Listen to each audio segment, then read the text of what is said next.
live. Sounds like a little background noise. Hopefully that won't be too distracting. And we are live. So, Kerbal Space Program 2. It's finally here, huh? Go ahead and start a new campaign.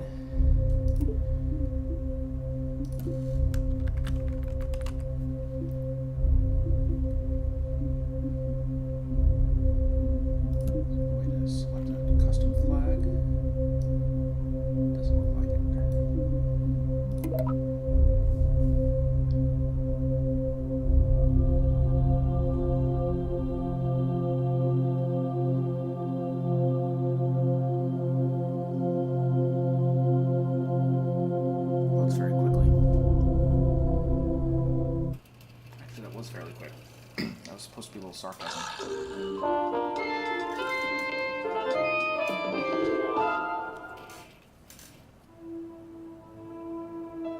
Your new space program, leaping forward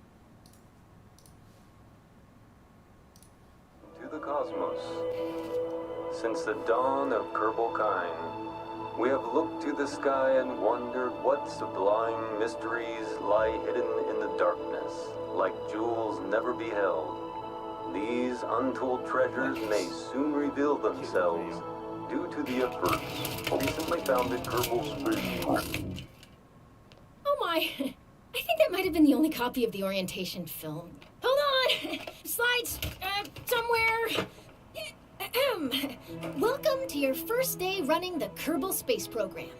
This campus hosts the greatest ever gathering of astronomers, astronauts, and engineers. After years of focused effort, this collection of geniuses has created several very impressive buildings. Introductory experience. We believe we have all the necessary pieces to take our first steps off the ground. The best way to advance our technologies further is to get up there and learn by doing. All we need now is somebody to show us how to put all these parts together. Well, we also need somebody to help us out with the flying. We need a lot of help, actually. That's why you're here. My name is Paige, by the way. If you need any hints, feel free to visit me over at the training center. Everything in there is well padded, so it's a great place to get up and running. Welcome aboard!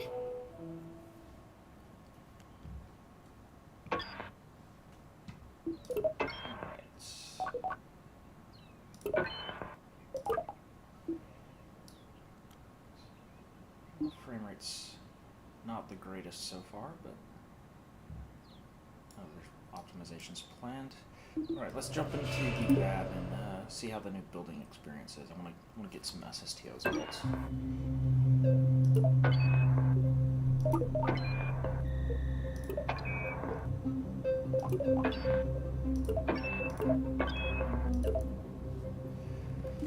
Alright, what do we have here? Engines. Looks like some things have gotten some changes here. Let's start from the top. Twitch looks about the same. Looks like the ISP and vacuum's a little worse. Spark looks pretty much the same, actually. I think that's pretty much the same stats as KSP1. Hello, Only Light Matters. Welcome. I'm just getting started. Gonna look through some of these parts here and see what's changed, what's different, what's new, what's the same.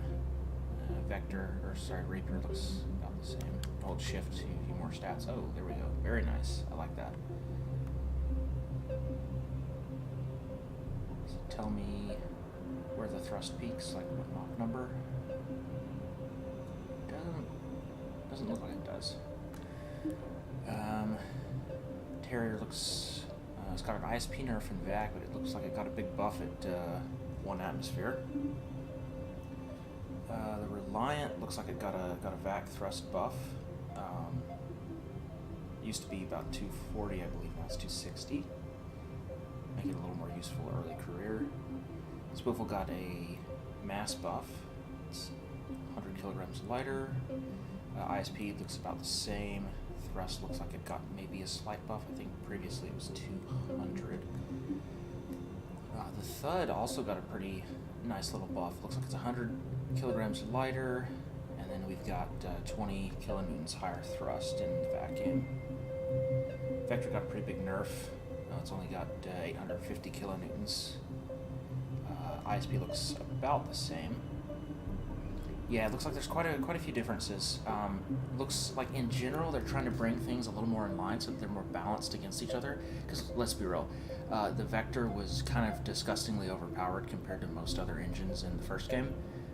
There's really once you had enough money, or if you weren't playing in career mode, there wasn't a lot of reason to use, say for example, Reliant or Swivel or a Skipper, when you could just use, a single vector to replace clusters of those, or like it's only 1 ton more than a Skipper, but has so much more thrust and better ISP, at least at sea level. Looks like the Poodle is about the same. Looks like maybe got a small nerf to the vacuum ISP. Thrust got a nerf too. Same mass, so the TWR is a little worse on that. Mainsail got a thrust buff. And an ISP nerf, it looks like. Rhino got a thrust nerf, mass buff, and an ISP nerf, but it got much better ISP at sea level. I think previously it was like 240, now it's 285, so it'll be much more useful as a launch engine. We got the new Mammoth 2, which replaces the original Mammoth. It's got a single nozzle now. Looks like it's got a little bit higher thrust, but the ISP at sea level is a little worse, only 270. That's interesting. Got more sea level ISP on the Rhino than on the Mammoth 2. I have to run the numbers to see which one comes out better. Well, it looks like, yeah, 2 Rhinos would be a little more mass than a... So I think for now, yeah, I think Methalox is the only chemical fuel. You can use hydrogen fuel, but that's only for the nuclear thermal engines. Which, speaking of, this is the engine I'm probably the most excited about, the Swerve. So it's a gas core nuclear thermal, so rather than a solid core nuclear thermal like the NERV is, in this the uranium has been allowed to vaporize and it's held inside a clear-walled container made of quartz. At least that's how the theoretical ones that we came up with in the 60s would work. And so the ISP on this is through the roof, 1,450 seconds. That's pretty insane. And then if you look at that max thrust of 700 kilonewtons, but it's only 10 tons, so it's got much better TWR than the NERV does. And but you'll have to use it with hydrogen fuel tanks, which should be down here. Yeah, so you'll see hydrogen fuel tanks. I believe they're gonna have. Let me just add one here. How do you scroll up? Oh, interesting. You hold the middle mouse button. So let's just compare it against some parts that we know. Okay, so this is for the Mark III pod. So these are 2.5 meter tanks, but as you can see, this 2.5 meter tank only holds 2.5 tons of liquid hydrogen. This 3.75 meter tank only holds 8 tons. So it's much less dense, so you'll need a much larger fuel tank for a given amount of fuel compared to using nuclear thermal engines in the original game. This 5 meter tank's only holding 10. It's the largest. We can hold 50 tons. Oh wow, that's a big tank. And that only holds 50 tons of liquid hydrogen. Whereas this is a big. Is this a 7.5 meter tank? Is that what that is? Or is that 5? No, that's 5. But that's 20 tons of liquid hydrogen. So if you want to have an SSTO that has a substantial liquid hydrogen reserve, you're going to need some beefy tanks. Right. I'm still not used to this new way of scrolling up and down. Okay. Let's see about aero parts. Oh, we've got a Mark II nose cone now. Very nice. I don't typically use Mark II parts. We'll have to see if have received a buff in the new game. Or in the, because in KSP1, Mark II parts were not really that great. They were advertised as being great for space planes, but they ended up having some pretty serious drawbacks. Let's... Honestly, I think I'm going to use this as my cockpit. I'm assuming since there's a plane icon in the background, like that's the bottom for a plane, so maybe I need to build it with this side up. Anyways, yeah, I'm going to try and use this command pod as a plane cockpit. I can stack some liquid hydrogen tanks behind it.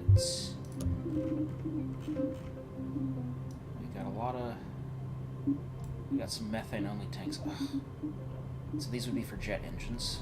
It looks like all we get, though, are the same engines that we would have had, or same tanks we would have had for liquid fuel only in KSP1. Looks like we don't get the option to put liquid methane in any tank. And then we've got all of our liquid fuel and oxidizer in this game, methane and oxidizer tanks. Won't need any of those since I'm going to try and make a SSTO that just uses the Rapier and the Swerve. Okay, so let's add some liquid hydrogen in. That's too large. Let's see, what do we have for adapters? Where would that be? Structures? There we go.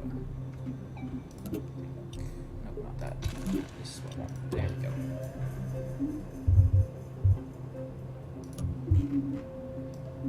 I have no idea how the drag model in this game works, so it could be that just leaving these tanks exposed like this is actually super bad and is going to absolutely destroy our performance, but we'll find out. Let's see. Is there... Okay, you still have the... Okay, yeah, it looks like most of the tools seem to be about the same. Okay, so it's rotate and translate tool. Interesting. So how does that work? So these would be for rotating. How do I... Is there a way to shift it into... Do I click it again? Oh. Okay, this is just aligning to the assembler tool. Oh, cool. How do I translate it up and down, though? Maybe I can only do that for parts that aren't the root. Ah, there we go. I can only do that for non-root. Let's just move this up a bit.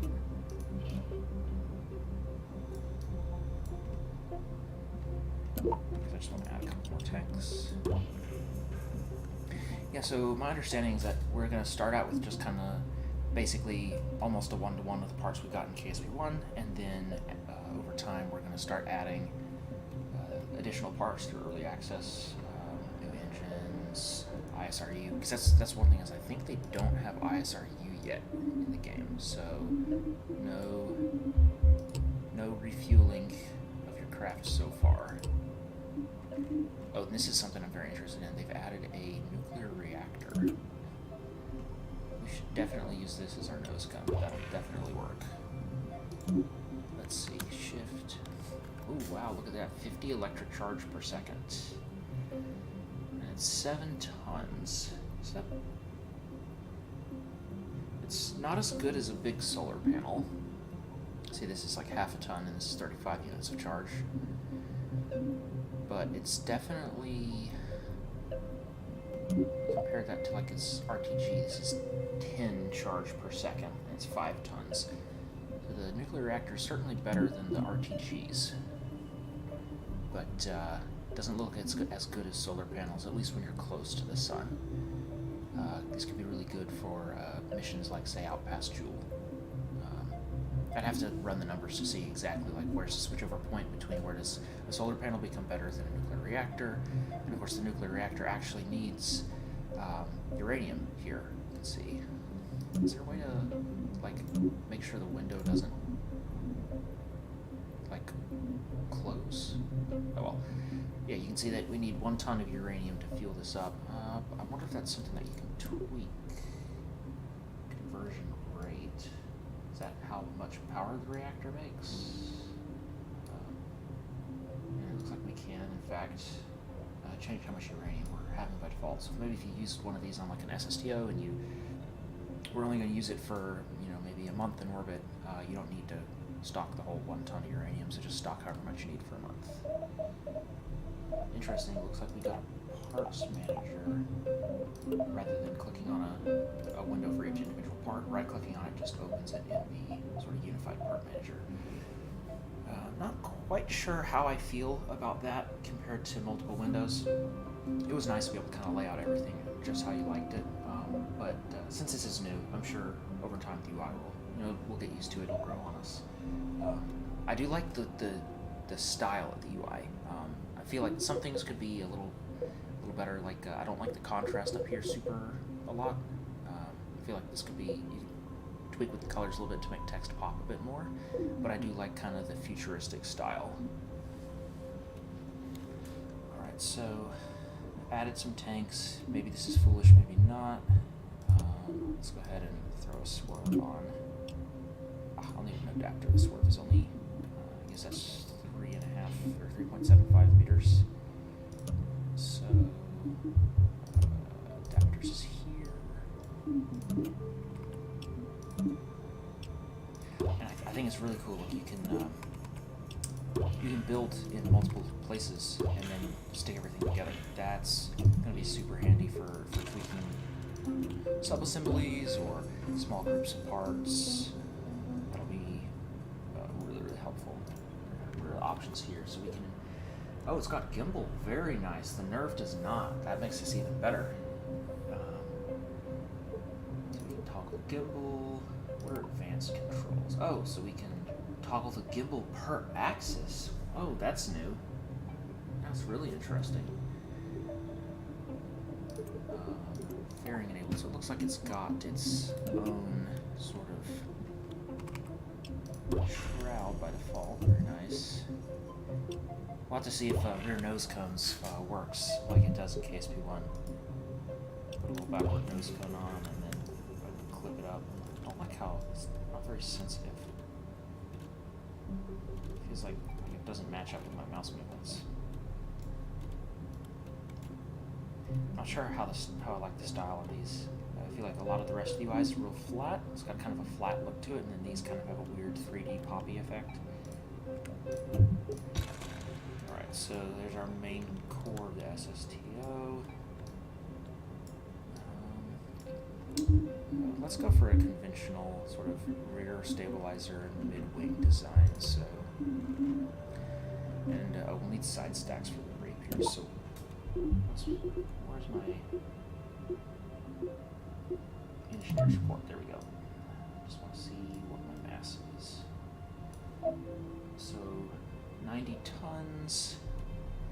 So I don't know how the aerodynamics are going to work in this game, so I'm going to be a little over generous with rapiers, and maybe I'll go with 6. So to go down to methane engines, and this is what's going to be tricky, is now we have to have 2 different fuel types.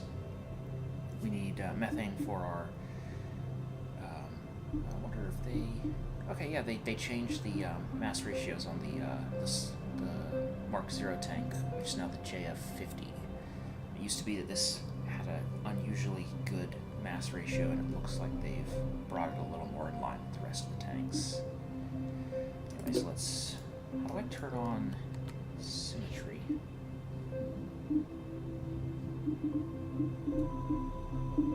Oh, you can change the workspace orientation. What does that do?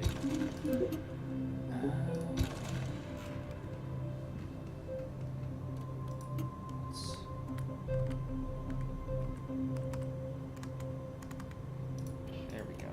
That's going to be a little easier to work with. I basically spend all my time in the spaceplane hangar, so working with vertical rockets is confusing for me.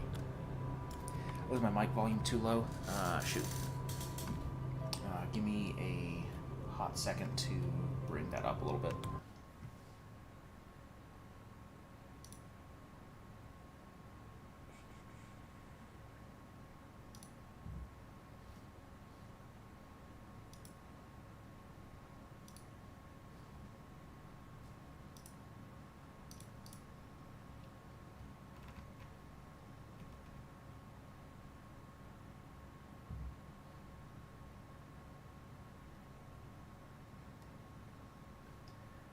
Oof. So it looks like I already have my mic volume set at max. So what I can do is drop the volume on my desktop, and then you'll just have to run the whole stream at a little bit higher volume, if that's not too much trouble.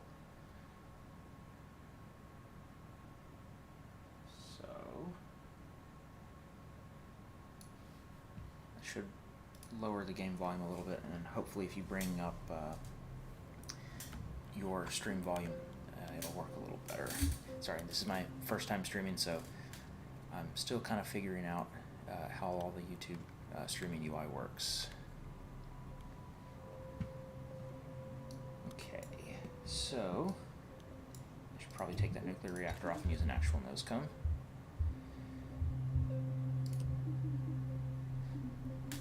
Not that one. I think I need this one. There we go. Perfect. Hopefully that doesn't explode. Right, how do I drag my UI forward and backwards, or my view? It's not Control, it's not Alt, it's not Shift. Holding the center mouse button doesn't do anything. How do you... I feel stupid. I can drag up and down, but I can't seem to drag forward and back. I guess I'll just have to drag the craft around it. Oh, something. Oh, it's centered on the root part. Oh, that's annoying. Is there a reroute tool? How do I... Oh, I can turn off snap and there's symmetry. Alright.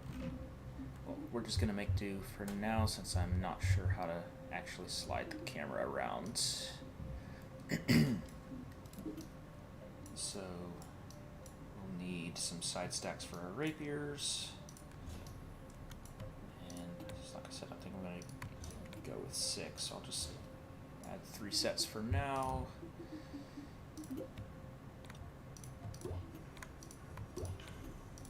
I should probably mount each of these directly to the fuselage actually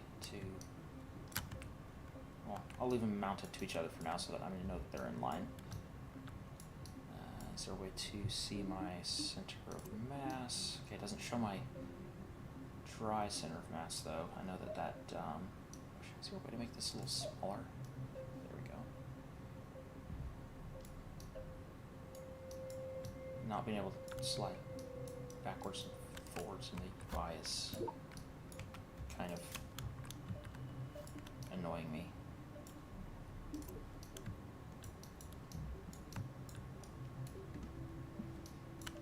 I'll just put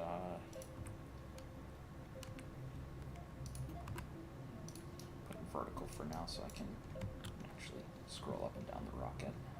Spaceplane. Allegedly spaceplane, eventually. Okay. Probably just 1 per rapier is not going to be enough. So maybe let's add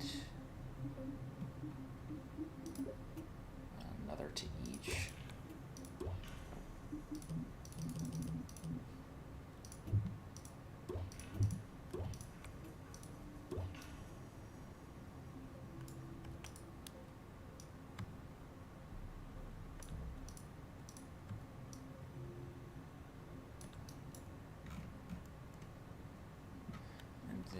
No idea how many shotguns I'm going to need, so we're going to err on the side of caution and just... Is that a side-mounted? Why has it got a... Weird. Just add 6. And... now let's add some large wings. And I'll figure out where to put the engines. Maybe I'll move them out, put them on the ends of the wings. So how does this work?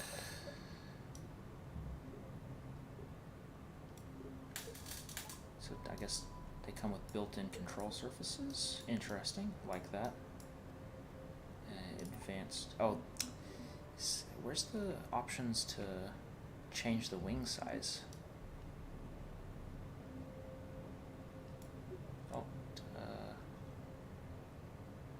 Isn't there supposed to be like, you're supposed to be able to customize that. Oh, there we go.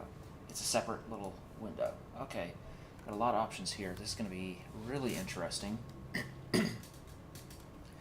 So we can change the wing span. Okay, wing angle. Okay, that's like the sweep angle. So 1 would be pointed super far forwards, 0 is pointed super far back. That looks like maybe eyeballing it like a 60-degree angle. And then 5 is just like a perfect little trapezoid. Okay, let's start with, just do a little trapezoid here. You can do the root length. Oh, root thickness, interesting. I wonder what that does. Looks like they need a little work.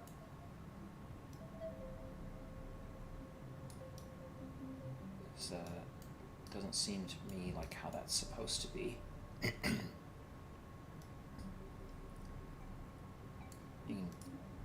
You can take the control surface off. Nice, I like that.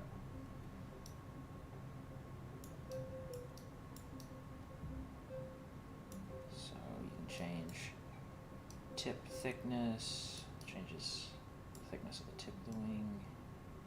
Again, it looks like they've got maybe some graphical issues here. I hope that doesn't have a performance, like an impact on the performance of the craft. That's not what I meant to do. How do I grab the wing? Oh, I see, I have to grab near the root. Oh, that didn't do it either. Oh, I have to leave that mode. Okay.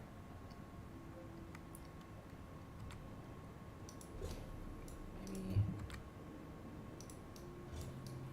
Yeah, so in radial, obviously, they are radially symmetric. Problem is that it looks like even in plane symmetry mode,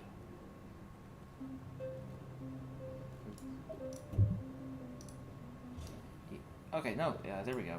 Looks like I just had to place it down and pick it back up. Oh, I see. When you have this editor open, it has a little glitch here. Okay, so that won't affect the actual flight. Good, good, good. I don't have any clue what tip thickness does. Let's just leave that at 0 for now. Maybe let's put the root thickness up just a little bit.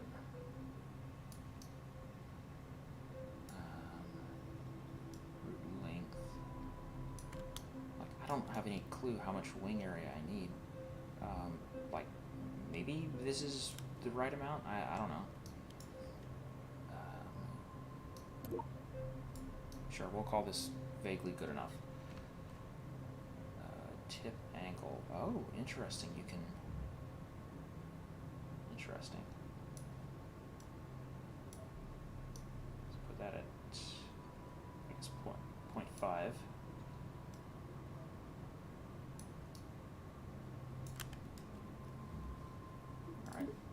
Let's call that good. Move that up a little bit. Then I really have no idea how much wing area is like a good amount or not. Can I move this all the way out? Okay, cool. It'll let me move it all the way out. I hope it doesn't droop too much. I know that they don't have auto struts added in yet, so... Oh, nope, that's as far as I can move it. Okay, so I'll just have to shrink the wing a little bit.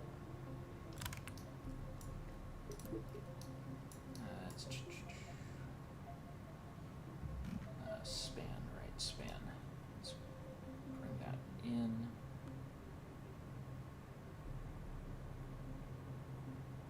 Perfect.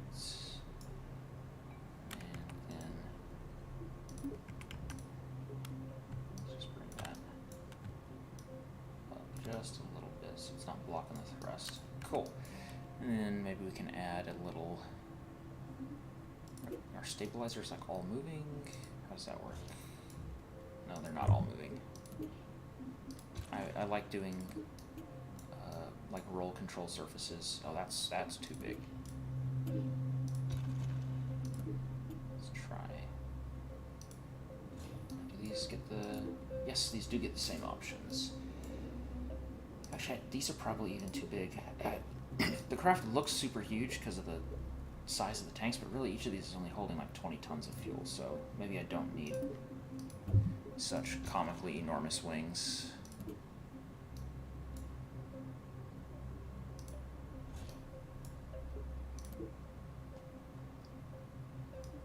So let's make these sweep back a fairly large amount. Let's do like the, I don't know what thickness does, so I'm just gonna, for now, let's just do minimum. Let's make this minimum.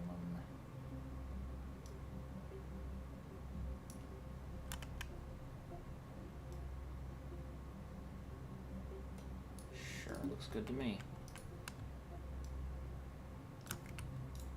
And then advanced controls. Turn off pitch, turn off yaw. I want these to only control roll.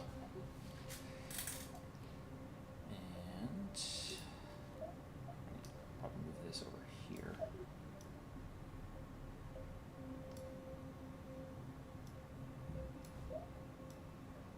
So far, I'm liking what I'm seeing. I like the new procedural wings, even though it's going to take quite a while to get used to and to figure out, you know, what makes for a good procedural wing and what doesn't. There's just so many options right now. I don't really have any idea what's good and what's not. Let's bring this wing size down a little bit. I think those are probably overkill. Maybe do that. Looks like it probably is more reasonable. Gotta remember that this craft is not as heavy, and it's not light, right? It's not a light craft, but it's not as heavy as it looks. Okay, cool. So now we just need the rear control surfaces. So let's do, how big is a large tail? It's maybe a little larger than I want. Let's try medium.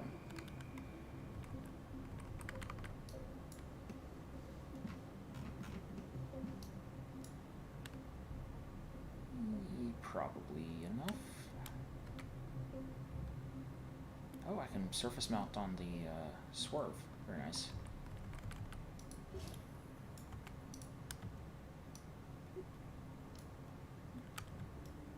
And honestly, let's just leave that as is for now. And then I think for my pitch surface, I need to make sure that only controls yaw. And then let's want this in plane symmetry.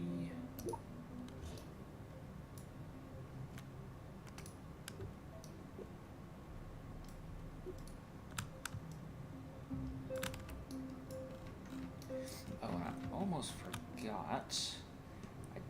I'm assuming that you need wing inset. Well, I don't know. Since the wings have, like,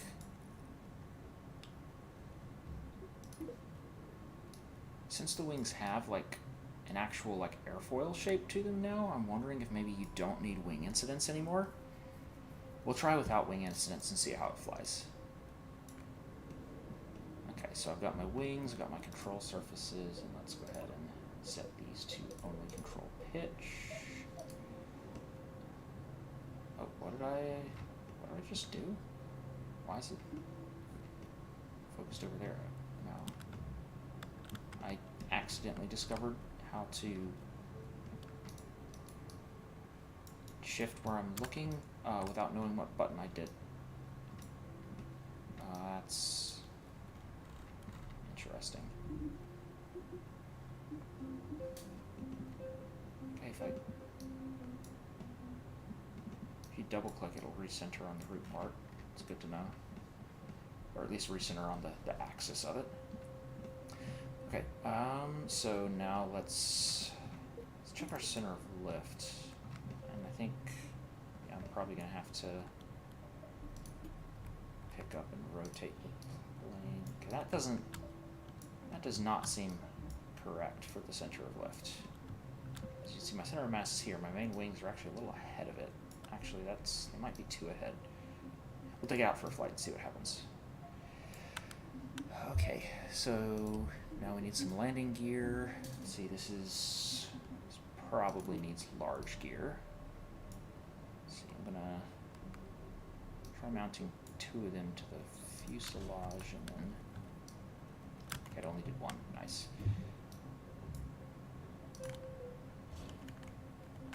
Whoa, what is assembly anchor? What does that mean? Is that just where I have attachment nodes? I think that might just be where attachment nodes are. Okay, let's rotate those upright. These low density tanks are really messing with my head. The rocket looks like it's so much, or plane, looks like it's so much bigger and heavier than it actually is. You know what, I don't really care too much about aesthetics right now. We're just gonna like kind of leave those floating. And then I need one more right here. Okay, cool. Just, oh, I don't know if that's centered now. Oh, I see. So if you don't hold shift, you get the actual, what you would expect, the like, you know, clicky feel. I need to bring these down a little bit so they match up a little better. Alright, this looks approximately like a plane. Looks like we got our rakers in the first stage. I want to make sure these, well, these can't actually switch. I didn't bring any oxidizers. There's no way for them to switch. Okay, how does the recoloring work? Are there different paint schemes or just different colors? I don't know. Let's find out. So we got the color manager. Is there a way to shrink this window? No, there's not. Let's close up parse manager so I can see it. Oh, can I not? I can only drag up and down, it looks like. Interesting. Okay. So you got a base and an accent color. So let's do a base. It's like a light blue and an accent. That's a little bit of a dark blue. Okay. Apply to part. They just paint it? Oh, you just click on it.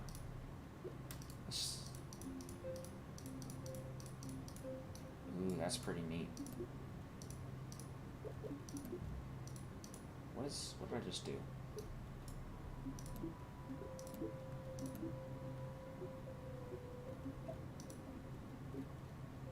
I don't know what that does.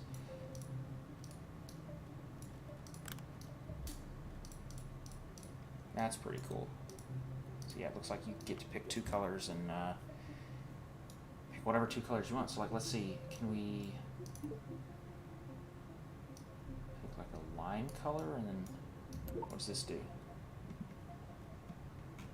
Oh yeah, so you see it changed the accent colors here. So it looks like each individual part has a specific set of areas where it's going to have its accent colors. Make it shiny. Can I make it shiny? What does this do? Changes the transparency. It's not really what we want.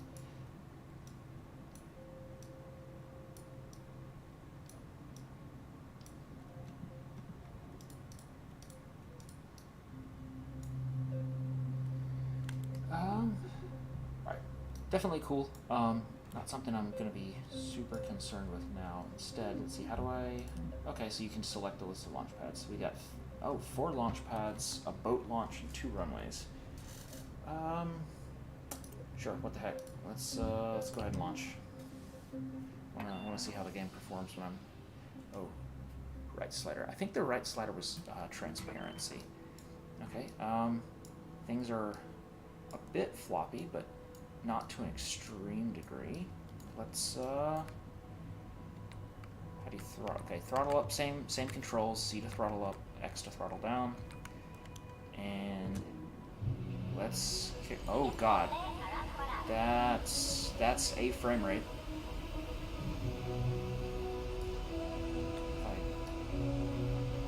Yeah, that's not great.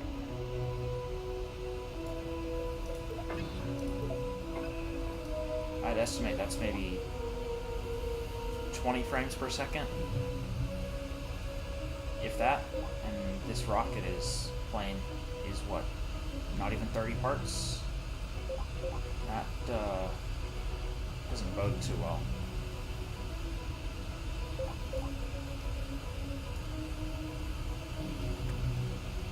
Okay. Craft was quite... Wow, that frame rate is not great. I need to turn the game. How do I pause the game? Oh, there we go. I need to turn the in-game volume quite a bit down. I couldn't hear myself think over that. Let's try 40.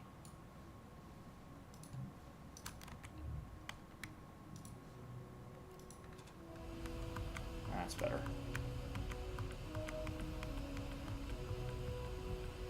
Alright, these runways are big, and this plane is accelerating at a pretty good clip. I'm at 100 meters per second already, and I've got a lot of runway left to go. This is going to be really nice for SSTOs. This is a lot of runway.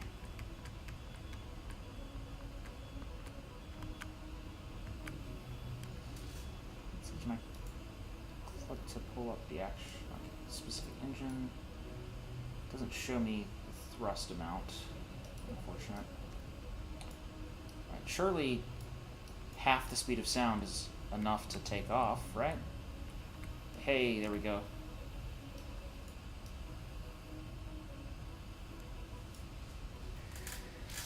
Alright, and looking at my nav ball, it looks like my... Which prograde am I on right now? Okay, SAS is on. I guess I'm just on hold position right now. So it looks like it's maybe a little difficult to see, but you can see that my prograde icon is a little bit below my heading. So I think that we do need wing incidents to make sure that we can fly prograde, because that's really great for improving your lift to drag ratio. You want to minimize the amount of fuselage exposed to the air, so you want to try and point your fuselage directly prograde. In KSP 1, and it seems like also now in KSP 2, wings can't produce any lift if they don't have an angle of attack. So if they're just flat on your fuselage, then you have to tilt the whole plane up into the air to gain lift. But if you tilt just the wings up compared to the fuselage, called angle of incidence, then they can produce plenty of lift while your fuselage doesn't generate anywhere near as much drag. So I use that trick on all of my KSP 1 SSTOs. Alright, and how do I select hold position? Because I want to set it to prograde real quick, just let the nose drop a little bit. Maybe I'll just nose down manually. The plane control's pretty good, so no flip happy so far. Looks like I'm kind of a little bit stalled out at speed of sound. Still slowly gaining velocity. Let's maybe pitch down and stop fighting gravity so much. Maybe this will help us break past a little better. Do they have fine control? I know caps lock is fine control in the first game. It doesn't seem to be doing much of anything here. Is there a way to see how much lift my wing is producing? Oh shoot! They have a lift to drag ratio number provided just right here. That's awesome. After, hopefully we can get this past the speed of sound, and then we'll see if we can fly to orbit, and then maybe go back to the hangar, tweak some things around a little bit, maybe give some angle of incidence to the wing, and maybe shrink the wing down a little bit, because it seems like I have kind of maybe more wing than I need. We are still gaining speed. Almost got to 400 meters per second. Where can I see my thrust to weight ratio? Let's say that's my resources. So that's my hydrogen tanks. This is my liquid fuel and air. Uh-oh. Is there a way to decrease the authority on these?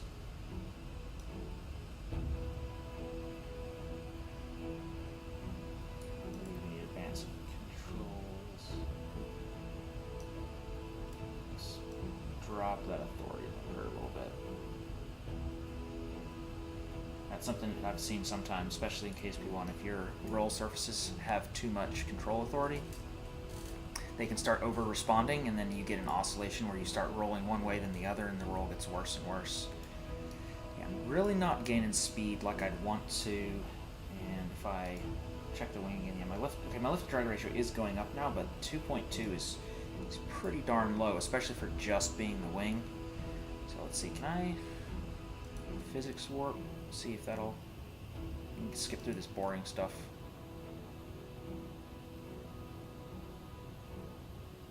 So we are starting to gain some speed now. So yeah, lift to drag ratio is 2.4. Yeah, probably let's drop out of that so I don't screw everything up. Let's pull up a little bit. As you see, my lift to drag ratio went up when I had a higher angle of attack. So the wings are currently at too low of an angle of attack for their optimal performance. So I'm definitely going to need to maybe downsize the wings and add some wing incidents on the next test flight. Let's just go ahead and fast forward and hopefully let this gain some altitude. And you can see 2.7. You can see my angle of attack is still very, very low. So.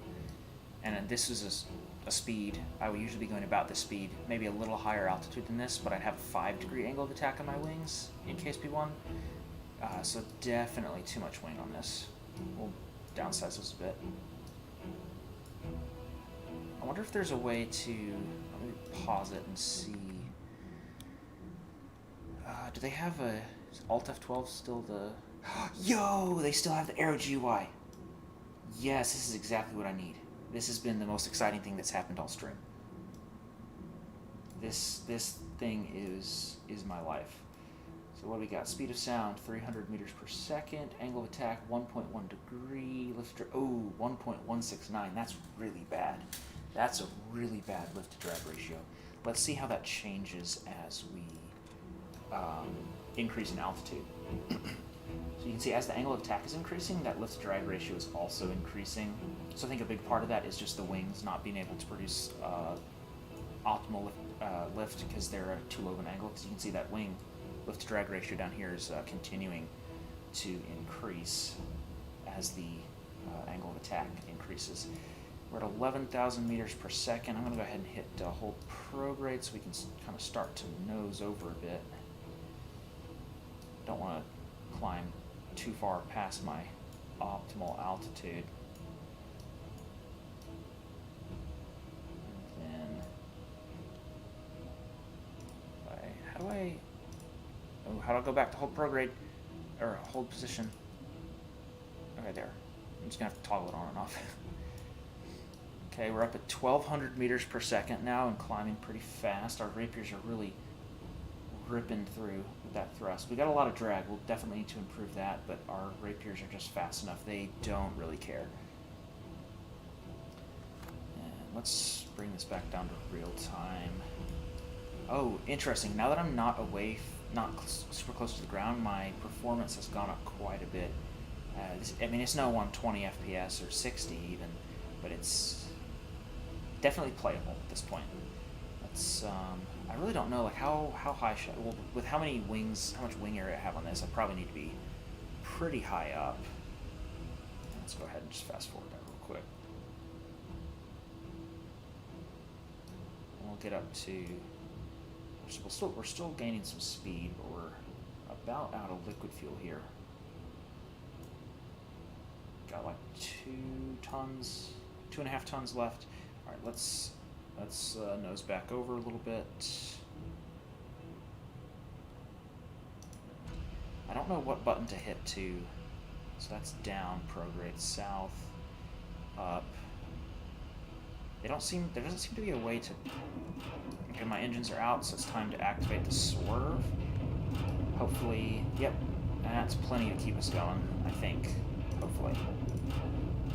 Do I have to shut these off individually? That's going to be annoying.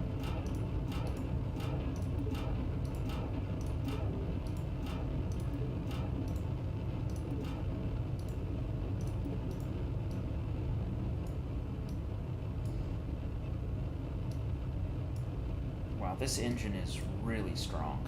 Look at that. Still gaining speed just fine. We're losing a little bit of altitude, but not...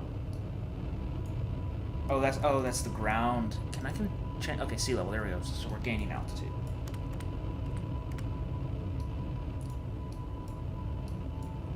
These control surfaces are really... They really want to rock me back and forth. I'm not sure how to fix that. This engine, though, this is crazy. 700 kilonewtons out of an engine with 1450 ISP. This is, I bet you could make an EVE SSTO pretty easily with this. Anyways, let's go ahead and speed that up. And you look, I've got about 300-ish kilonewtons of drag, but I'm producing well over 2 times that. Oh wow, look, the lift-to-drag ratio on those wings as they get up to about 5 degrees, 7.98. Looks like the ideal angle of attack on the wings is pretty high. We'll definitely want to do some... my overall lift-to-drag ratio is quite high at this angle of attack. It's up to like 3.4. Definitely have to play around with this quite a bit to figure out what's optimal. Let's go ahead and hold prograde, and our apoapsis is boom, 73 kilometers. Let's give it a little more. Okie dokie. Now we just gotta coast to space. How much delta V do I still? 8,000 meters per second. Wow, this engine is really strong. Once I figure out the how the aero model and everything works, you can probably push a lot more weight with this engine. This, keep in mind, I'm only carrying, 60 tons of fuel for this, and that gave us 8,000 meters per second of delta V. I can't even imagine, like, if if maybe you did 2 stacks, like 2 parallel fuselages, and then put the engine in the middle on the back of maybe like a cargo bay, you probably haul quite a bit to orbit with this. So the Atmo ISP, I think, I didn't look at it just now, but I remember seeing someone else's video on YouTube a couple days ago. I think it's like 320. So the ISP is not terrible, but when you compare it to the vacuum ISP, the thrust is kind of in the dumpster. It's like 120 or something kilonewtons. So it's definitely not getting you much of anywhere in... Oh, looks like I'm in space now. I hope I didn't pass my apoapsis. Okay, I'm still going up a little bit. Let's go ahead and slowly bring the nose down to prograde.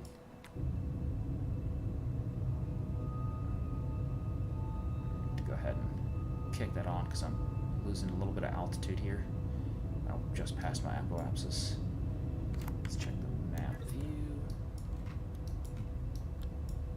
Okay, that's impact point. Here's me.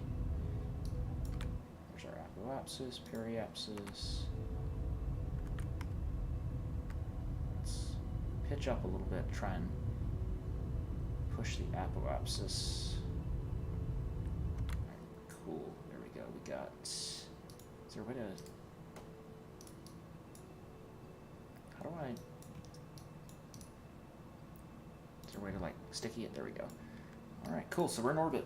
We have just under 8,000 meters per second of delta V. And it looks like we have a little bit of inclination, but nothing too bad. Is there a way to see more orbital info?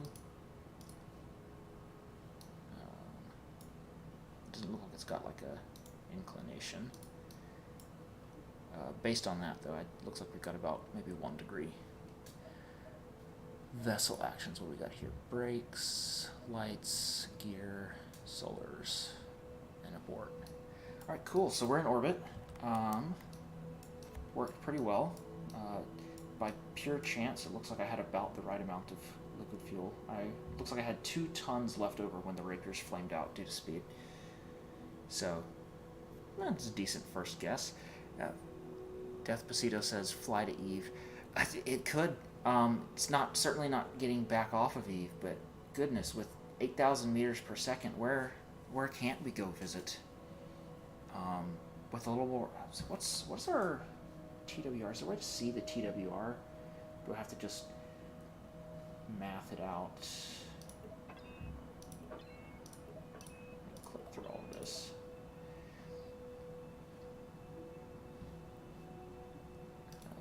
Flight report, not that. Parts manager, no. Resource manager. Oh, interesting. So you can transfer from.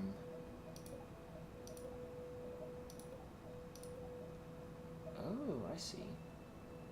So you move a group of engines into the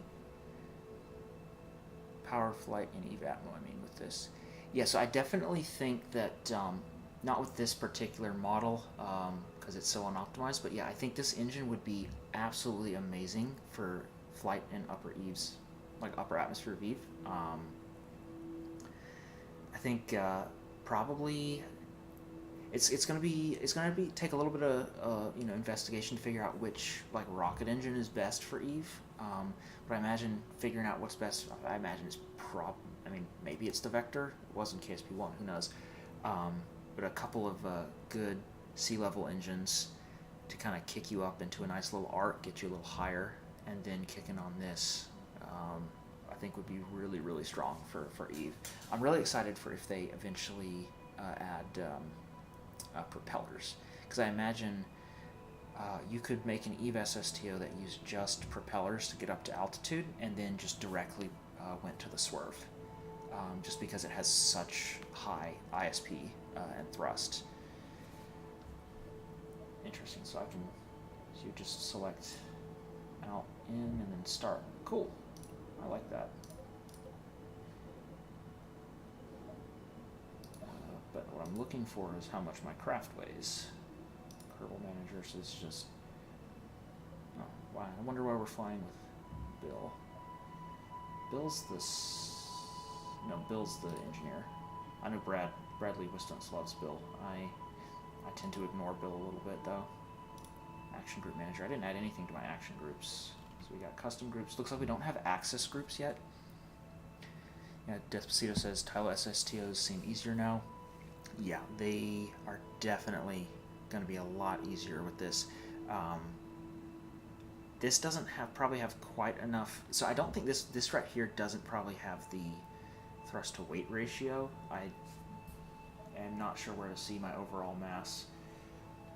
But I know it had like 89 tons of dry mass, which is definitely this particular design isn't going to be landing on Tylo, but I feel like a more optimized design, maybe running 2 swerves, definitely seems like it would be possible to do a Tylo and back unrefueled pretty easily with this, without having to use any like dedicated, Methalox rocket engines.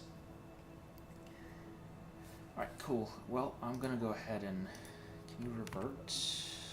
Yeah, cool. Let's revert to Vab. I want to try and add a little angle of incidence to the wings and see if that improves performance. Maybe also shrink the wing a bit. Maybe go to like maybe a Skylon style, so like a little trapezoid wing. I've always been a fan of the way the Skylon looks, so let's actually do that. So let's just bring in the route length maybe to 0.4, and let's bring in the span to, let's do 1.2. Let's bring this back in, and then last but not least, let's add 1 tick of angle of, 1 tick is too much. Let's add a shift tick of angle of incidence. See how that does. And let's go ahead and launch. Hopefully this will give us quite a bit better performance. Let's go ahead and bring the wing up in the part manager, and then bring up that Aero GUI. I am so glad that they added an Aero GUI. I would have died if they didn't have one.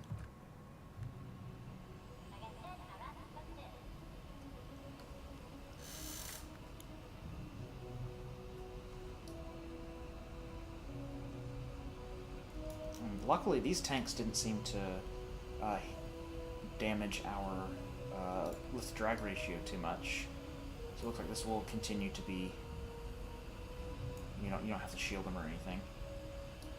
Though I imagine, just because they're so much less dense, like the amount of drag that they're producing compared to the fuel that they carry is obviously going to be a lot worse than in the first game. But of course, we have stronger engines to compensate, and I'm sure if you got to those, those mission profiles that were super, super intense, I'm sure just like cramming 50 bajillion of them inside a tiny fairing would work just fine. You might have to use like the smaller tanks, maybe do like a 2.5 meter fairing, and then just cram like 100 2.5 meter tanks inside it. But for now, we're gonna stick to things a little more vanilla. All right, yeah. So you can see here my lift to drag ratio now is a lot better now that I've got some wing incidents. We'll see how that changes as I get up towards the speed of sound. Let's see, I'm producing about 700 kilonewtons of total thrust. What's my... I really wish I could see my craft's mass. That would be really nice. I'm sure it's here somewhere, I just probably haven't found it yet. I need to add an action group to toggle off all the rapiers once they flame out.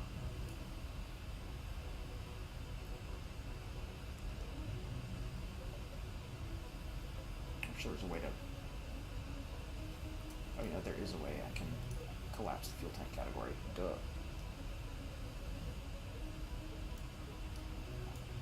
Alright, we're at the end of the runway. Time to pitch up, time to pitch up.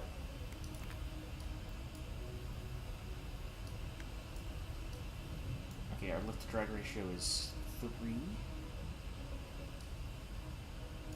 And you can see that now I can just hit hold prograde. That's the other big advantage of wing incidents. You don't have to manually hold position. You can just smash hold prograde, and then... Okay, yeah, you can see way too much wing. It's like way too much wing area. Look at that. I'm still rapidly climbing in altitude, even though I've not even reached the speed of sound yet. Yeah. And these hydrogen tanks are going to make for some goofy-looking SSTOs. Have little itty-bitty stubby wings on top of just an absolutely massive fuselage. Looks like the lift to drag ratio is pretty low. But you can see the wing lift to drag ratio is a lot higher previously than it was previously. 6.6. At the same speed last time we were seeing like maybe around 2. Still climbing quite a bit. Let's see, is this my vertical speed? Yeah, vertical speed. Let's go ahead and so I have a little trick I like to use to pitch over. Oh wow, these are wobbly city. I like to do a barrel roll to reduce my vertical speed. That way I can just keep holding prograde. And boom, we've flattened out nicely. Right, almost at 0 vertical speed. That means I don't have to touch the pitch controls to control my pitch. Which I feel like saves a little drag losses and keeps us more on track. Alright, lift to drag ratio is definitely not great right now, 1.8, but it's a lot higher than it was, and I expect once we kind of really kick past the sound barrier, I expect that'll go back up quite a bit. I need to advanced controls, let's drop the authority limiter on those. Let's maybe go with 5.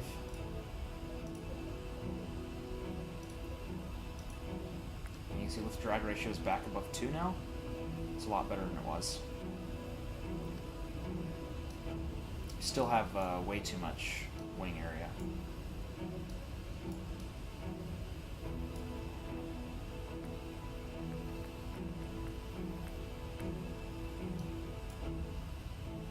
I'm gonna have to... Well, with how little wing I need, I might actually just be able to mount these directly to the fuselage and then put the wing on the outside of them, since even this much wing appears to be total overkill.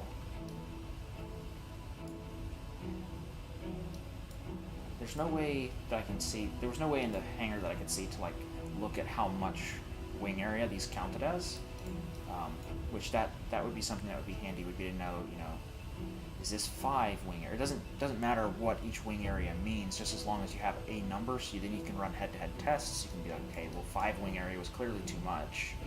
Maybe let's try 3 next time.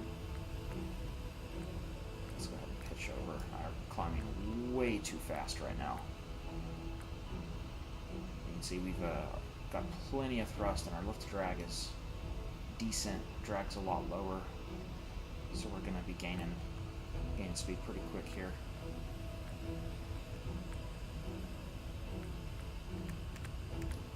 Actually, that zoom climb kind of was almost perfect.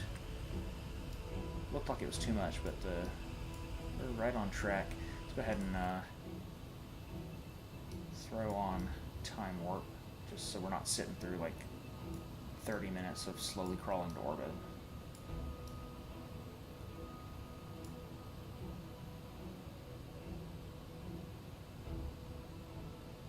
Let's go ahead and bring it back to real time, do another barrel roll. I don't like how fast my nose is climbing.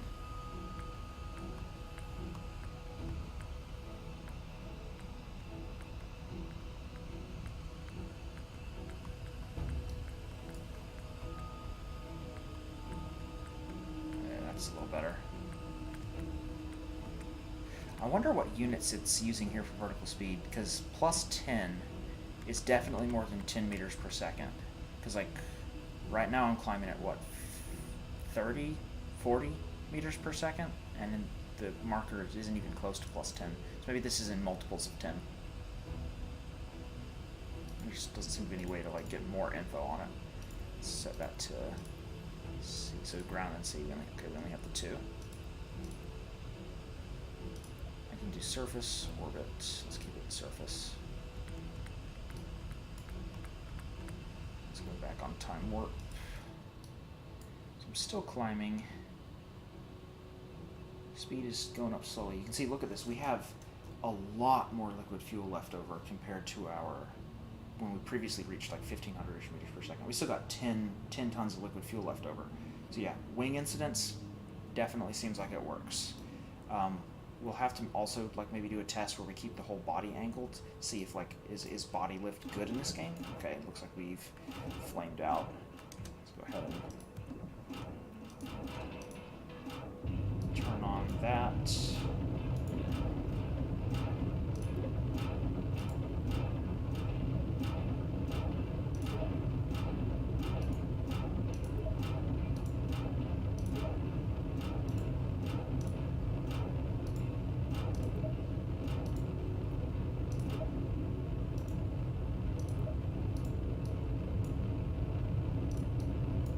That improved lift to drag ratio is really helping us out here.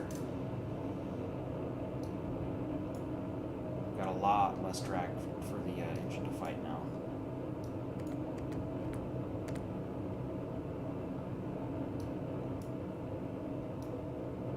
I did notice though that when we had the whole body tilted up at a pretty high angle of attack last time, our lift to drag ratio was higher even than this, so I wonder if body lift actually works pretty well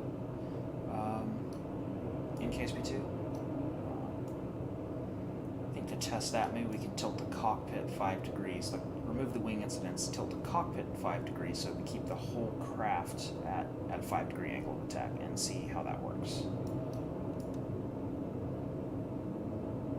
See if that maybe gives us a better lift to drag ratio.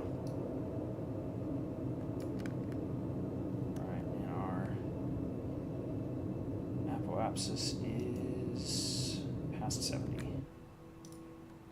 See, I have more delta V now because I used less liquid hydrogen because I got to a little bit of a higher speed, and I didn't use as much because I didn't have as much drag to fight.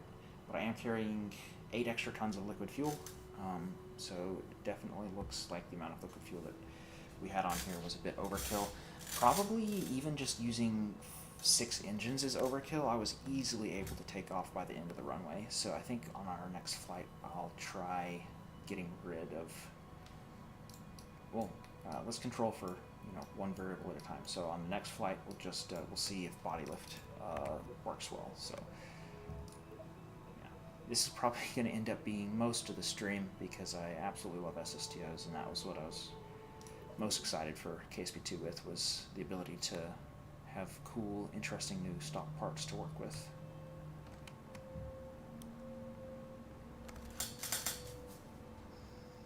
Once we kind of figure out, you know, if body lift is good or not, then we'll maybe refine the design a little more, and then maybe do a cargo craft. Let's go ahead and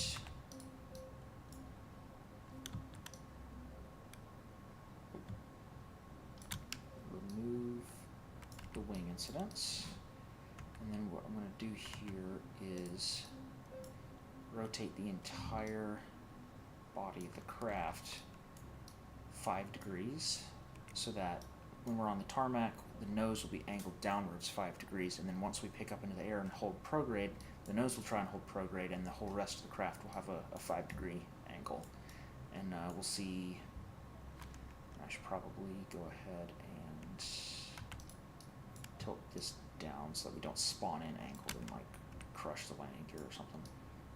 And let's. You know, I'm gonna go ahead and shrink the wing a little bit while I'm at it. So let's bring in the root length.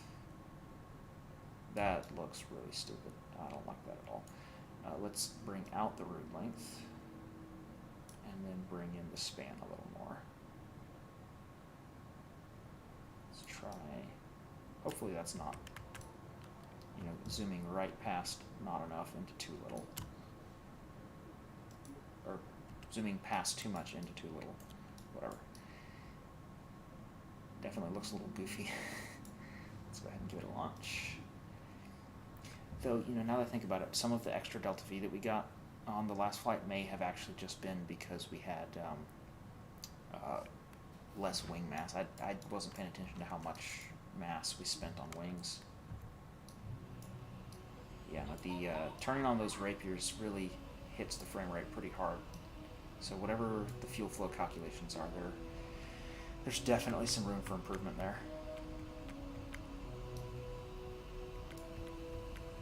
So let's find out, is it a good idea to time warp on the ground?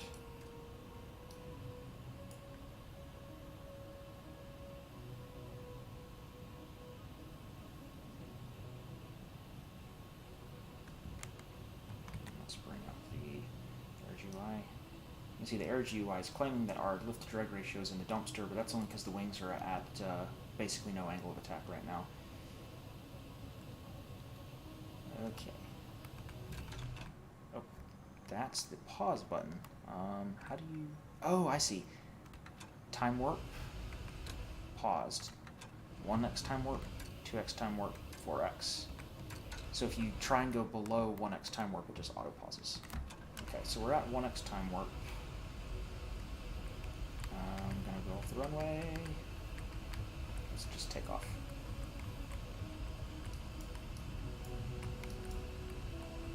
And hold prograde.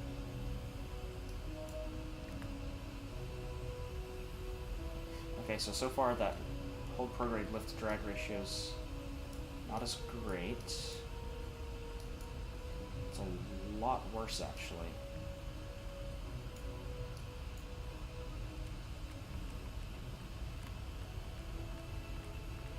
If I just... Okay, yeah, so body lift seems like maybe it does not equal better lift-to-drag ratio. So let's revert.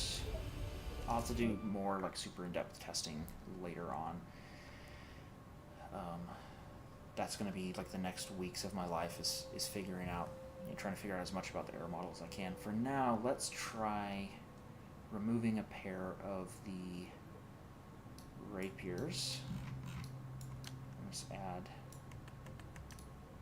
Also, my wings are really fat now, so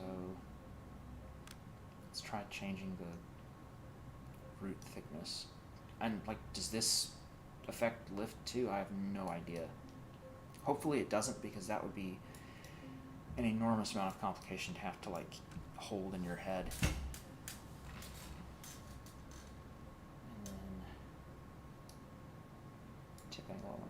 same tip thickness tip. Okay, so let's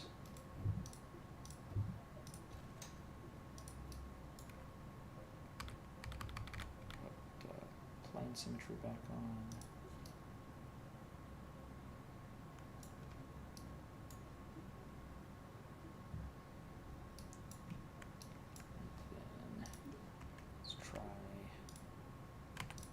I'm so used to the rotation tool being number 3 that I keep hitting that, and that's this assembly anchor, whatever the heck that does.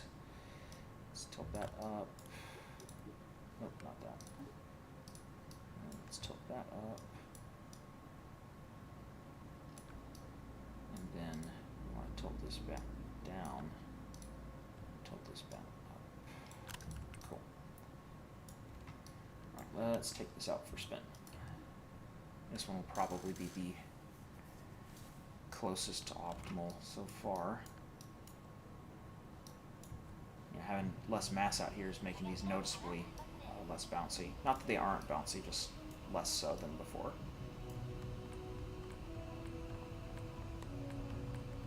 Ooh.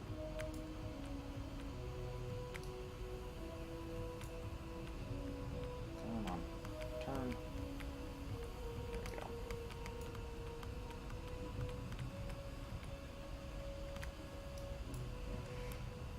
Time warp because we're impatient.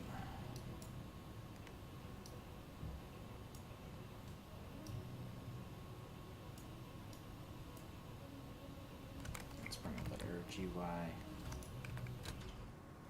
I keep going too far past 1x time warp when I'm slowing down and pausing it. That'll take a little getting used to.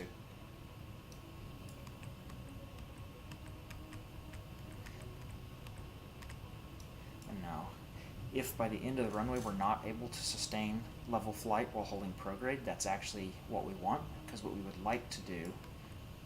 Oh wow, that was snappy. Oh, it's because I'm on 2x time warp. Ideally what you want is on takeoff, you still need a little extra angle of attack to hold prograde, with the idea being that by the time you get supersonic, right as you're passing the sound barrier, toughest part of flight, you want to be pointed right at the horizon, 0 angle of attack, just at the deck, just flooring it horizontally as much as possible. So the fact that we're losing a little altitude right now is actually kind of a good thing. That means we are getting closer to kind of the optimal amount of wing area. Now, this might actually result in seeing our lift to drag ratio be a little lower because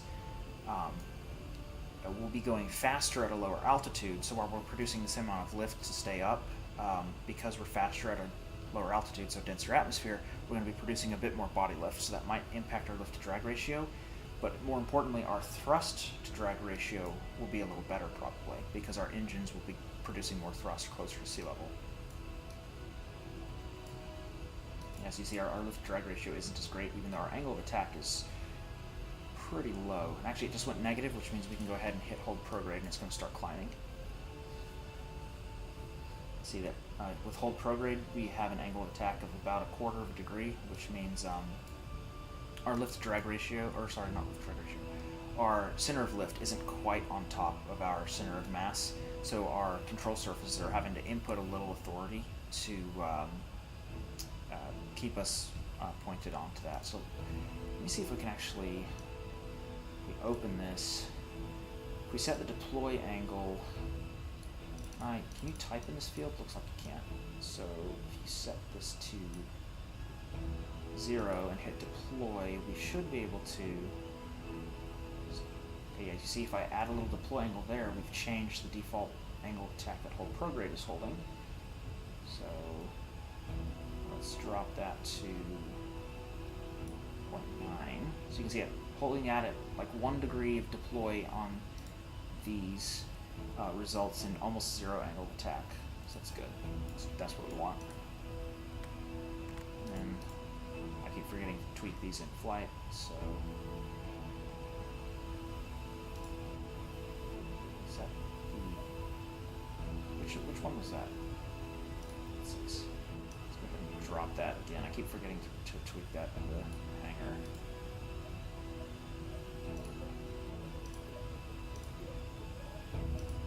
see our lift drag ratio is worse. So I think these tanks are probably producing quite a bit of body drag. Maybe we'll see if maybe putting them in a fairing will kind of improve that. And you can see we're kind of struggling a little bit to get past supersonic. Yeah, the lift drag ratio is quite a bit worse. And we have less thrust to deal with it because we only have 4 engines now. But we're still thrust positive. We will get there.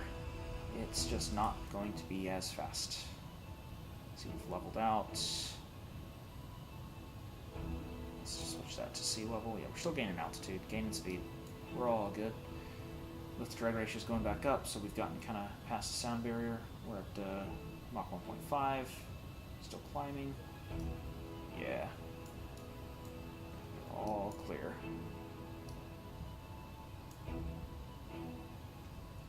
I definitely, though, am interested in ways that we can improve lift-to-drag ratio, because in the first game, at this speed, a good optimized craft could see a lift-to-drag ratio of like over 4.5, almost 5. So we're seeing like that's about twice as much drag as what an optimized craft could see. Let's go ahead and barrel roll. We're rising too fast, way too fast. Oof, that's not good. We're gonna probably, let's slow the speed down and regain control here. And we're probably gonna start, we're gonna start losing altitude. We overshot our ideal altitude, so now we're not producing enough lift. So you're gonna see we're gonna kind of nose over again and lose altitude until we dip far enough back into the atmosphere that we kind of arrest that descent and start rising again. So you see now we're gaining more lift because we're faster at a lower altitude now, so we're going to start gaining some speed again. If we don't control this with a barrel roll, we'll overshoot our ideal speed again, go too high, which I should go ahead and start that barrel roll now. And so you end up in a pattern where you first overshoot, go too high, don't have enough lift, so then you start falling, you drop, undershoot, go too low, and so you end up with this sort of wavy bouncing motion. In like real life aerodynamics, real life aviation, they call that a phugoid cycle, and that's something that every plane is kind of naturally going to have. Ideally, you want to kind of avoid that as much as possible, though, which is the primary reason I use the barrel rolls, is to kind of cut down on my vertical speed, so that I don't have that initial overshoot where I go too high. You can see we're actually coming close to running out of our liquid fuel now. See that we're still climbing, but not anywhere near as rapidly, and we're at a lower altitude now. So all in all, I think we're doing a lot better here. Lift-to-drag ratio is still not great. Since we can't see the actual drag being produced by each part, it's going to be tricky kind of figuring out what's the main source of all the drag that we're seeing. That's we're gonna have to look into that into the settings and see if maybe that's something that we can have shown in the part windows. If not, then maybe we'll make a post on the forums and see if the devs have that on their radar. Alright, we're still climbing. Speed is, so our total thrust is dropping. It's still bigger than our drag, but it's starting to kind of drop down there. So it's getting close to time to cut on this engine. I'm going to try and run these as long as possible, though, so we can burn off as much of this liquid fuel as we can, since it's not going to do anything at all for us. Let's go ahead and do one more barrel roll. This one will be nice and quick.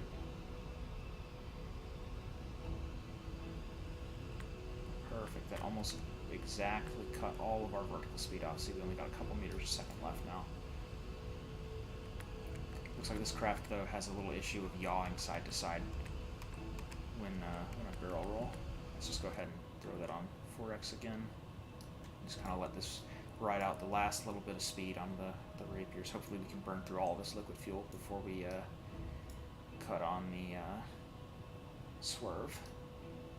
See, we're actually we're dropping a little now, not too much, just a little bit. That's only like maybe 10 meters per second. That's not something that's too much to be concerned about. Looks like we've got it pretty well math, formulated out here. Looks like we're going to run out of liquid fuel right as we reach our top speed. See here, our total thrust and total drag is basically the exact same, so we pretty much bang on the money here. Let's go ahead and drop time warp.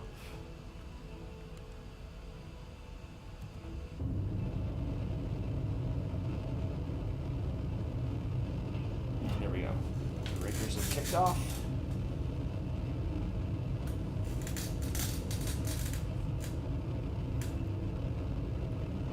Yeah, Spacefarer says, I knew the SSTOs would start looking weird with the hydrogen tanks. Yeah, this is definitely going to take a little getting used to.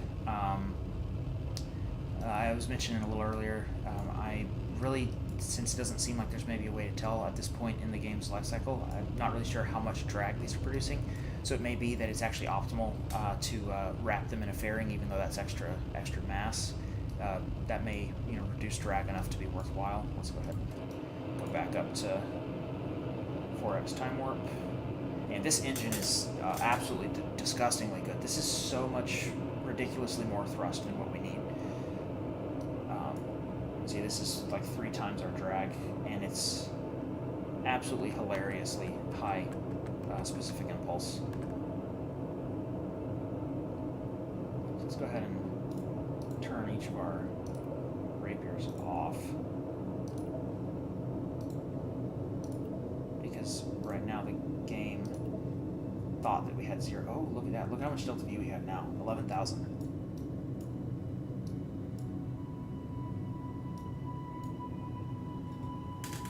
This is going to be really, really strong. Oh, shoot. I just pushed my apoapsis way out.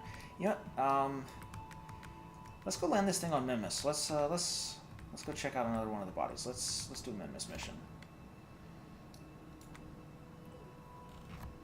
So let's go ahead and time warp to our goofy apoapsis. I'm not out of the atmosphere yet. Oops. Almost there, though.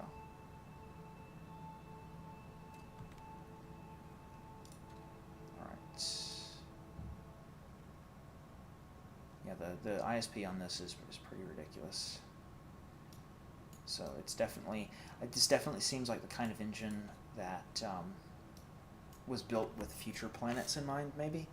And this definitely also opens up the accessibility factor. I know a lot of newer players to KSP1 weren't really big fans of the nerve, or didn't see why it was useful, because the game doesn't do a good job of explaining that in space, you're okay with having a low TWR. So this engine will definitely be more accessible to new players, because of course it has a lot stronger stats, and of course it's fun for veterans too. I'm gonna have a ton of fun with this.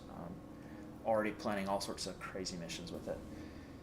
I definitely should probably have added some reaction wheels. It is taking us a long time. Oh, nope. Is there a way to do physics warp? I don't see a way to do physics warp. So we just gotta wait for it to slowly point at. Actually, you know what? No. This has gimbal. Let's turn gimbal on and. The plumes are a lot nicer than in KSP1. I wouldn't say they're as nice as like having a good waterfall config. Oh, and we overshot by a lot. Well, our periapsis is above 70 now, so close enough. So, oh wow, look at that! The sphere of influence shows up as a little circle, so you can see how big the sphere of influence is. That's really cool. Look at that. All right, so how do I target Mimus? Send as targets.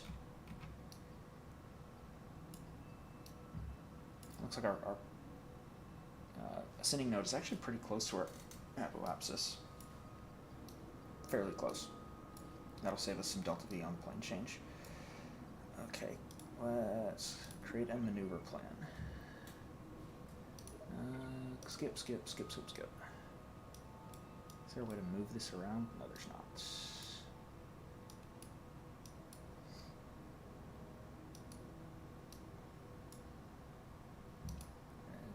way to... Doesn't look like there's a way to like directly like type in the number you want, so we're just gonna have to do this the old-fashioned way.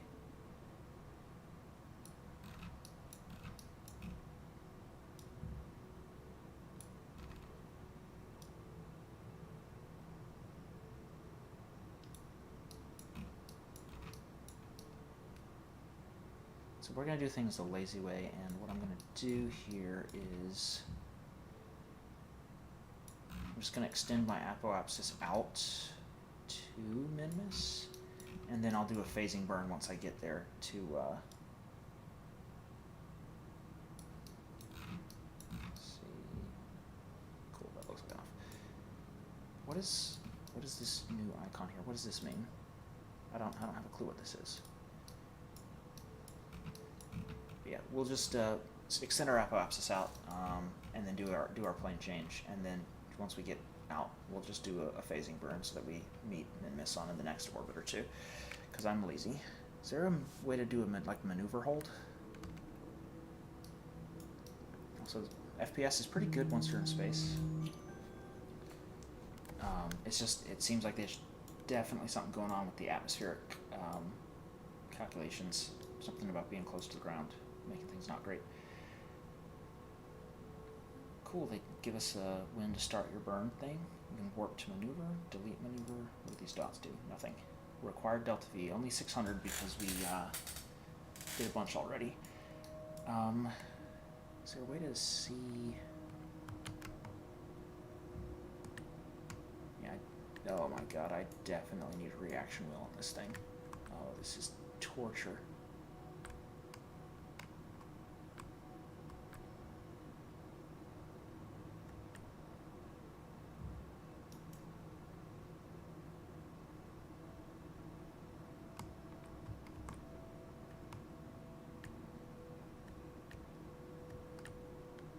We have 11,000 meters per second of delta V.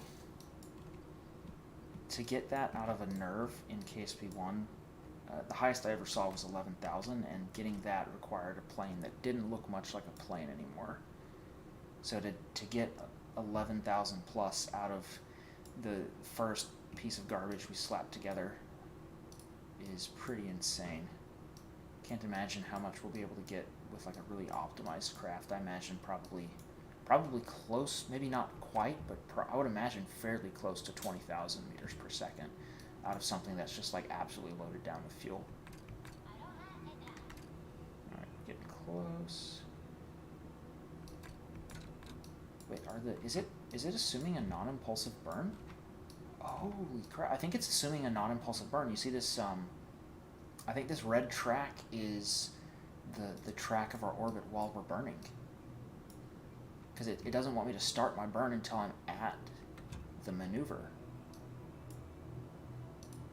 That is, if that's what I think it is, that's really cool. So, we are also completely not pointed at the burn. Oops, my bad. Let's just, you know what? Let's do a go round. We'll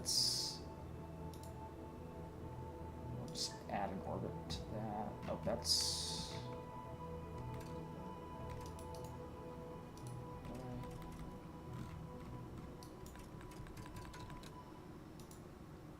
How do I add an orbit onto the burn? Is there a way to do that?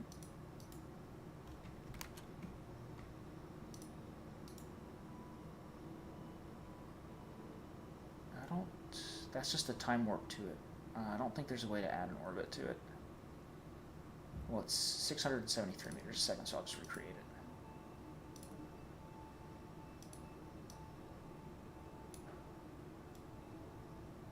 So what, 670?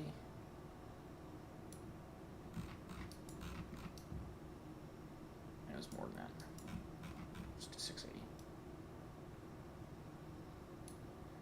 Oh, we got something.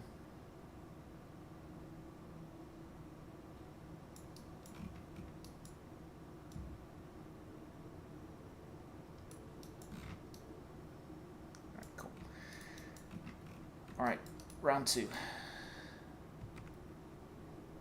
Maybe, okay, that actually looks like our maneuver. That little symbol there. This is absolute pain without a reaction wheel. Yeah, non-impulsive burns is going to be a huge deal. Because, so for example, if you're in KSP 1, if you're wanting to do a burn to jewel with, say, a nerf, right? You obviously you need to split that into multiple burns. But even then, like, the final ejection is going to be like 1,000 meters a second, and how do you know when, like, you know, you have to kind of just guesstimate and start that 1,000 meter per second burn like halfway to the node, and, you know, then make a correction later, because obviously a 10-minute long 1,000 meter per second burn with a nerf is not going to be perfectly accurate. Whereas now, you just, what the node says is what you get. I'm excessively excited about that. Let's go ahead and time warp.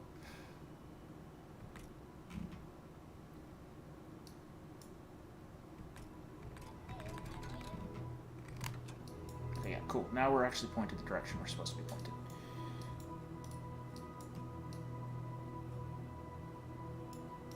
You can see it even shows where our new periapsis is going to be shifted by the burn.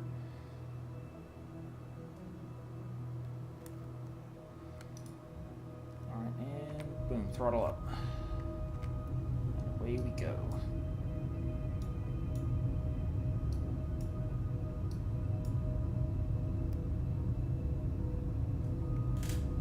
We are not pointed at prograde right now. Very cool. Maybe I should turn gimbal off.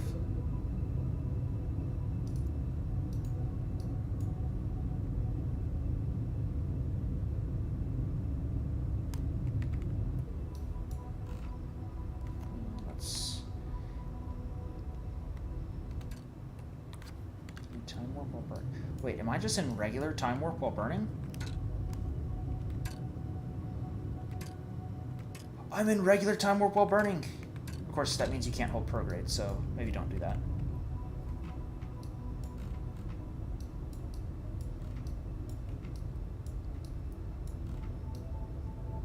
Oh, wow, interesting. It's showing... What is that showing?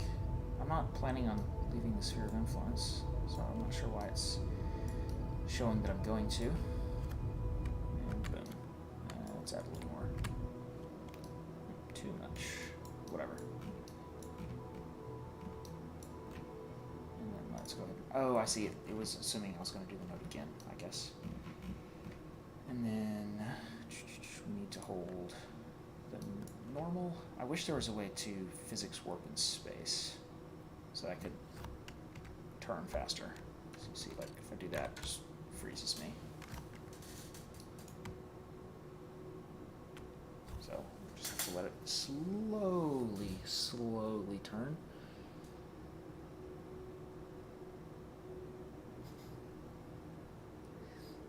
Yeah, that maneuver bug, not the greatest, but on the whole, it's fairly minor, I feel like. Yeah, OJT says, downloading the game now. First thing I'm doing is flying into the sun. Gonna nuke my PC and my Kerbals. So that's something interesting, is they said in a post on the forums that right now, entry heating is bugged, and supposedly, like, obviously, like, atmospheres exist, but the actual entry heating from like flying in an atmosphere isn't gonna currently. What is SAS doing? Yeah, entry heating is not currently implemented. My SAS is a little drunk right now. Yeah, so a mission that I had actually planned on doing in KSP 1 and just due to life things wasn't able to get around to, but we'll probably still try and get to at some point, is I was working on designing a station to orbit right above the sun's atmosphere using a bunch of, like, heat occlusion bugs, which on that subject, look in the next week or two for another KSP1 Kerbal Academy to be releasing. That's going to kind of go over the thermal system and how to exploit it. So like how to, I have a couple videos on my channel from a year or so ago where I did a mission to the sun and kind of flew through its atmosphere, and I'm going to be kind of detailing what kind of bugs I used to make that possible, as well as just some general analysis of the thermal system, specifically around like re-entry heating and solar heating and all that. So look for that in the next week or so. It's actually up till like midnight last night working on that. My problem is I get distracted a lot, especially if I'm booting up KSP to take some footage for a video. I'll get distracted and do other stuff, and so the amount of time that actually goes into the video is less than the amount of time that I spend with the video editor open. But hopefully that'll be out in the next week. I do like the new graphics improvements with like the scattering and stuff on the terrain. That's pretty nice. Let's see. Almost here. So let's go ahead and... Oh. That is in... Damn it, I'm pointed the wrong way. Oh, I'm pointed the wrong way. Oops. I'm gonna have to slowly wait for it to spin all the way around to point anti-normal, not normal. I misread the little up arrow as being a minus sign. I need to get my eyes checked, apparently. Oh, look, there's Kerbal. It looks kind of large. Can I focus on it? There we go. See, it's got like a little like wavy effects. I'm not a huge fan of the color, and there's like no like sun flare, which kind of miss. I'd like to see like a sun flare, and I feel like it's too dark orange. I think it would look better if it was like a lot closer to being like a white color. Just like a horrendously bright, burn your eyes out white. I will say I like what I've seen of Moho so far. I think this looks a lot better than the KSP1 Moho. A lot more craters. But let's see, what planet was it that I saw that was really good? Duna, I think, looks real good. It's got lots more terrain. You can see there's like canyons and lots of craters, different colors. The ice caps are a lot more interesting and also a lot more realistically sized, which I like. It's just a really good looking planet. Alright, but how do I focus back on my craft? I don't know what the hotkey is for that. Let's focus just anything to get us back here. Alright, now that we're pointed in the correct direction, let's actually fix our inclination the correct way this time. I'm going to intentionally overshoot and bring my positive inclination back around, so then I can point back to normal and time warp to it, and then correct it back out to 0. I should probably drop my apoapsis while I'm at it. I really need a reaction wheel. Holy crap. So, how do I close the arrow view? Oh, I can just... What's this do? Okay. Alt F12, arrow GUI. Alt F10 doesn't do anything. Or 11. Alt F10 also does nothing. In hindsight, I probably should have checked to see, if, what the hotkeys were before I launched the game. I didn't even look at the controls. I just jumped straight into it. And we're almost pointed the correct direction. Lesson learned. The reaction wheels in cockpits are pretty weak. Seems like a little bit of a departure from the first game, where those cockpit reaction wheels could haul even some pretty large craft around pretty effectively. I rarely had to specifically add reaction wheels to space planes. Let's go ahead and time warp.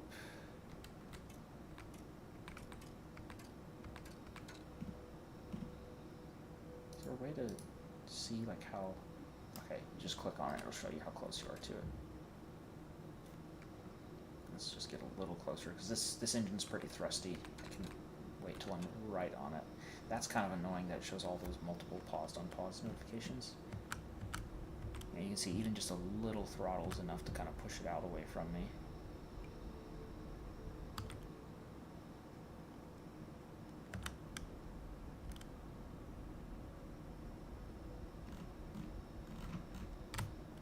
Alright, cool, perfect. And now let's go retrograde, because I want to drop the apoapsis a little bit.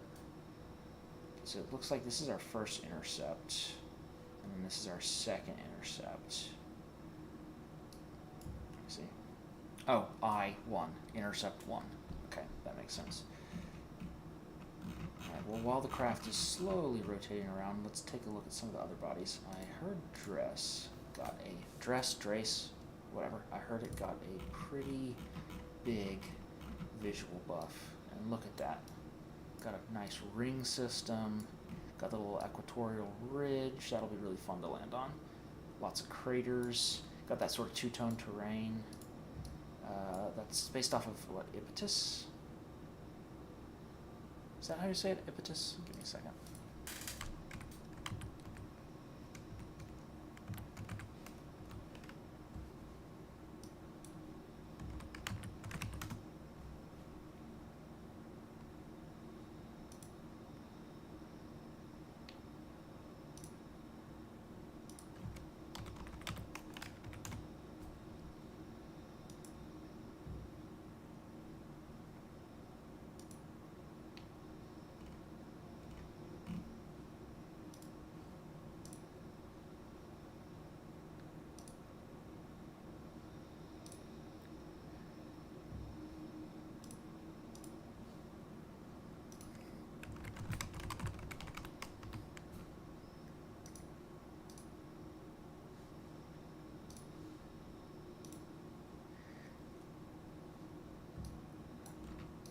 It's Ipetus.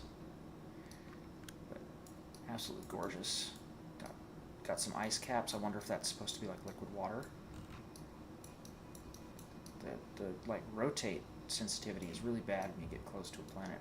Like well, that's weird. So like side to side rotation is works pretty well, but like up and down, look at how much I have to drag. It's like, oh, I see. The more angled you are, the less sensitive all of it is. That's interesting. Alright, so we're pointed retrograde now, so let's zoom back in on the craft.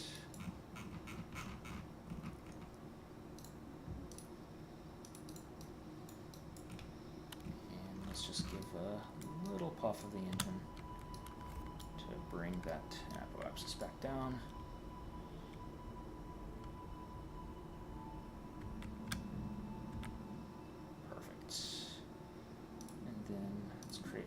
There, and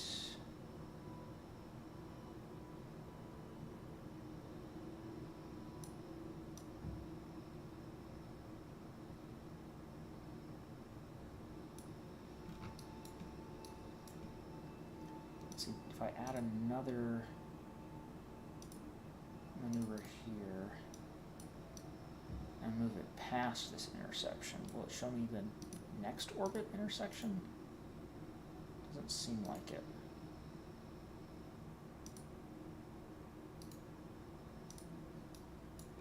That's a wee bit annoying, and I can't see the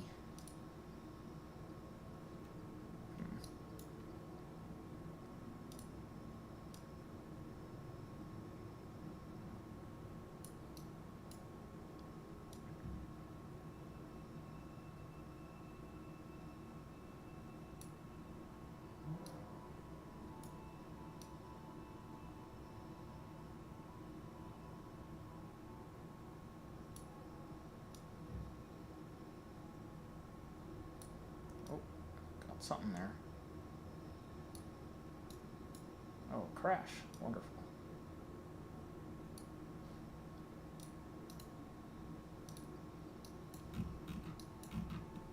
Okay, so it's showing that I'm entering the SOI, but it's not showing me what happens once I do.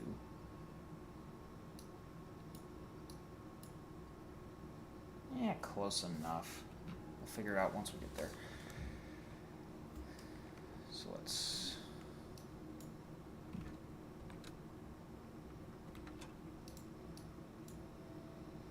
I lost track of my craft. Where am I?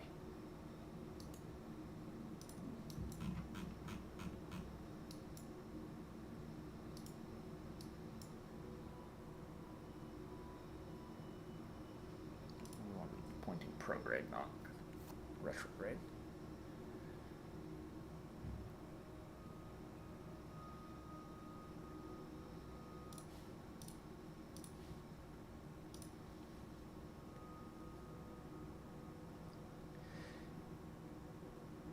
Yeah, so OJT, the performance has definitely not been great. I'm running most of the graphic settings on low right now, and the performance, so in space, like this, here, I can actually, oh shit, that's not what I meant to do. Let me pause the game first, and then open the Steam overlay, and turn on the in-game FPS counter. Yeah, I just throttled my engine up by mistake. I do that all the time. Ah! No! Who knows what kind of damage I just did? A lot, apparently.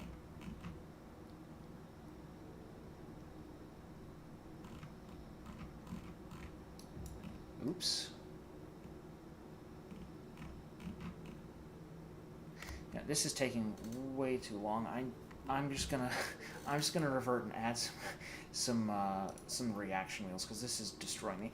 Anyways, yeah. So performance. So I'm running on a 3440 by 1440p screen. So that's like about half the pixels of 4K, about twice as many as 1080p. The performance has not been great when you turn engines on close to the ground. This craft has, not that many parts. 1, 2, 3, 4, like 30 parts maybe. And I'm looking at maybe 20 FPS tops on the runway once I turn the engines on. And I'm running a RX 5700 XT as a graphics card, which is about comparable to a 2070 Super. It's like between a 2070 and a 2070 Super for NVIDIA. So for like more modern graphics cards, I think that would be, it'd be like equivalent to probably around a 3060, I think, maybe a little more than a 3060, about equal to a 3060 or an RX 660 or a 6600. And then for my CPU, I'm running a Ryzen 9 5900X, so that's a 12-core, 24-thread processor. It's like I'm actually encoding the stream on my CPU right now while playing the game, and my CPU is not having too much of a problem with that. So I think it's either the performance issues are either a single-threaded issue with like one thread being bogged down with like presumably physics and fuel flow calculations. I think it's probably a lot to do with fuel flow because I noticed the performance gets substantially worse as soon as I turn the engines on. The frame rate gets cut in half when I turn the engines on. So it seems to me like there's probably a pretty serious bug or inefficiency in the fuel flow calculations.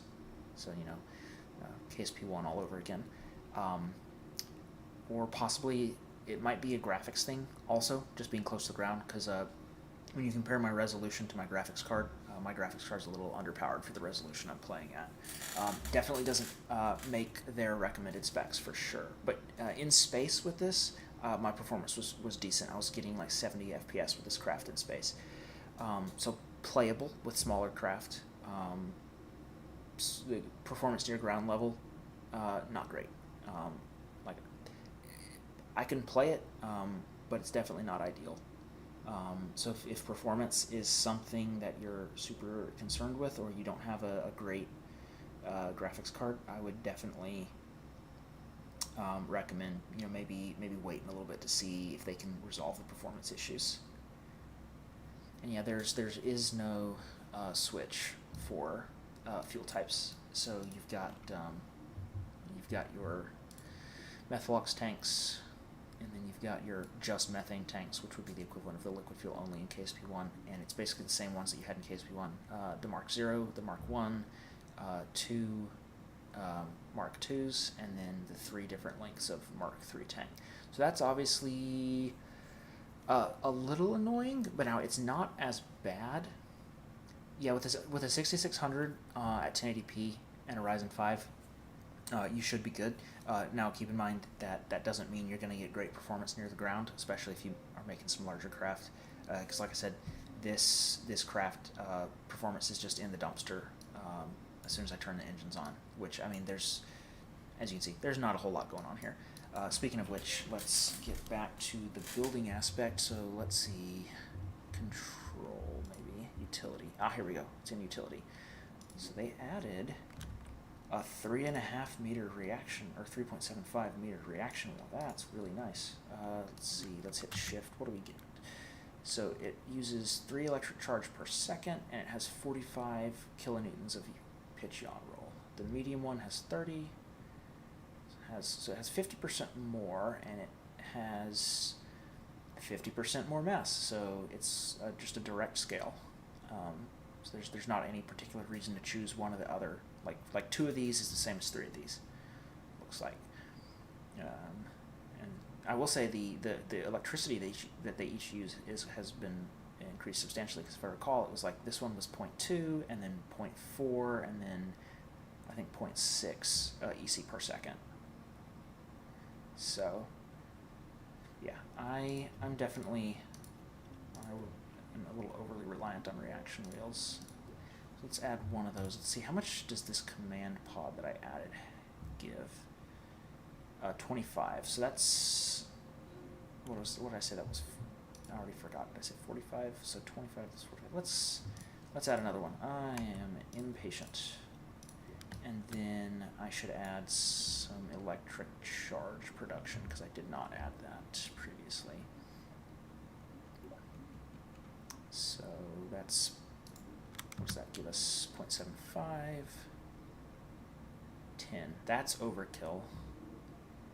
That is not enough, and putting a whole reactor is also extreme overkill. So let's see, what do we have for service bays? We'll do, maybe I do a little small bay. How does this open?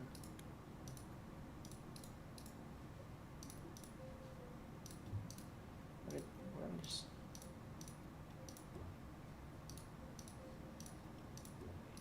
okay. How do you open this?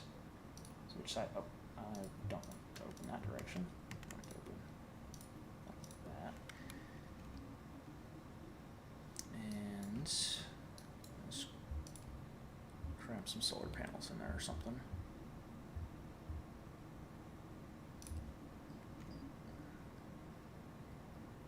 Actually, you know what? I don't really care. I'm just going to use, well, these can't retract. These ones. This craft is large enough. These aren't going to appreciably impact the drag characteristics much. So we'll just add 4 of these.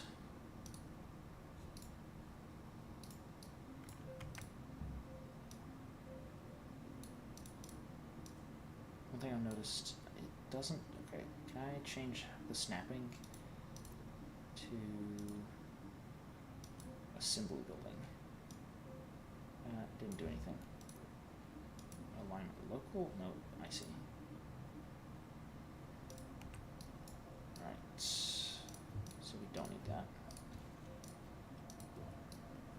And then while I'm at it, we still had a little bit more wing area than what I wanted, so...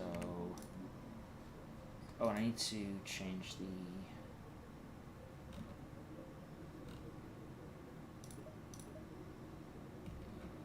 deploy angle on these.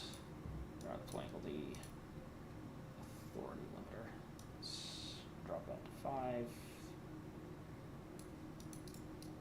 And then I also need to set these to deploy, and let's set that at 1 degree. And then how do I do action groups? I want to do action groups. Where's that? Action group manager. Cool. Here we go. So, can I just click the part? Nope, that picked the part up. Oh, I see. So let's put those on action group 2. And then add toggle panels to that group. Oh, cool. Even within the action group, it groups by part type. And then custom group 1, let's add toggle engine. I said that feels like they could kind of compactify the UI a little bit. OGT, how's the arrow model compared roughly to KSP1? So I haven't figured that out too much yet. Definitely looks like wing incidents still useful. That still definitely helps improve performance on SSTOs. I would say, other than that, it's too early to tell. I haven't found a way yet to look at the per part drag. I can see the arrow, like the arrows UI, to see drag of like the craft as a whole and the lift to drag ratio of the whole craft. But I haven't found a way to look at that like per each individual part yet. So I don't really have any idea yet how like like is body lift, like how good or bad is body lift? Because in KSP1, outside of a couple of weird edge cases, body lift is just really bad. Like the actual amount of lift that you can get from it at high angles of attack isn't completely terrible. I do have a video where I landed a rocket in Kerbin's Ocean using like only body lift as part of a Duna mission. But the lift to drag ratio with that is really, really horrible. I don't know yet in KSP2 how that's going to math out. Like does body lift at 5 degrees angle of attack give 3 lift to drag ratio? Does it give a half a lift to drag ratio? So that's something that's going to have to be figured out. I think the devs have said that they're trying to keep the arrow model fairly similar, so I would expect things like node attachment to still reduce drag, and for clipping to not reduce drag, unless of course it's into a fairing. But in terms of just how similar and how it actually works under the hood, I don't really have any of that figured out yet. That's definitely going to be something I'm going to be spending a lot of time on looking into, though, because that's obviously one of the things that interests me the most.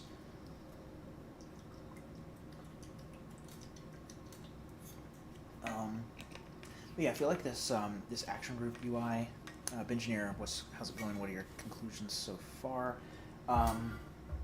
So performance isn't that great. That was something that we've seen from some of the previous previews, and I can definitely back that up. My system's decent. My graphics card's not the strongest ever, but performance in space with this craft, which it's like a 20, 30 F like parts. Performance is it's like 70-ish frames per second once I'm in space, but during early ascent, right after I turn the engines on the runway, it's 20 at best. So that's definitely something that needs some serious improvement. No auto struts, which is kind of annoying. This craft has some wobble issues with the engines, but nothing bad, nothing too bad so far. On the whole, I'm enjoying it. There's a lot to explore, and for me, I like sort of picking apart systems and figuring out how everything works. So having a whole new game to do that with is great. I like that. But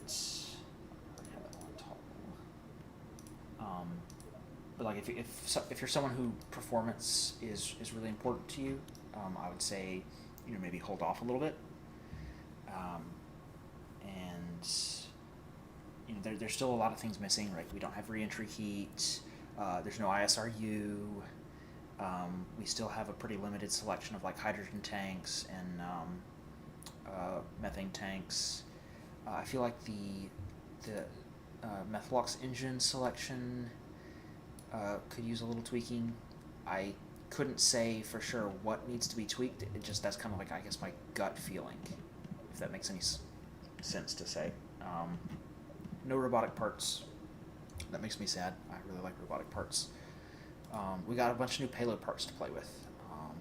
A whole bunch of new payload parts. So you can see we got all sorts of different shapes of cargo bays. We got like Mark III. We got like 5 meters. That'll be really fun. I am gonna try to check at some point to see if it's still possible to do like an open-ended fairing, like a custom fairing bay, like I used to do in KSP1. Because if you want to carry like super, like seriously big stuff, then that's what you need. I'm a little worried about like, you know, my typical SSTO design is kind of having a central hollow fuselage or an empty space where I attach the cargo, and I'm concerned that that'll cause drooping issues since we don't have auto struts here. Though I do think, yeah, we do have regular struts, so you can use regular struts if you need to, but they also are 50 kilograms a pop, so that's not an ideal solution. Engineer says try out some fairing drag occlusion. I will do that in a bit. For now, I was just gonna relaunch this craft and try and flight a Minmus with it. Actually, you know what? Screw Minmus. Let's try out some fairing shenanigans. So I know this craft was getting about. So let's move these. So these shouldn't add too much drag. So I was getting like 1.8 lift to drag ratio, I think, at the sound barrier. Maybe a little less. So let's. I still haven't figured out how to like drag the camera back and forth. Do they have option settings? User interface. No. General input. Oh, they do have trim. Interesting. I never really used trim much, but a lot of people really like that. And most of this is all kind of the same.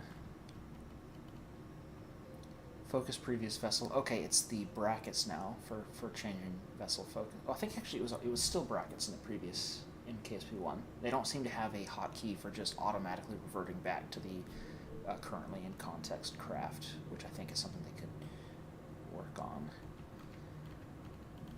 EVA, OAB. Toggle frame of reference F. Select all primary assembly. Fast modifier, shift, interesting. Redo, undo. Center camera, home, reset part orientation.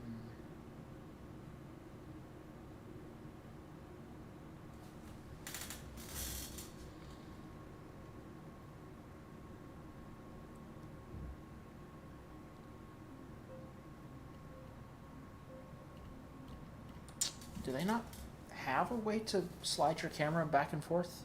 That would be really, really annoying.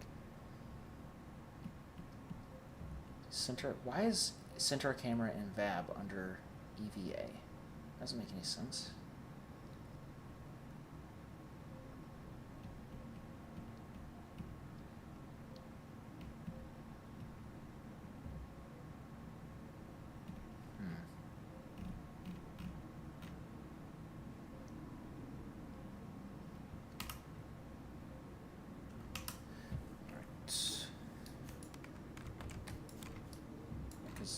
I really hate having it just locked on that part. Like,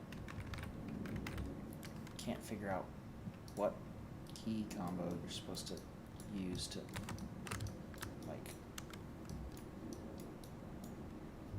what did I just, oops.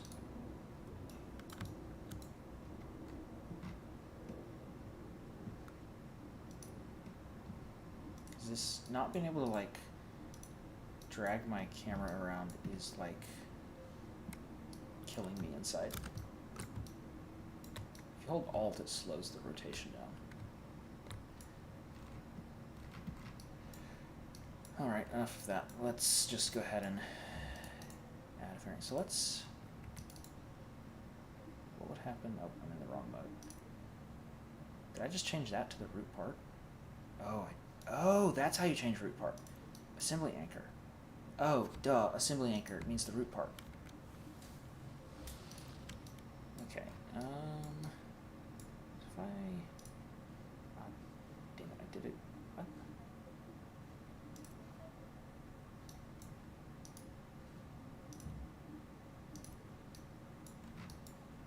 do I make that go away? Oh,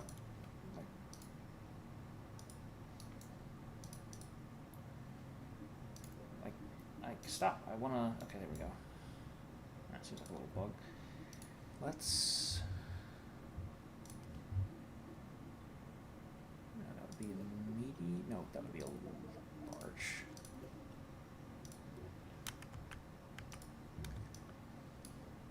Fairing shenanigans for fun and profit. So how do I?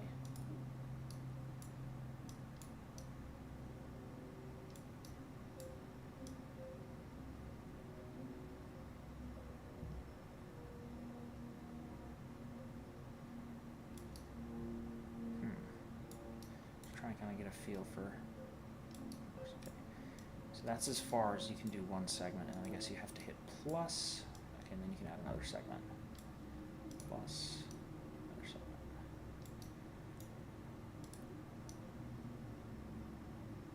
We'll stop it right here, and then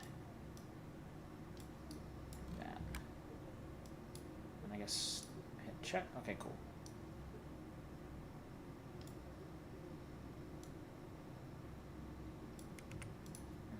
Stick that bad boy on. And what a pretty beautiful plane. So list V says, how is it performance-wise? Not great. Performance in space is decent right now, getting like 70 FPS. I'm using a 3440 by 1440p screen. It's about twice the pixels of 1080p. I have an RX 5700 XT and as my GPU, and my CPU is a 5900X from AMD. So my CPU is excellent. My GPU is getting a little older. It's not great for 1440p, but like I said, 70 FPS in space.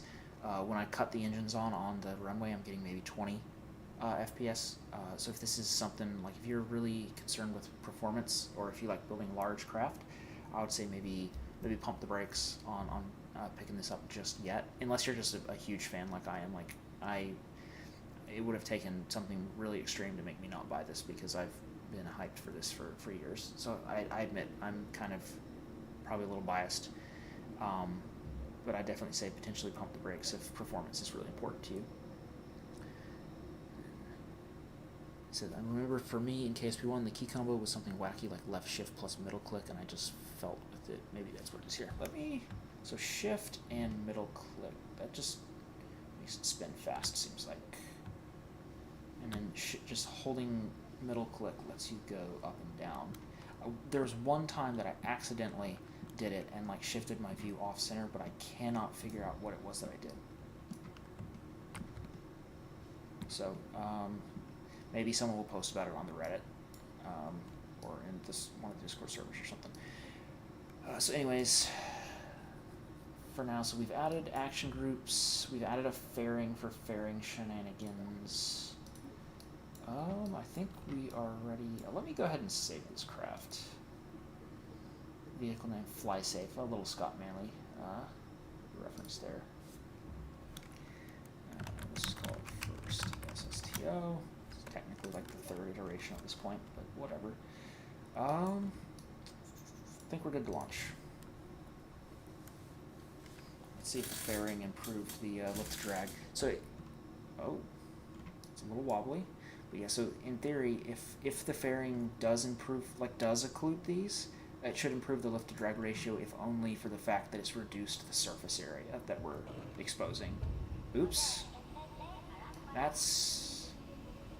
yeah, you can see 8 FPS. Yeah, not good. Alright, let's revert to launch. And let's move the fairing out of the staging.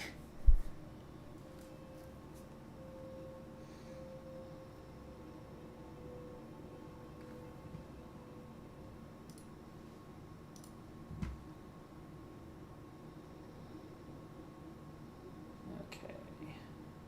How do I do that?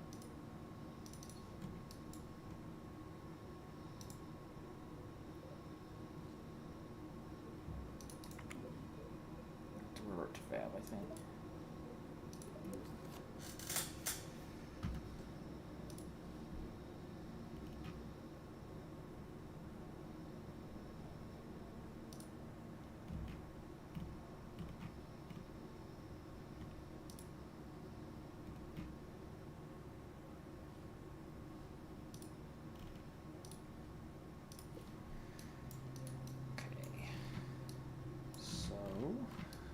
do I make the fairing?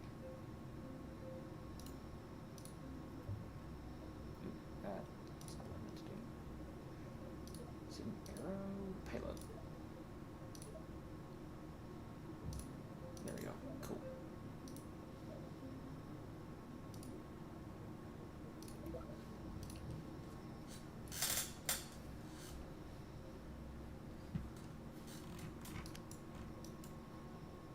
As you can see, like right now, I'm getting 27 FPS just sitting here. And then as soon as I turn on the engines, getting like 12. Definitely something funky going on with the fuel calculations.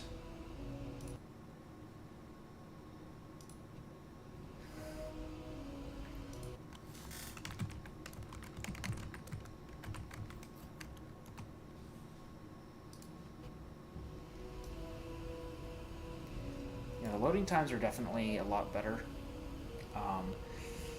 But I never really minded the loading times too much. For me, getting the frame rate up is gonna be more important. Let's see. Let's bring up the Aero GUI, and Prox, you will be glad to know that there is in fact an Aero GUI. And yeah, the game, like I'm playing on low right now. There's definitely some things that could be improved, but on the whole, the graphics are a lot better. One thing that I've noticed, like you can see the lighting here, they're not, so we've got atmospheric scattering, so the atmosphere looks really nice, but the atmospheric scattering isn't applying to the ground, so you can see that the shadows are too harsh. Like realistically, when the sun shining down through the atmosphere and scattering everywhere, these backsides of these hills where it's really deeply shadowed should be getting lit up by the light on the sky. The key for the Aero GUI is Alt F12. Instead of bringing up like the whole cheat menu, it just brings up the Aero GUI for now. I haven't found a way yet to look at the drag of an individual part. So if I click here, it will show you the lift to drag ratio of that part, specifically for wings. But I don't know if this lift to drag ratio is taking into account the wing parasitic drag, or if it's just the lift. Like if it's taking into account the lift induced drag and the parasitic drag, or if it's just one or the other. Like I just don't know.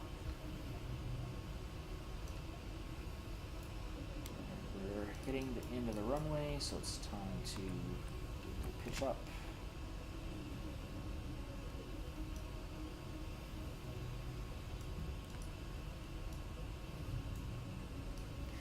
Is there a debug menu for testing vessels? I sure hope so, but I haven't seen it yet. I'm not sure where to, I mean, like, I would be astounded if there wasn't one, but I have not found it yet. I also haven't looked very hard. That's just the escape menu. You can open the menu without pausing the game now. Pausing is a separate function. So, you can go to facilities, revert, resume, save, load. In settings, I didn't see anything about it in the settings, but I don't think that showed up in the settings in the first game either.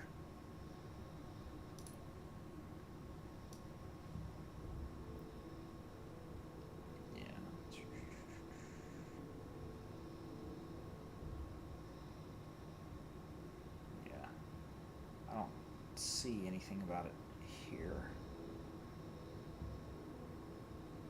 Oh, toggling the flight HUD is the same buttons in the first game. Anyways, let's go ahead and... Also, one thing I've noticed is 4x time warp works really well. So like if you look, in KSP 1, so these wings, these are a little wobbly, so you would expect that when I time warp, these would like sag a little bit. But you'll notice that nothing like that happens. So the time warp is a lot more, like the physical time warp is a lot more stable from what I've seen so far. Florian asks, how's the performance? It's not great. You can see right now I'm running at 13 FPS. I'm currently on low settings at 1440p using a 5700 XT graphics card, so that's about equivalent to a 6600 or a 3060. So the performance definitely is leaving something to be desired. Once I'm in space, performance is about 75 FPS, and if I'm sitting on the ground without having my engines running, it's somewhere around So, lift to drag ratio is not great. I'm gonna pause this for a second. So, yeah, performance definitely not great. So if that's something that's super important to you, I would recommend maybe holding off a little bit.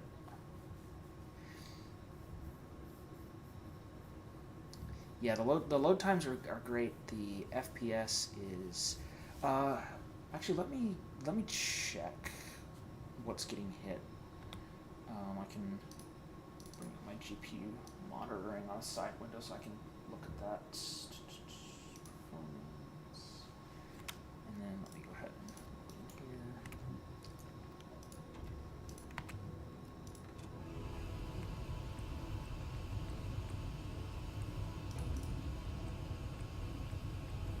You can see the plane's a little wobbly when I pitch up.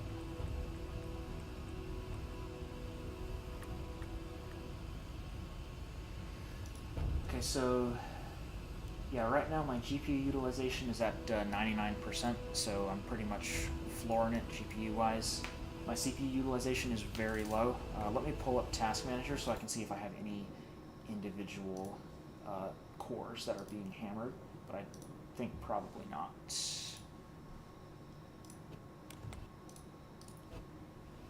Yeah, so I think it's definitely. You can see now that I've left the Space Center, my frame rate has gone up to about 20 FPS. So I think there's something about the Space Center that is hammering GPU. And I think in terms of CPU, I think it is probably primarily a single-threaded thing right now.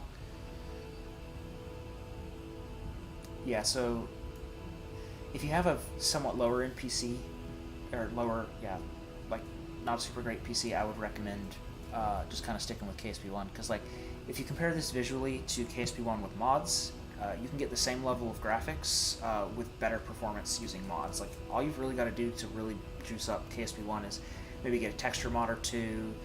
Get parallax is pretty heavy, but that really improves planetary surfaces. But then like Scatterer and Eve aren't the hugest performance hits ever. I mean they're hits, but not like gigantic. But they will really juice up your graphics. So if that's something that's important to you, I would probably stick with KSP1 for now. But this plane appears to be kind of stuck. How heavy is that fairing? Oh, this drag ratio is bad. Yeah, so maybe don't use fairings. Let me revert to that and see how much mass that fairing added. I don't think you can see mass in flight.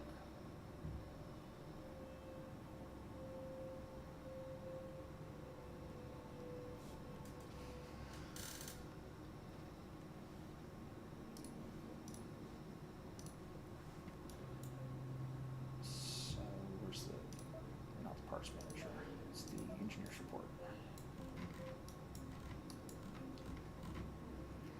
So total mass is 118 tons. Huh, you'd expect it to have no trouble accelerating then. Let me... Oh, the fairing wasn't built. Interesting.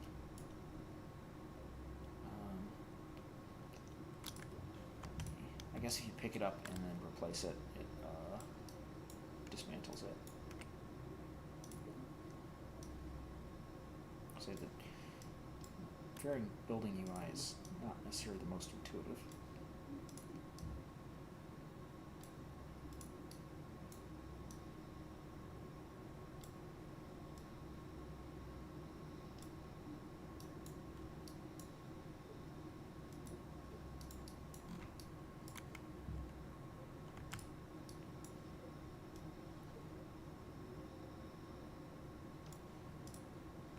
I'm sure like once we have a way to look at like the drag of each individual part, I'm sure that the conclusion will be that this craft has some like hideously wait, what the did it? What happened to my fairing? Where'd it go?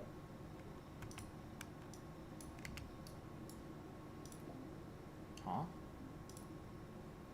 Okay, so it's back.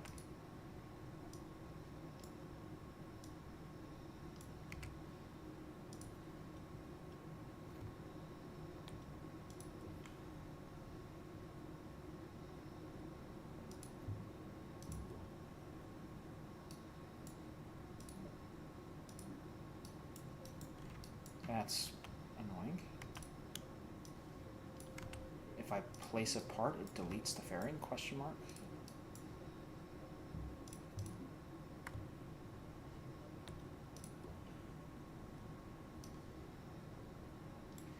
Oh, I see. It's just invisible fairing. Ha, silly me.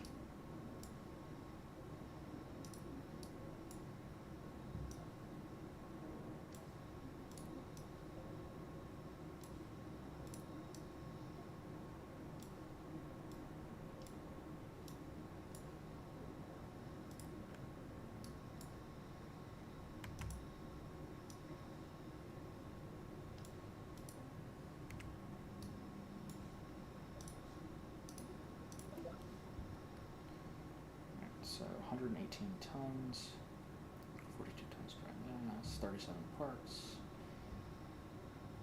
I really wish there was a way to see the drag of each individual part.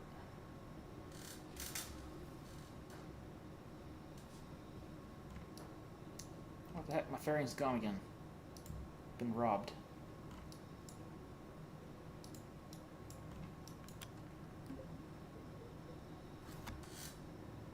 Maybe it's because I disabled it? Are you not allowed to have a fairing that's disabled?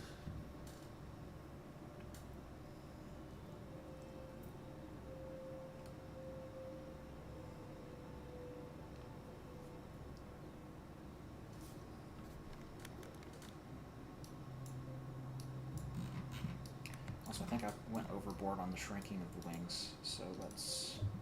Oops. What? So let's...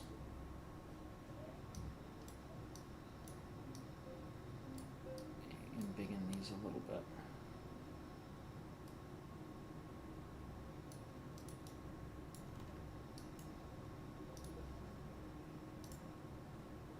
And you can't see like how much wing area do I have?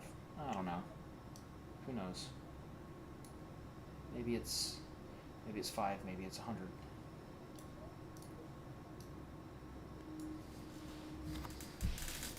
Okay. Fairing. Is it because the fairing was... Oh, if you disable the fairing, it like doesn't exist anymore. Deploy... Oh, I see. Deploy type none. Okay, there we go. Will that fix it? I'll just put it in the 3rd stage for now.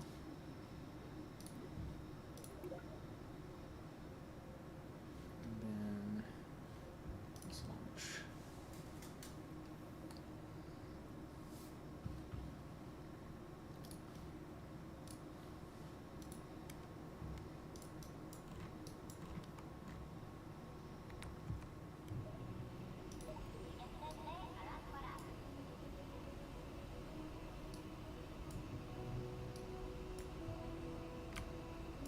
Now our fairing is there.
Why didn't...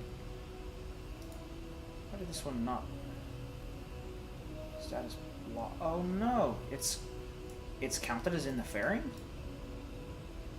Is that what's happening? That's unfortunate.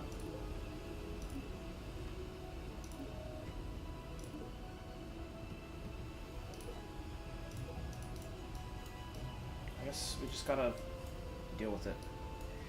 Lift to drag ratio looks to be a lot higher, I think. We'll see if it doesn't dip below 2.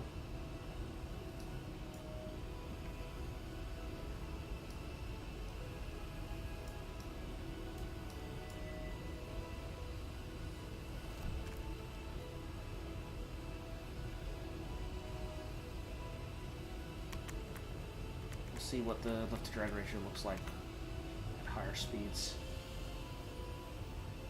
Also, just that little change to my wings. Dude, how detailed is the simulation on wings? Like, did my lift to drag ratio go up because my wings have a better shape now? Like,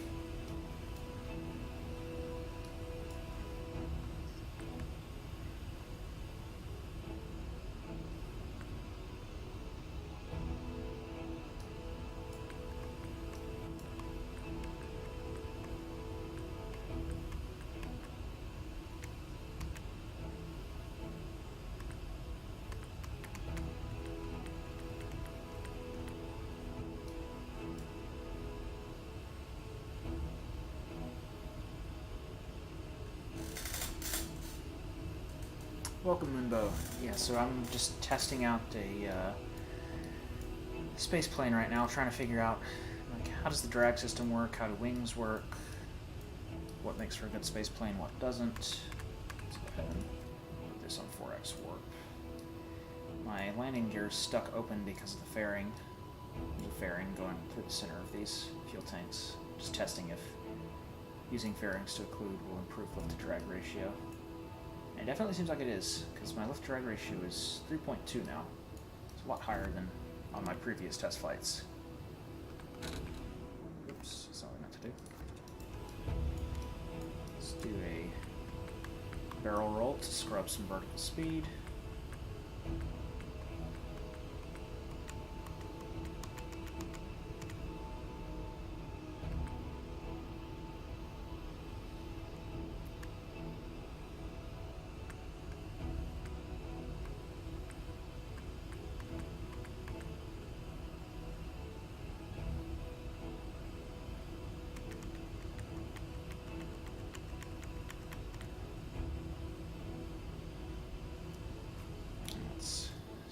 Up.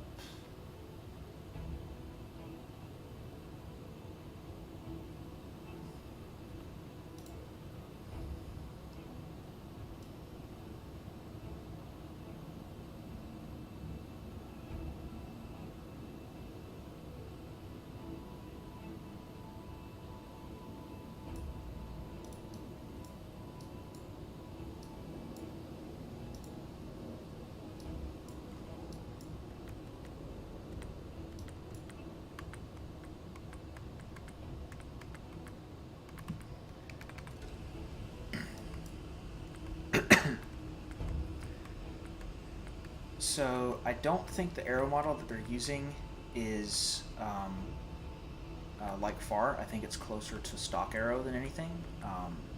Too early to tell exactly how it's implemented, and there's no per part debug menu that I've been able to find. So kind of left doing a little bit of like kind of a guessing in the dark type deal. But I think it's closer to stock than to FAR. So if that's if FAR-like, more realistic aerodynamics are something that's important to you, you might want to hold off until something like FAR is modded in. Because like right now I'm doing the classic fairing shenanigan of just putting a fairing through the whole craft body, and it definitely appears to have improved the lift-to-drag ratio. I think. I can't remember what my lift-to-drag ratio was at this point in the flight. last time.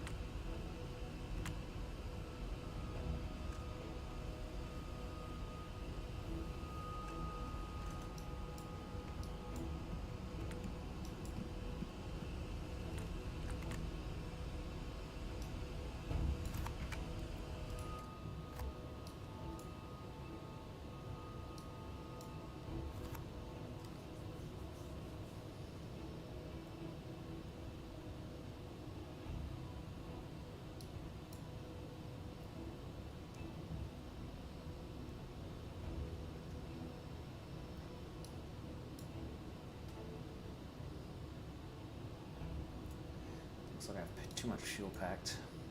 Should only have maybe 6 liquid fuel tanks, not 8. Let's go ahead and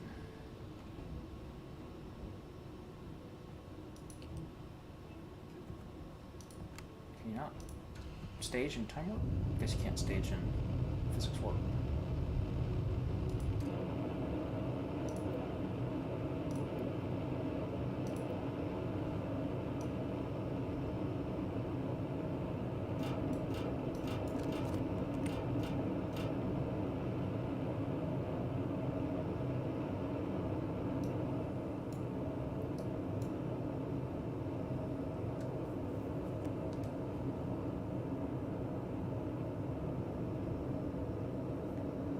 I think, in general, the reason that a FAR-like system isn't implemented, like OJT said, is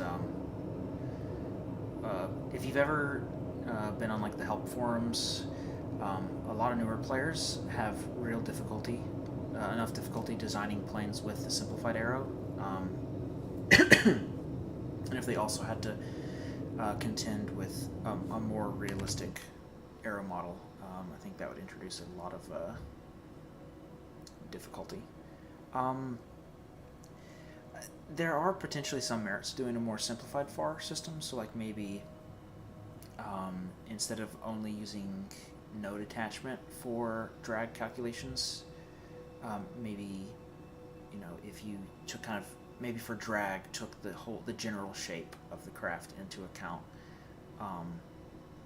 But the tricky thing is, you know, with FAR-like system, you know, you've got, you know, like, for example, wing sweep, right? Wing sweep has a huge impact on how the craft performs, whether you're using a delta wing or not. You know, if you don't put your horizontal stabilizers in the right place, you can stall them because they're in the turbulence behind the main wing. You know, there's all sorts of things that can have, you know, negative effects on craft performance that aren't necessarily obvious. So I think that's why they have stuck with the system that they have, which personally, because I'm a stock aero player and I'm sort of, you know, I like to make weird exploity craft that, you know, manipulate physics in the, since engineer says there's already a stock prop design. Ah, awesome. Is it similar to how they work in KSP1, just like a separate craft with,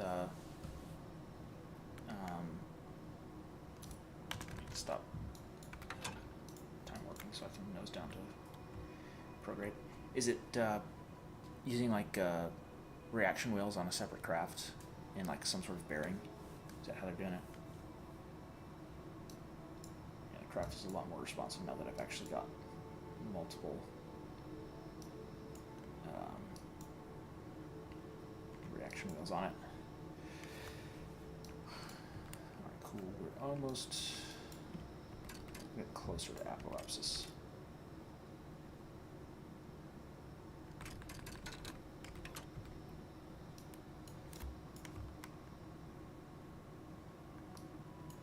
Oh shoot, I took off the solar panels.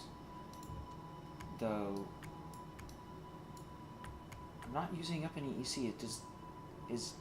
They have infinite fuel turned on by default for electric charge, so I'm not generating any charge as far as I'm aware.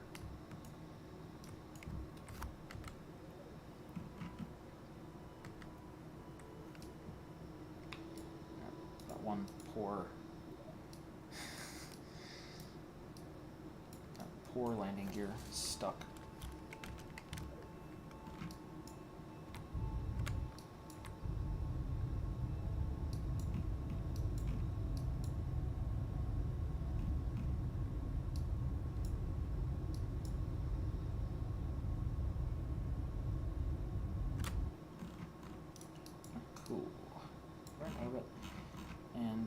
let's actually try an Nimbus mission real quick, now that I can actually point.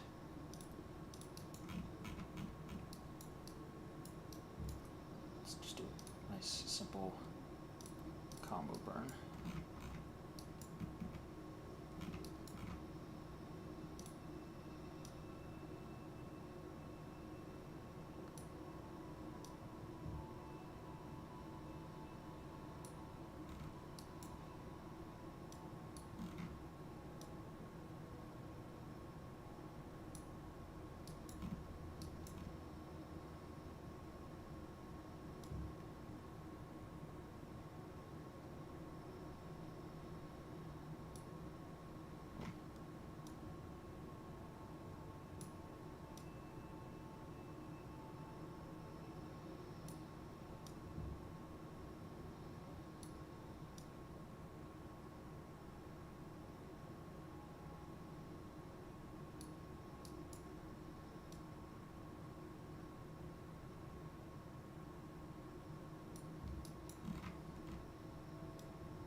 The new UI is kind of confusing in terms of like, okay, so I definitely have a min-miss encounter, but like what's the periapsis of that? Like it doesn't show me my track. I guess I'm close enough. Right, let's warp to the burn. Do my clouds also look kind of weird? Yeah, my clouds are a bit weird. They're definitely not as good as the clouds from the newest builds of Eve. I'll focus my craft again.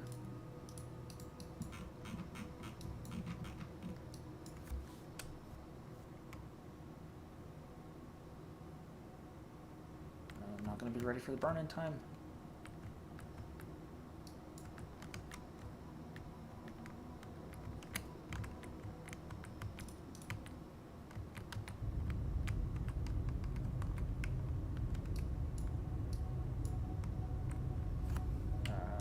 Overshooting. Gimbal, gimbal.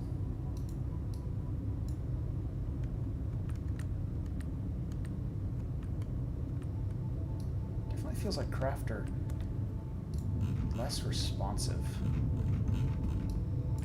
What the? That's, I don't know what's going on there, but that's very annoying.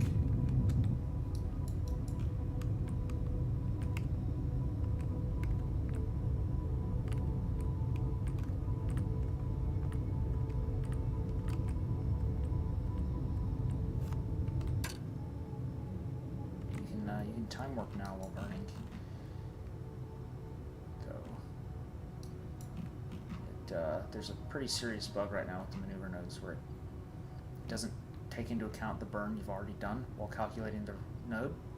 So it takes whatever your current speed is and then tacks the whole node on top of it. So it says that I'm going to exit the sphere of influence if I continue, like if I finish the node out. It doesn't show me how much is actually left on the node.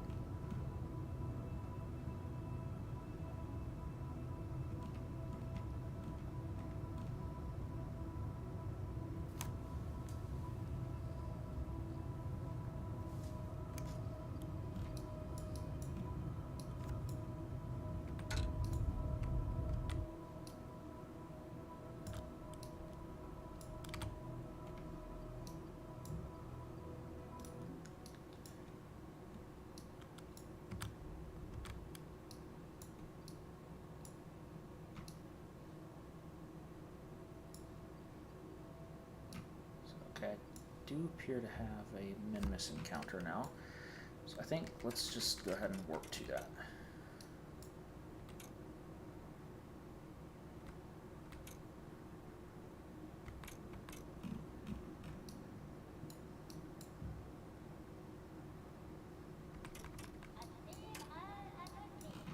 Definitely some UI improvement they could make would be to actually show that encounter when I click on Minmus, so I can actually see where my periapsis is ahead of time.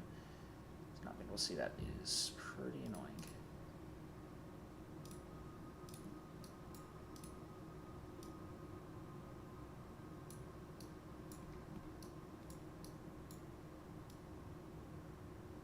I'm sure it's actually visible and I'm just being stupid, but...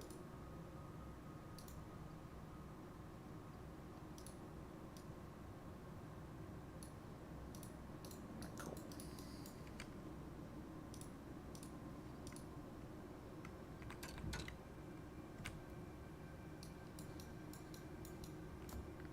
Go ahead and extend my landing gear, so it's going to be landing on this here in a second.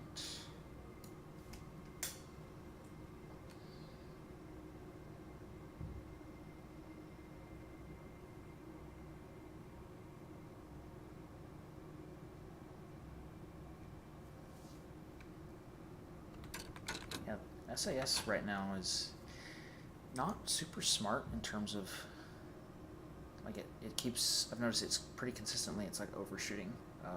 Wherever like if I set it to retrograde, it's overshooting it instead of accurately landing on it. So let's go ahead and warp to our maneuver.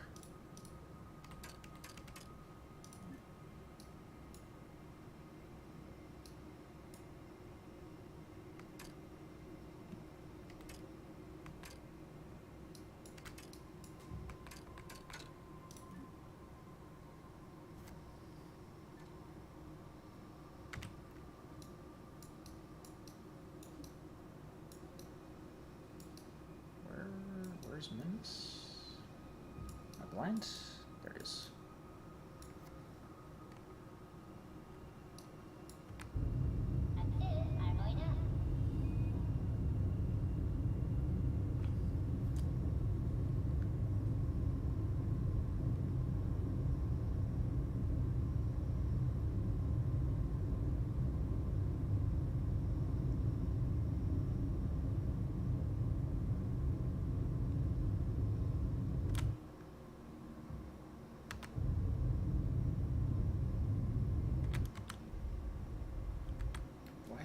What is the craft doing? Why is it?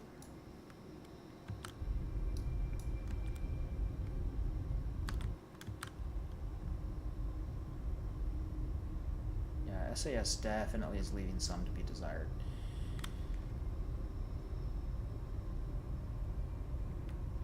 It's not very smart right now. It's consistently overshooting.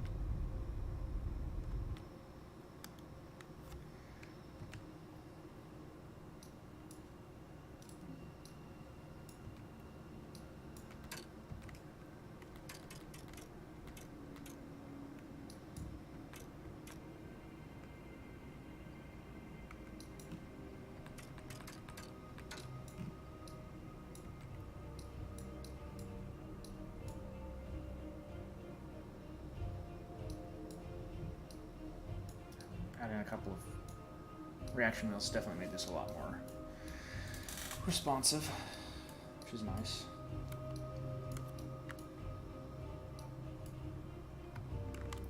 For the fact that, again, it is consistently overshooting where I'm trying to tell it to go.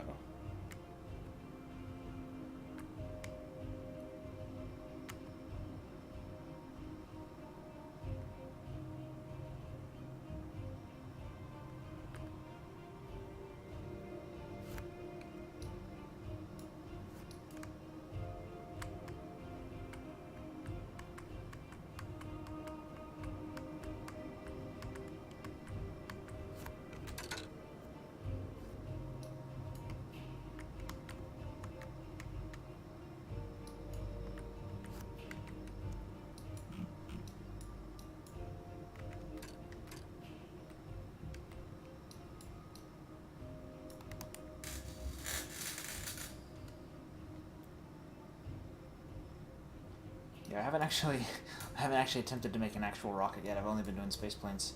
I'll have to, maybe after I do this Minmus landing, I'll have to try doing a mission with a rocket.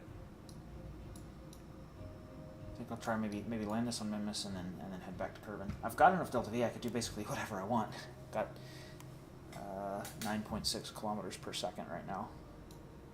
And the delta V on this, or not delta V, the thrust to weight ratio on this is pretty high, actually. This engine is pretty gross. So let's see, basically at periapsis now, close enough.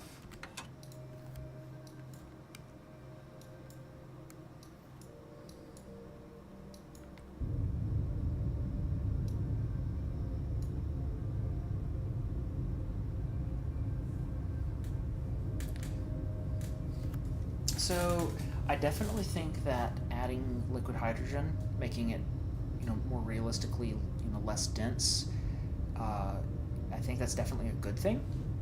I'm not sure how I feel about the Rapier not using it. It definitely seems like they were intending liquid hydrogen it's not intended to be used as a launch fuel. It's really only intended to be used with nuclear engines. So I think that's probably why they made it made the Rapier not use liquid hydrogen, since it's intended, to work with the same fuel type as all the other jet engines. So I get why they did it. I do find it annoying. I'm less, concerned with the realism aspect, though. To be fair, someone made a very good point, which is that the Rapier engine straight up doesn't work, or not Rapier, but the real life, was it the Scimitar? Whatever it was called in real life, it doesn't actually work at all without hydrogen, because the whole point is you need hydrogen because it's extremely cold, so you can boil it off at a low temperature to pre-chill the incoming air, and liquid methane's boiling point is too high for it to work as well for that. But I do get why they did it, to reduce player confusion, because it would be weird for one jet engine to not use a fuel type that all the other jet engines do. So I do get why they did it. Like I said, it is annoying because now I have to manage two different fuel types. Saber, right? That's what it is, the Saber. I'm so used to calling it just the Rapier in KSP. But yeah, so for that reason, I get why they did it. But again, it is annoying because right now, I think I'm carrying around 4. Where do I should probably close there, GUI. You can see when I look at space, 60 plus FPS. Look at the ground, 12. Yeah, I'm currently carrying around numerous tons of. Oh no. No. Started my burn just a little bit too late.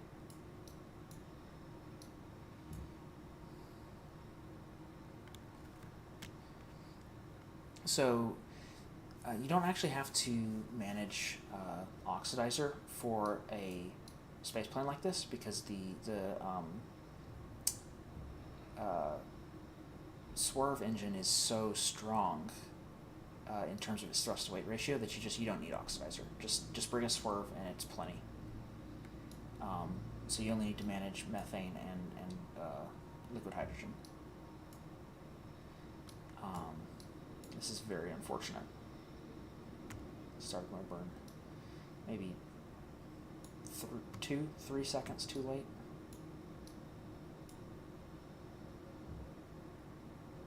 Well, let's launch a rocket.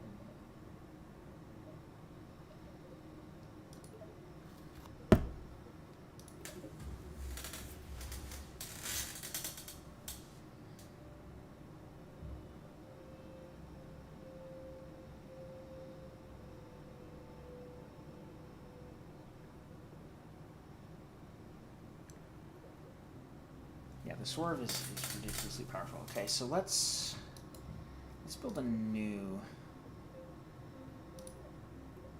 actual rocket. And I'm gonna do something funny here. And so here's what our rocket is gonna be.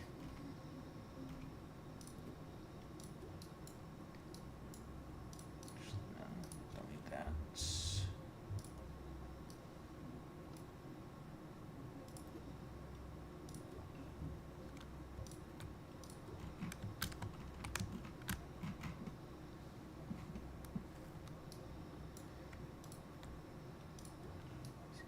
tons is that? Engineer report. 40 tons. Yeah, should be good.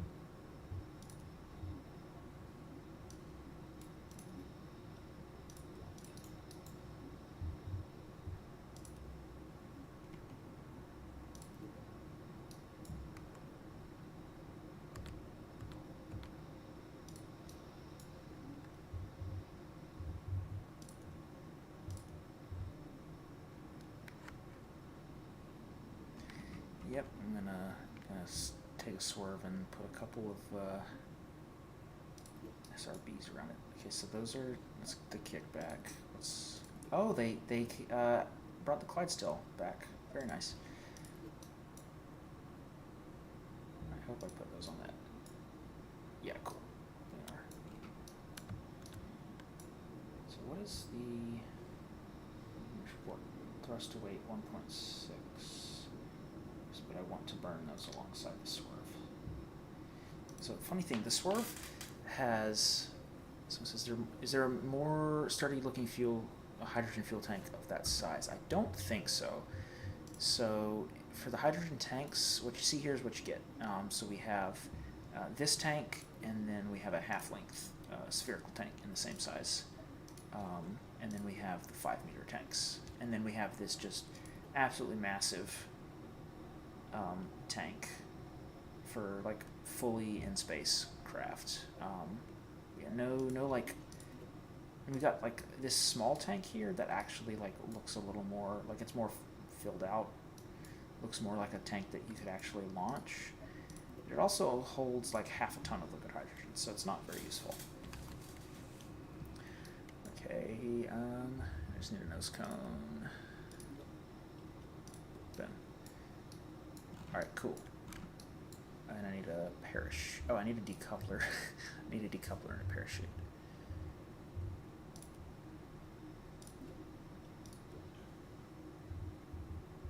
Parachute's utility. Okay, cool.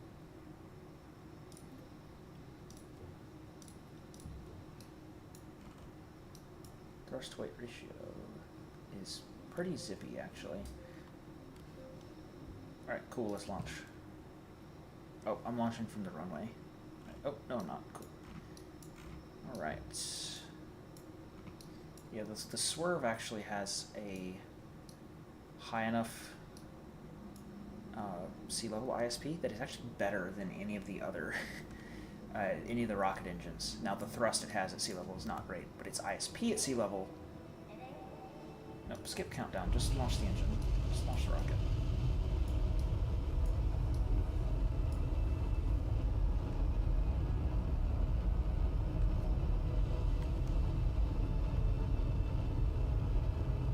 Oh no, I'm rolling so slowly.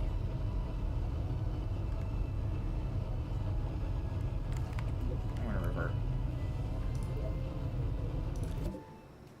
Because I need to, add another reaction wheel, because I forgot.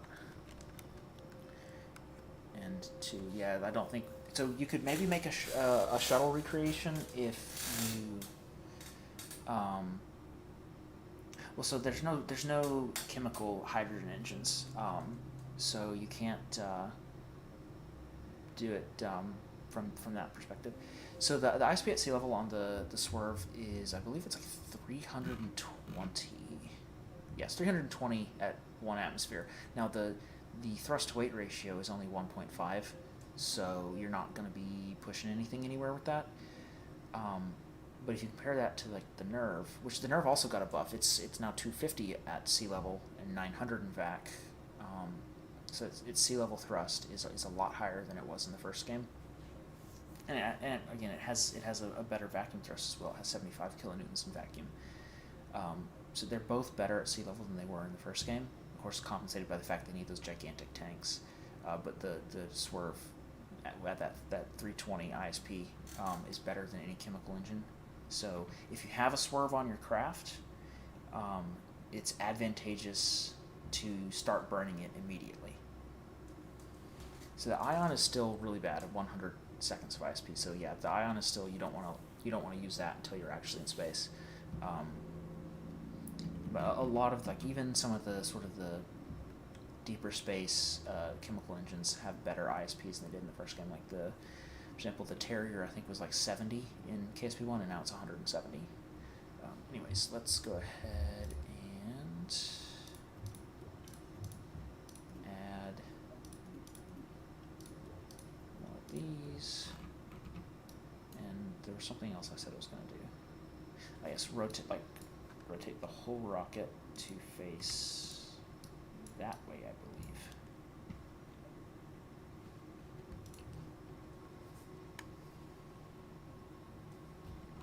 I hope I pointed in the right direction. Yes, yes I did.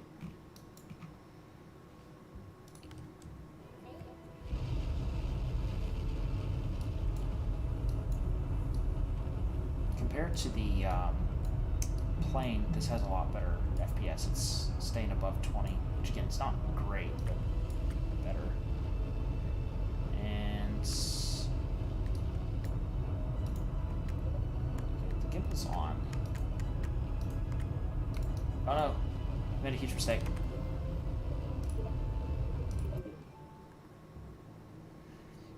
Struts. I am determined to not use struts. It seems so far this particular design seems to be working okay without them. I just keep forgetting to start my gravity turn right away because this has very high TWR and I should start the gravity turn immediately. It's got a weird roll moment going on. Let's go ahead and lock it program now.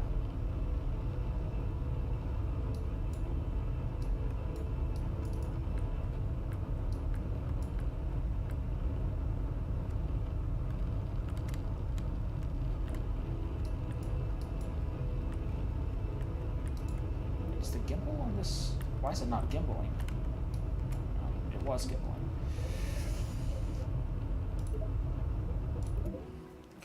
Looks like I do in fact need some fins.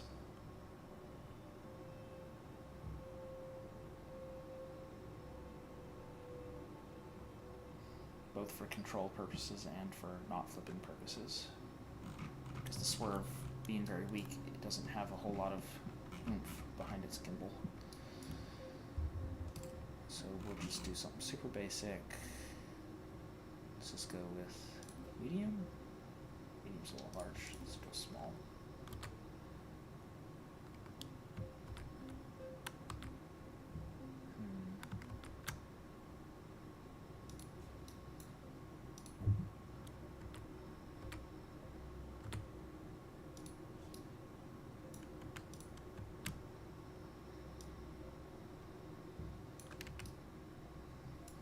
These need to be up higher. I'm going to blow up the main tank when I detach the SRBs.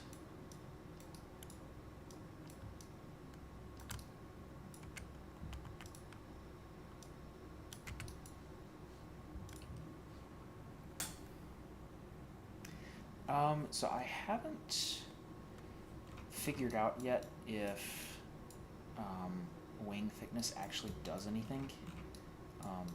So there's not any way to, like, aside from like picking it up and putting it back to see how much mass a part adds, and there's no way to see how the lift of a wing is affected, like how the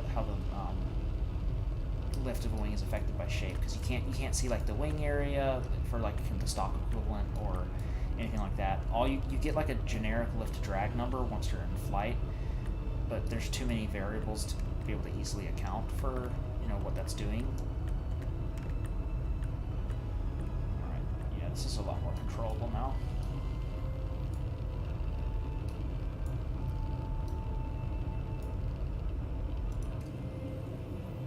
I lied. I keep forgetting those liquid hydrogen tanks are very, very light. So they're really not doing much in terms of, like they're adding a lot of drag up front and not much mass. So the solution, of course, is going to be to simply mount these at the top. remove the fins and add them back down here. Because then there's more mass at the top and less and more drag at the back. Hopefully. And then let's add some separatrons to make sure that we actually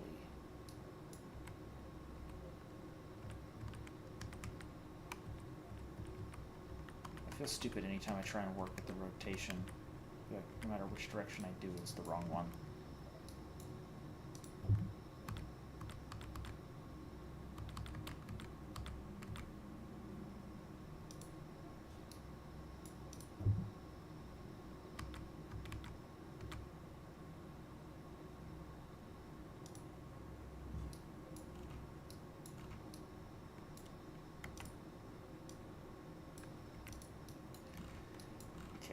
This is my definitely gonna work rocket.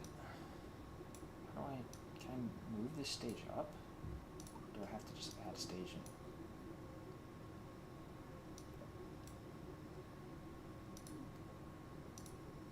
Okay.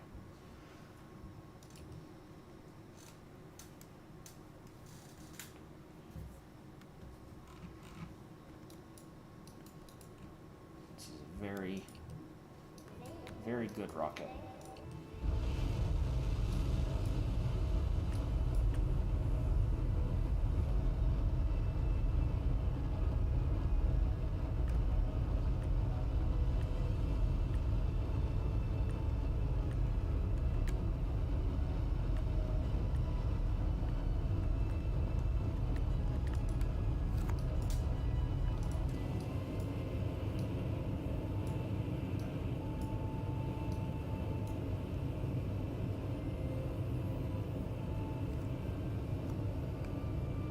See, it works perfectly.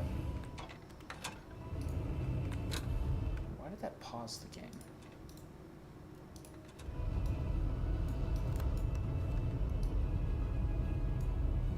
I do like the SRB plumes, those look pretty cool.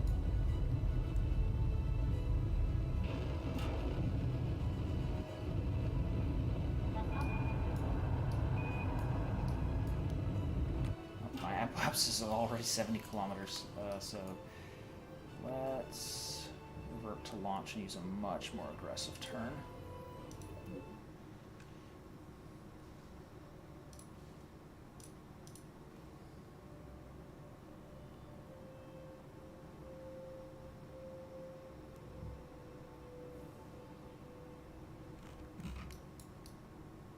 So I'm going to time warp to day.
So I just passed 45 degrees at about 6 kilometers.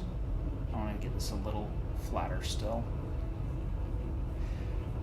On the whole, I like it. I'm positive on it so far. I think it still needs a lot of work. But on the whole, I am enjoying it, and will be continuing to play for quite a while. I'm excited to see where it goes from here. Especially with the future, colonies and interstellar and all that.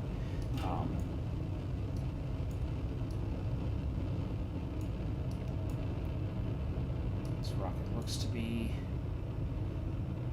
Yeah, we're increasing our time to apoapsis. So yeah, this this nuclear hydrogen-powered rocket is working as expected. Probably only need even maybe like 3 solid rocket boosters is probably enough.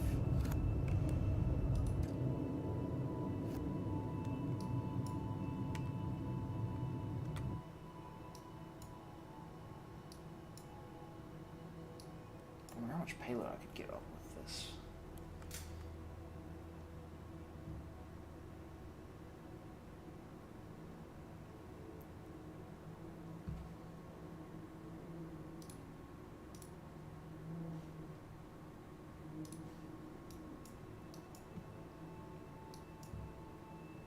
Almost to space.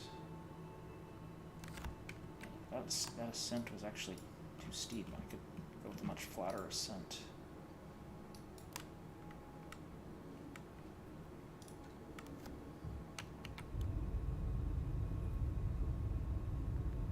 Yeah, I waited too long. I'm gonna pass apoapsis.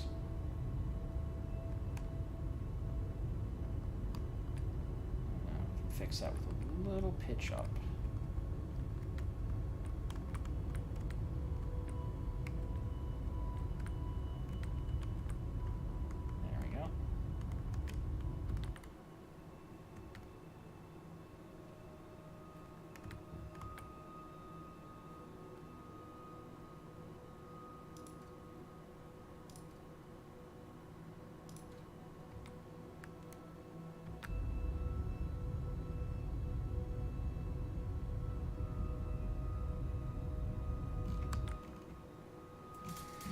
Cool, we're in orbit and it has 11,000 meters per second of delta V.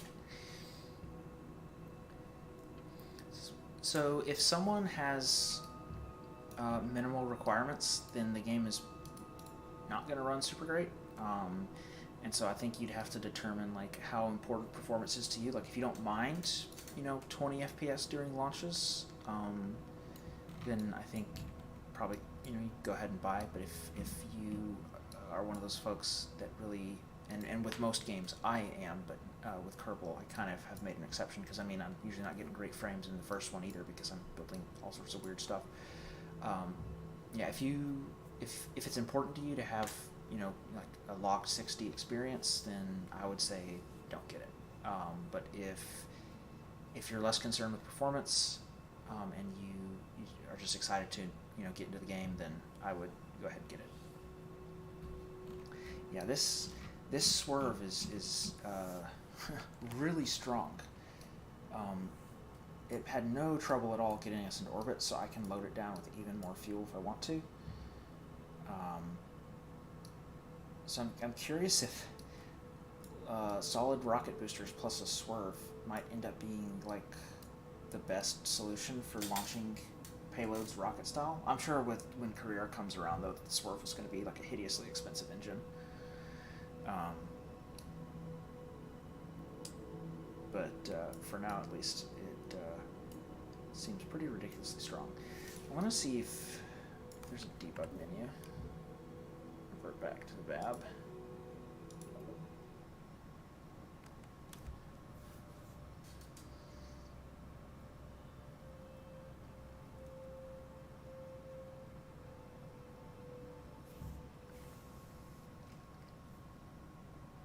So what happens if I Alt F12 in here? F12? Oh, F12 is just Steam screenshot. No.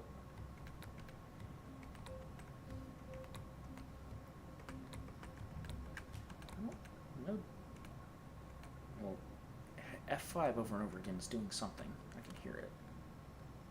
But it doesn't seem to be a debug menu that I can see.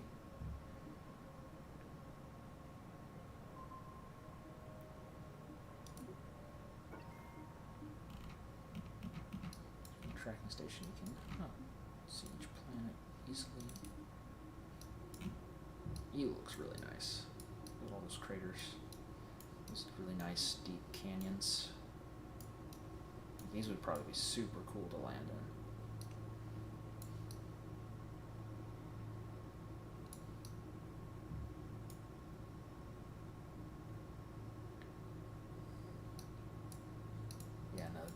SRB plus the swerve definitely seems like it could be a go-to combo. I'd have to do a lot more experimenting to see, you know, just how much can you throw up with one swerve. Because that at least had no trouble at all. What does Eve look like? Very cool.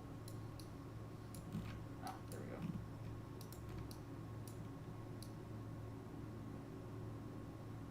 Kind of shrouded in clouds. Tough to see what's going on.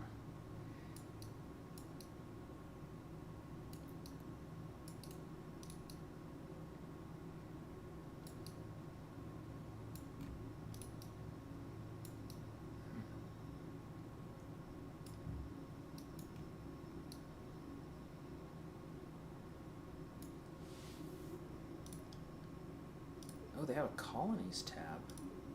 I imagine, you know, just the KSC for now.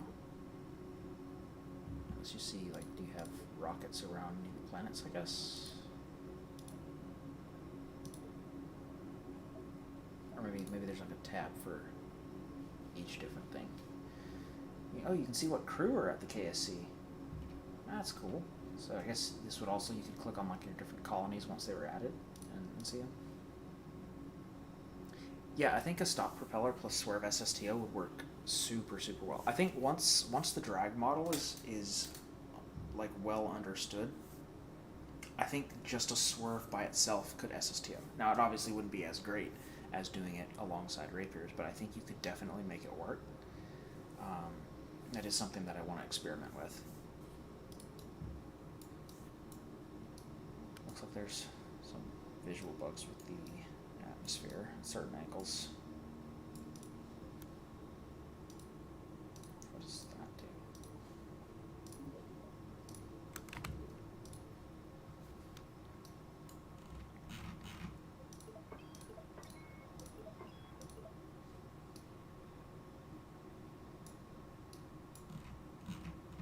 These are 4 launch pads.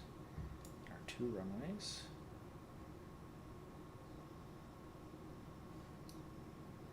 Boat launch.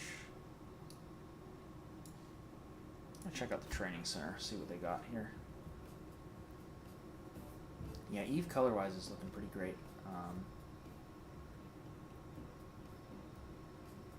Yeah, some mods I didn't really agree with the colors. Of course, I use AVP, which AVP does make it pretty pink.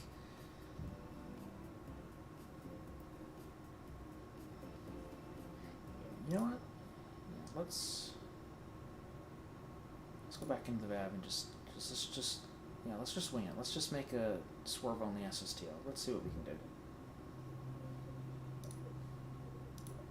So we'll start with that.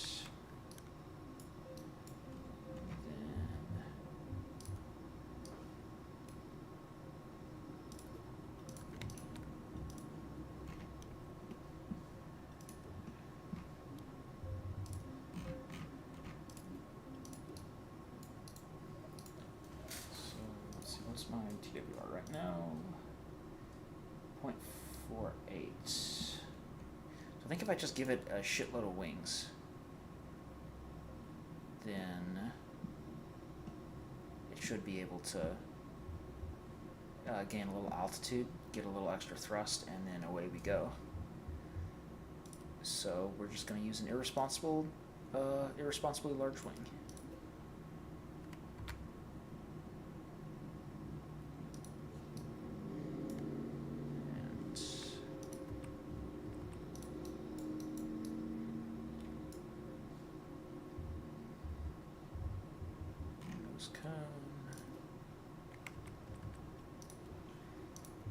Because I like being able to turn quickly, we're just going to add a big reaction wheel.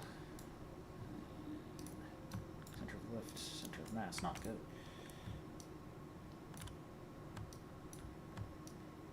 Oh, wow, those wings seem to be pretty heavy.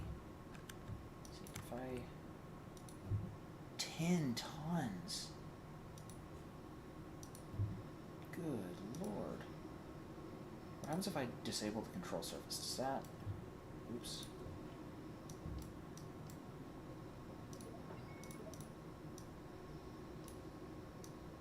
Does it get lighter if I take off the control surfaces?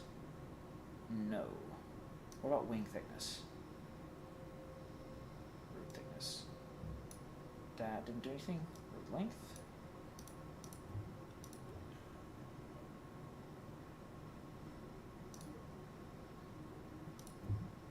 So it's 40.18. So let's drop the span. And that dropped us to 39.39. These wings are really heavy still. That's a lot of mass for a wing. Let's see, I'm already at the minimum thickness. Let's see, if I make them as maximally thick, what does that do to the mass? Okay, it increases a lot. It also makes everything look completely wrong.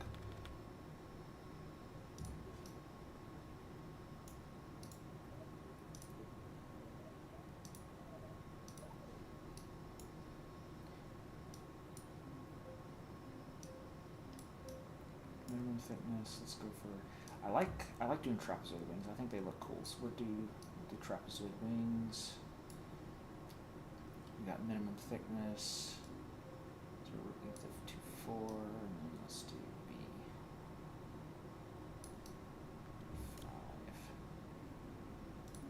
These are so heavy though. So 6-7 tons. Well, okay. I guess to be fair, these are also very large wings because this is a Mark. This is a 2.5 meter command pod, so these are very large wings. It's just this is a 3.5 meter body, so it makes them look small. Point. Let's try using the. Let's see how big can you make this small wing.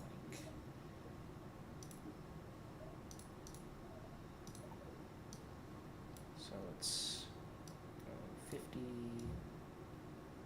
Oh, you can make the small wing pretty big.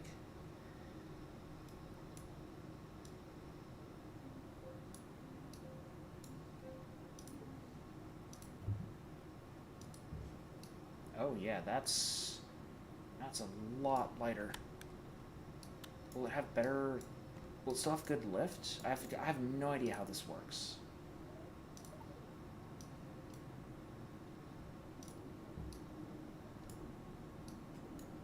Let's turn on control surfaces. How can I span position? Cool. I can just do like little roll surfaces.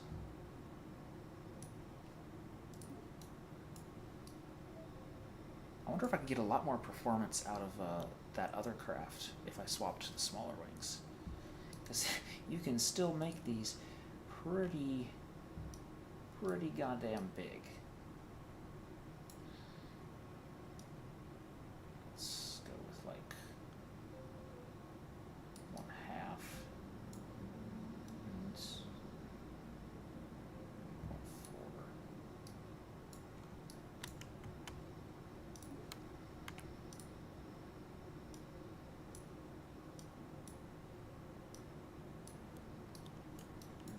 Let's give them an old 5 degrees angle of incidence.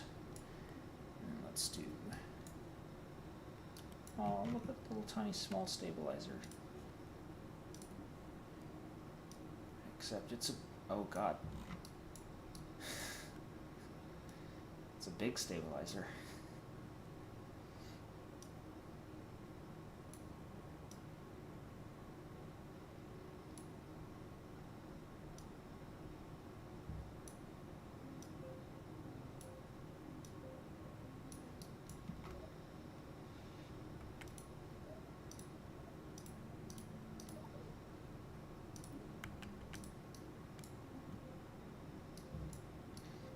We're going for minimum thick wings. No, so there's definitely, like, the lift is definitely based on, it's in some way based on the size, because I know that I was earlier, when I had first launched, I was tweaking the wing size, and I was definitely noticing some flight dynamic differences based on the size. I have no clue how that all, like, how everything plays into the amount of lift they produce, but it definitely does change it. Wait, does this, did I turn off the control surface on this? Or...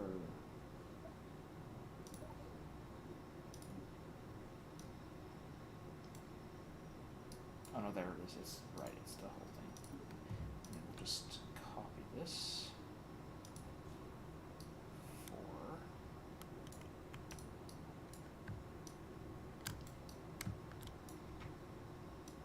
pitch.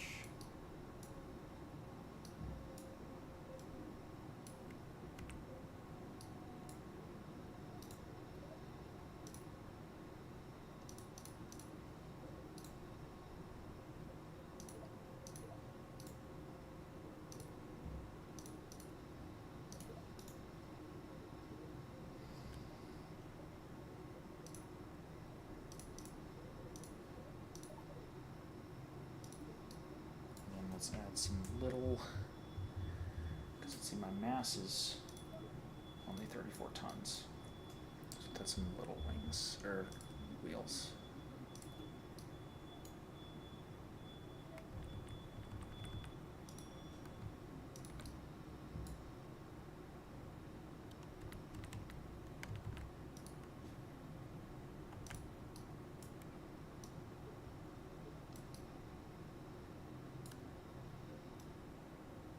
Sure, that'll work for now. And I'm just going to drop these a little bit. Coolio. That's technically everything I need, right? Cool. Let's just send it.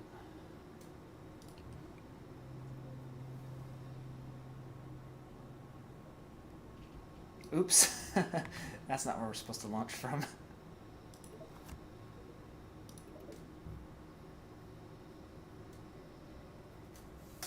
See, I actually prefer using horizontal stabs versus... I haven't figured out body lift yet. I haven't been able to quite tell. It seems like it's maybe not as bad as it was in the first game, but I don't think it... I still haven't come to a conclusion, but I don't think it's as good as using wings. I like using stabilizers instead of canards because...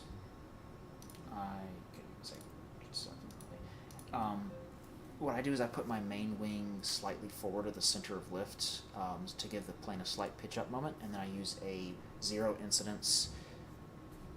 Oh my god, I'm stupid. I'm just all kinds of stupid today. And then I use zero wing incidence horizontal stabilizers at the rear of the plane to help stabilize, and then I actually have to give them a positive angle of attack to keep the plane stable. So it ends up being pretty efficient since they're also at a small angle of incidence. It's just not quite as high.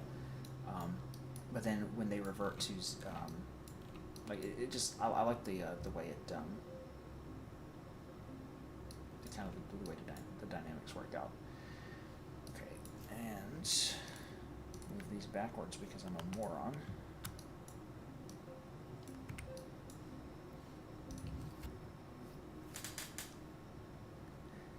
So, engineer, I haven't figured out yet if aspect ratio makes a difference or not. There's just too many variables to control for right now without being able to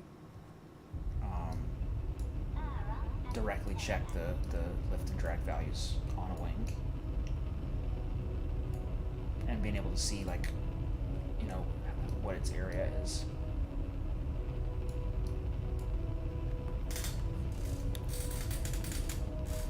Oh, yeah, this...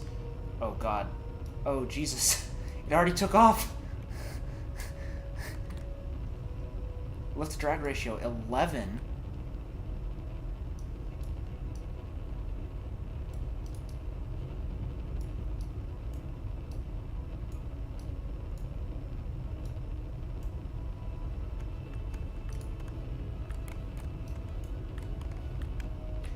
Oh no, did I use wings? Why are these not responding to my controls?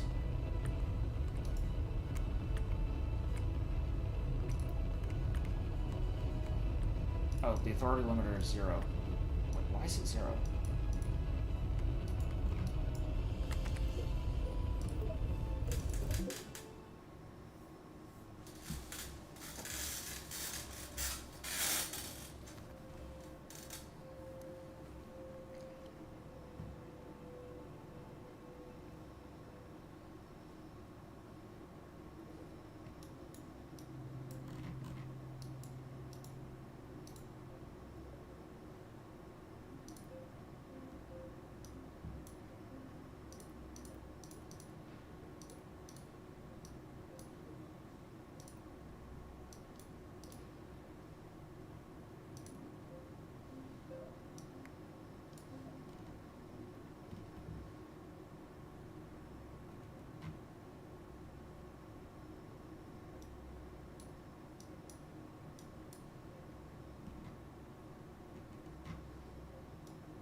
Are these not actual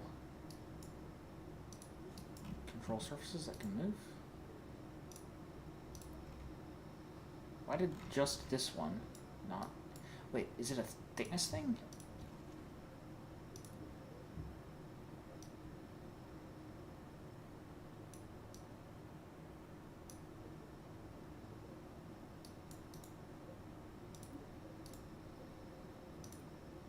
Why is the control authority 0?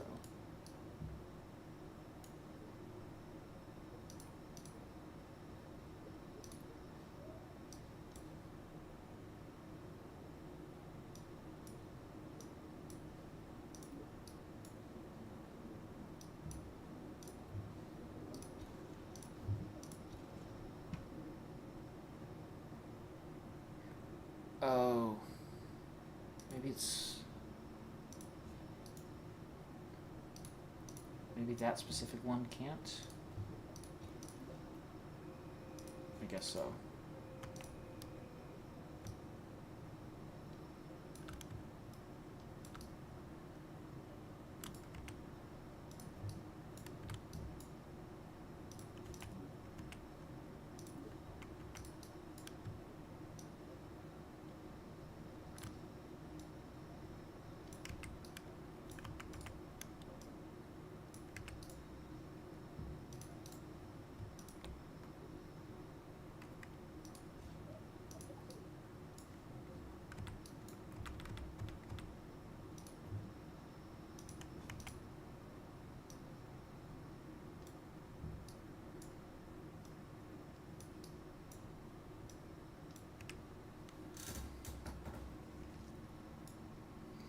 Yeah, sorry, Binge. My mic, I think, is acting up a little bit.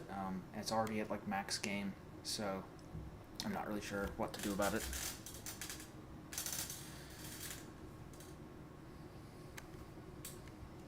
I guess if they're too small, I think it's specifically if you use that smallest one, it doesn't allow you to have a control surface on it.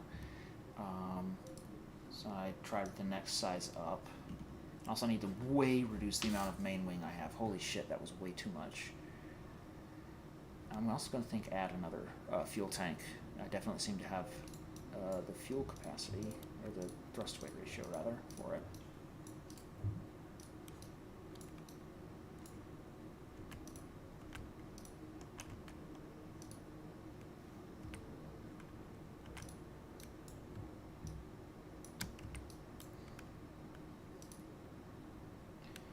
Let's bring this down to maybe 0.35.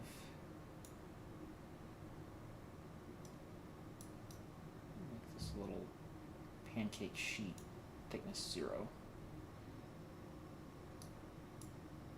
Bring the root length down to 7, tip to 0.3.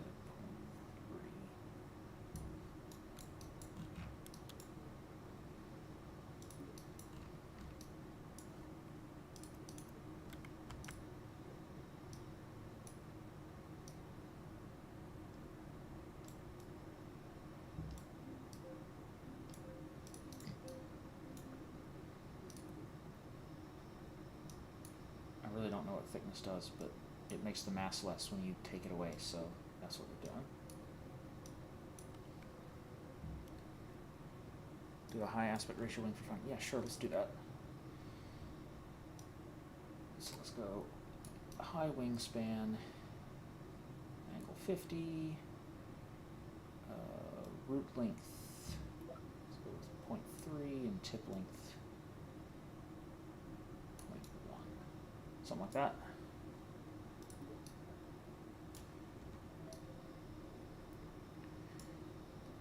Hey, Nazar Space Agency, what's up? Welcome. Now we're goofing around. I'm trying to see if I can make or rather see how good I can make a swerve-only SSTO. So I think we'll call that good for now. Let's go ahead and launch that. See what we get.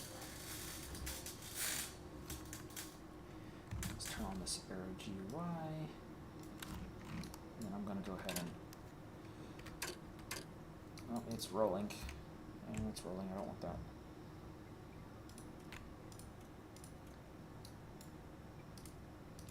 Oop, that was fast.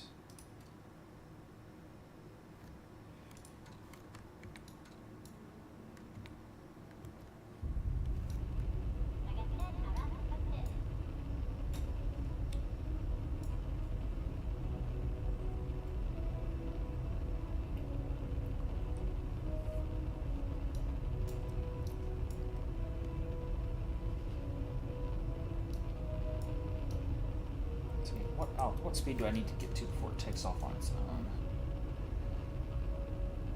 The lift to drag ratio is looking pretty promising, gotta say.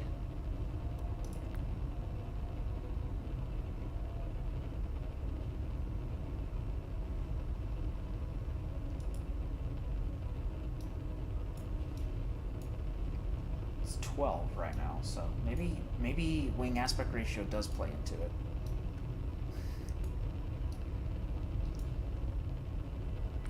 It has like virtually no ability to roll though. Those control surfaces are too small. So let's revert to lab. And then we're going to make it even more ridiculous in terms of aspect ratio. We're going to see if bumping aspect ratio up does increase its drag. So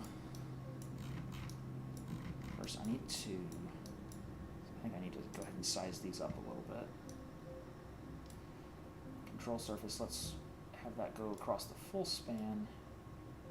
Let's do like half length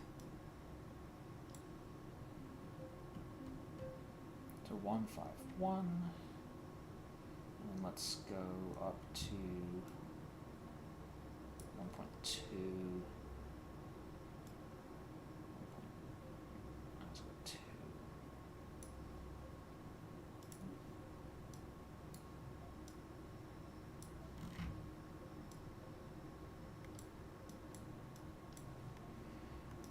And then on the main wing, let's do span 20. Let's do max length. Let's position it all the way out. And then let's do a root length of 0.2 and a tip length of 0.5.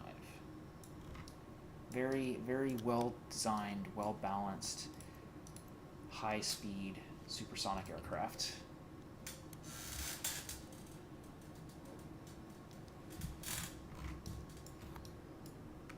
And then again, let's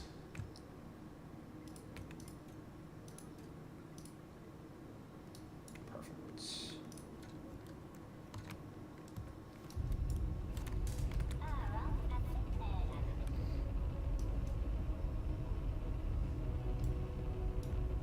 Drag ratio seems about the same, maybe a little lower actually. That might just be due to the fact that the wing is smaller and therefore is producing less lift. There didn't appear to be a wing twist option, no. This wing is still producing a quite substantial amount of lift. We took off at about 70 meters per second.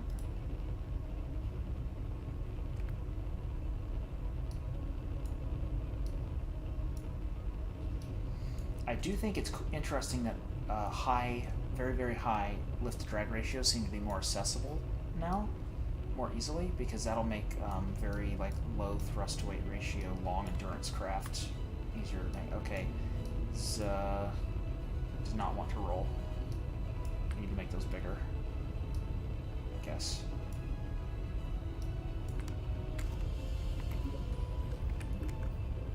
Does it pitch well? It does not pitch well either.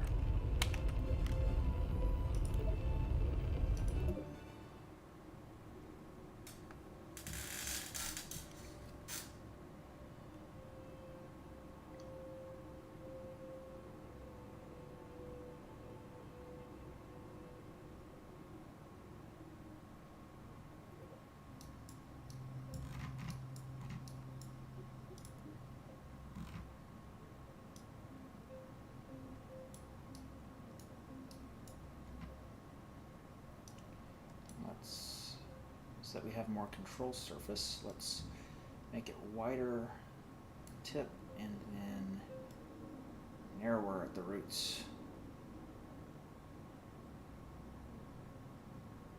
Yes, this is how planes are built.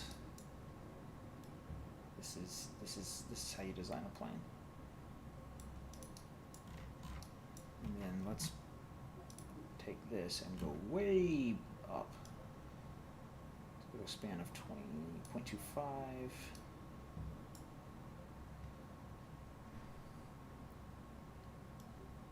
Root length of 0.25.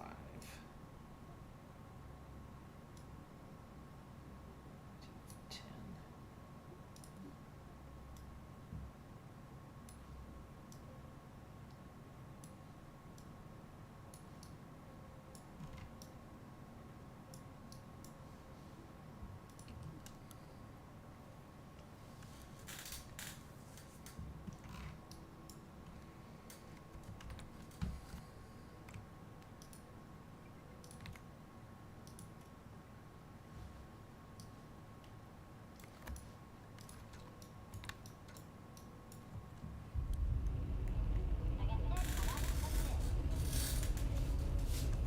Oh, look at that. The lift-to-drag ratio is substantially lower.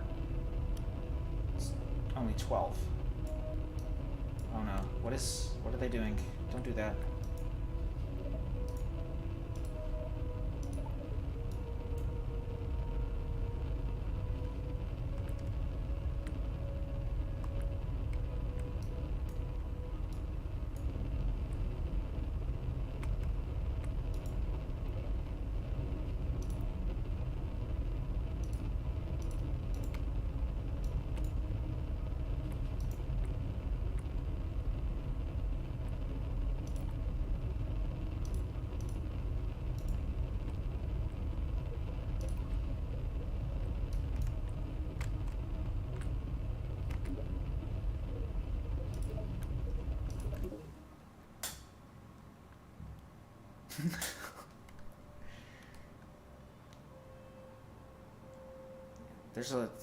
It's definitely going to be a lot more complicated to design the wings for craft now. There's a lot more at play. Okay, so we learned don't play Flappy Bird. And also I forgot to set these correctly.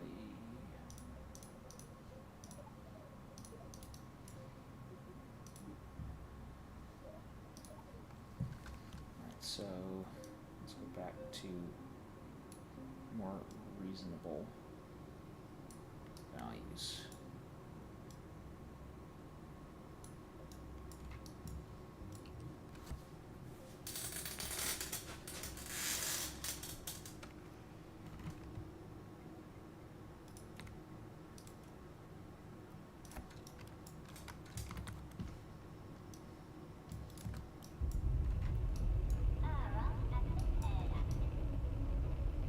The lower lift-to-drag ratio may even just be from these adding drag but no lift because they're at 0 AOA. Oh no, the flappy boys are back.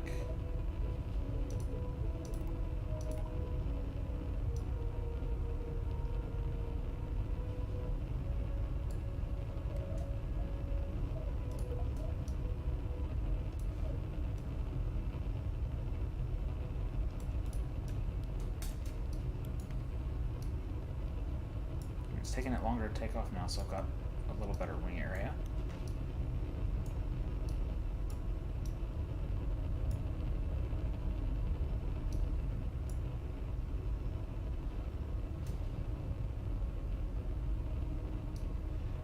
There we go, and we're off.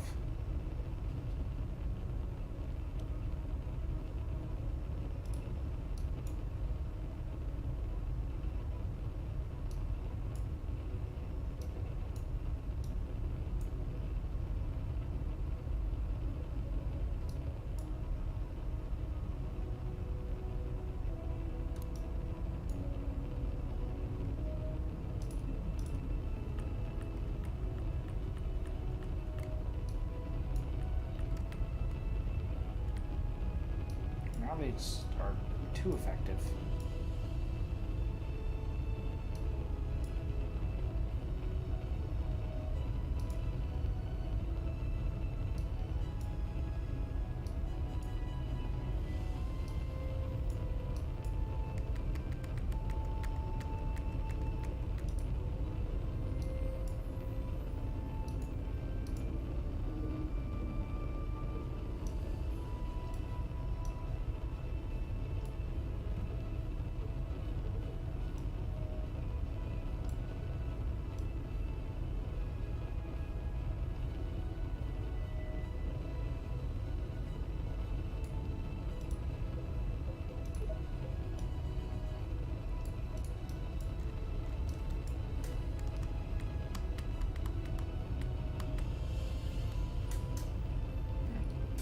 ISP is climbing pretty substantially now, getting some more thrusts.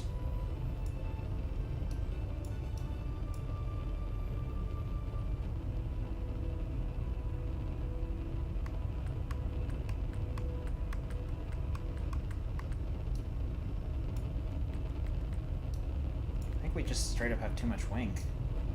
It's climbing way too fast at this point.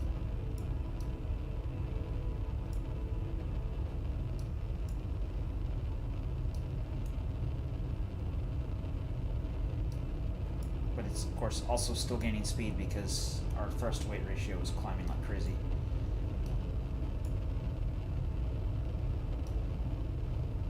And our delta V is actually going up, not down.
Probably will fly good on Duna too.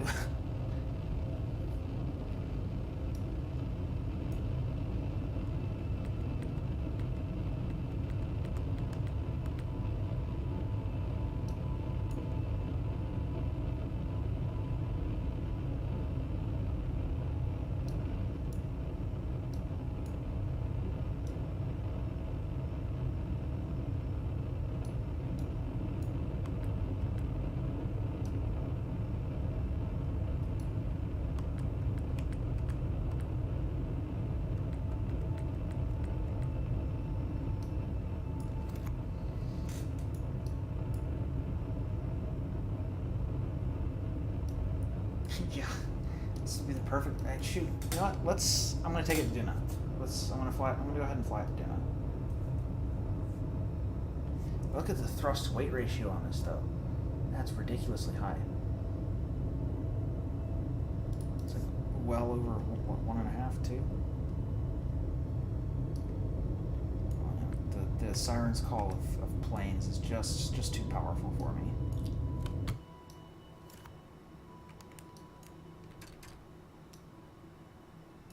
Yeah, this is gonna make if they add props, this will make like Joule SSTOs insanely good. Like it'll be so easy to make a Joule SSTO with this. Same for Eve. You could probably just props in this for a very, very good Eve SSTO.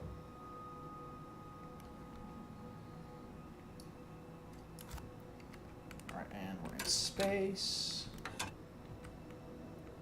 Let's just time warp to apoapsis.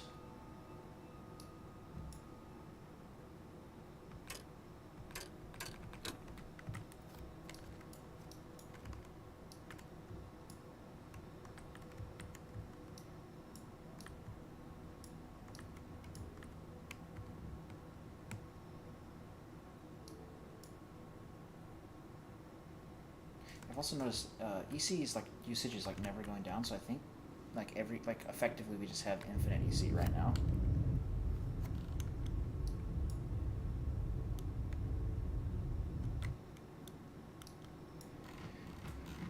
Alright. Duna transfer window. Duna transfer window. Time to I guess we need to go to the tracking station.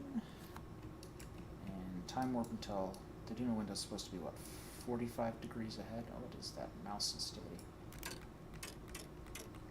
What, why can't I go higher than 100 time warp? What? I can't. Wait, if there's a craft. Oh, it didn't actually leave the context of the craft. Interesting. Maybe now I can. No? Wait, just having a craft in orbit limits my time warp even if I'm not looking at it?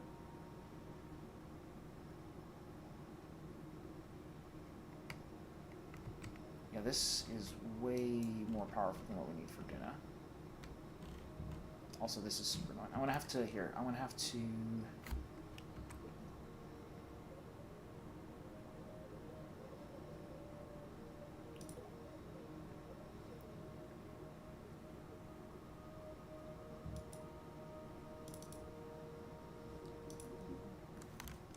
This will have the craft in it. Otherwise, we just did all that work for nothing.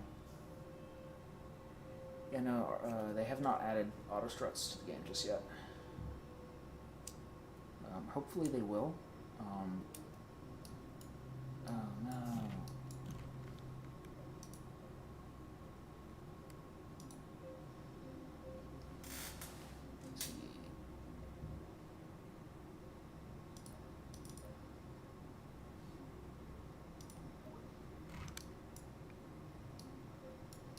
Ah, damn it.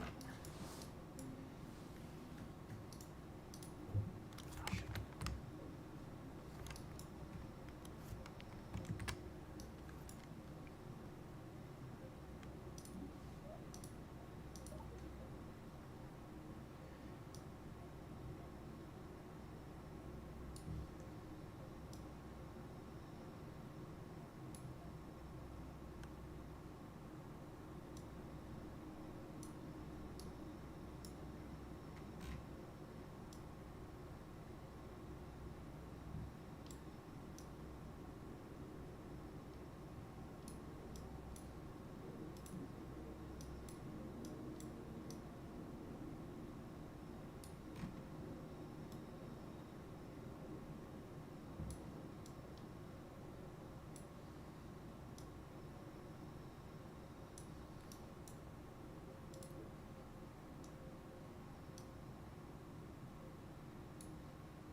have the craft. It's saved. And now we can just time warp on launch.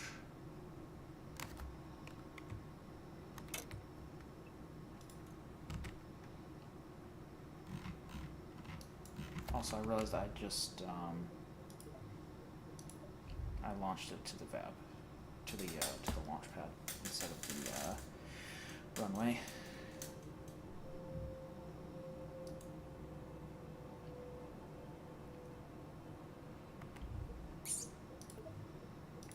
Building all in the same place is going to take a little getting used to. That's for sure.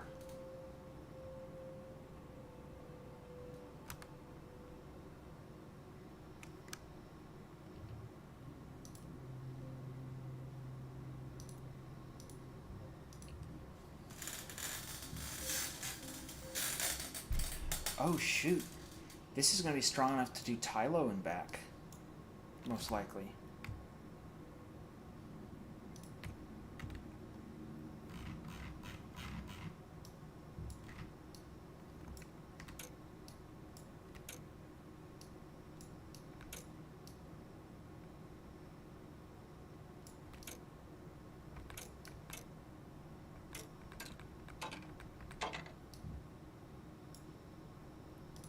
Alright, this looks approximately correct to me. Okay, let's go warp to daytime. Alright, this looks approximately correct for a Duna transfer. So let's go. And I added more mass. So we now got 32 tons of liquid hydrogen. With this little meme wing.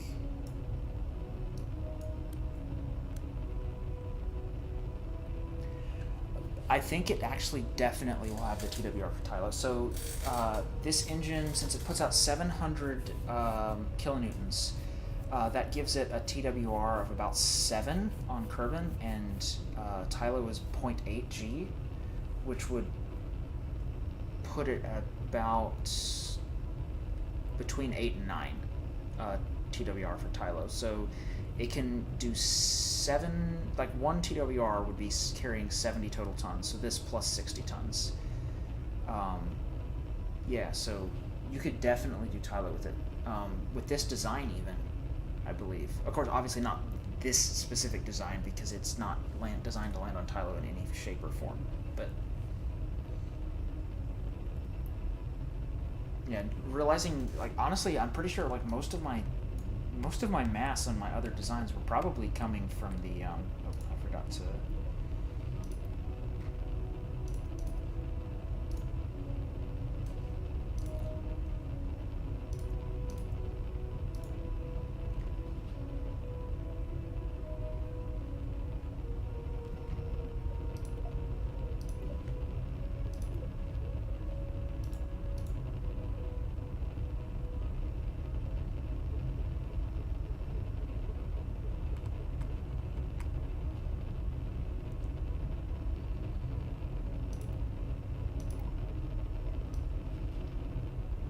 .30 is too high of an authority limit. That's what we've learned.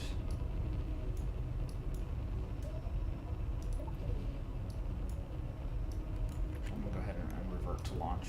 Oh no, I'll lose the transfer window. I don't feel like working again. Just next time. Yeah. Right. You need to set the default of 30 is way too high. Results in that flapping behavior.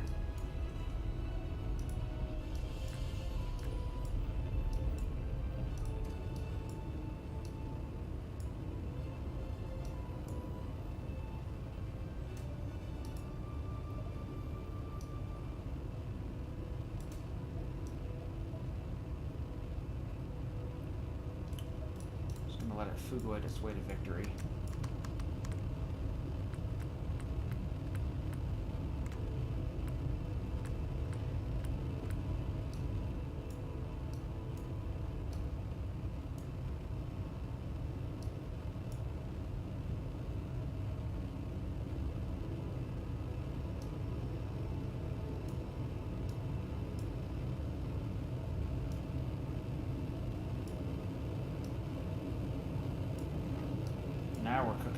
guess.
Weirdly, it looks like it has less delta V. Oh, nope, I'm just going way past what I should. Oops. Yeah, I'm gonna have to revert. I think I can trim the wing area down quite a bit. I'm gonna go ahead and try that.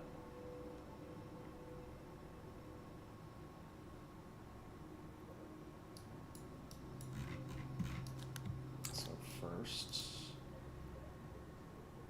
I need to set that to like 7.5.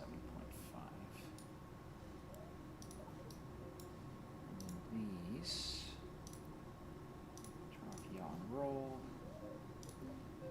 That, turn off pitch and roll. And then let's bring the wingspan down to like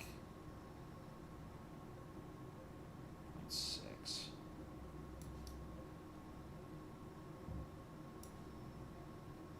Let's go to 2.5, 5.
I just need to turn SAS off on the runway.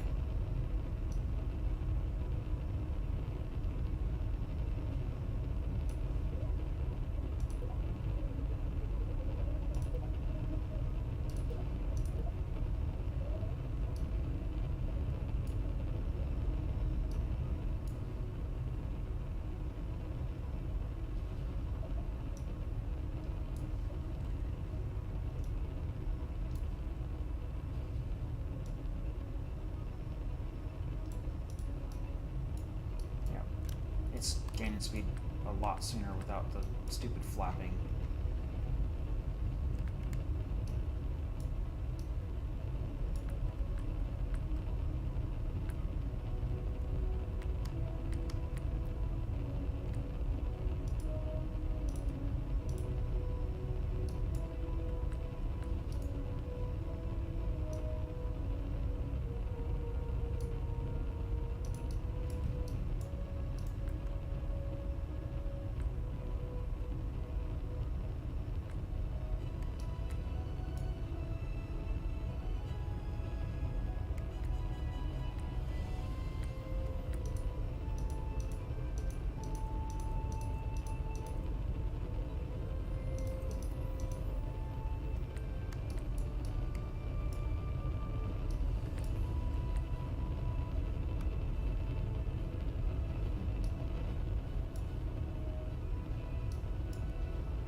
Yeah.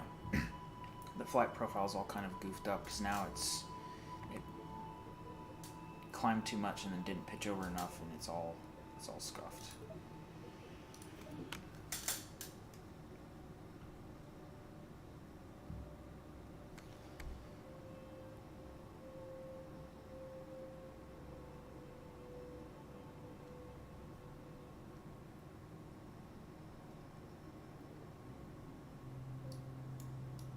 Probably also just need to limit it so that it can't climb above a certain angle.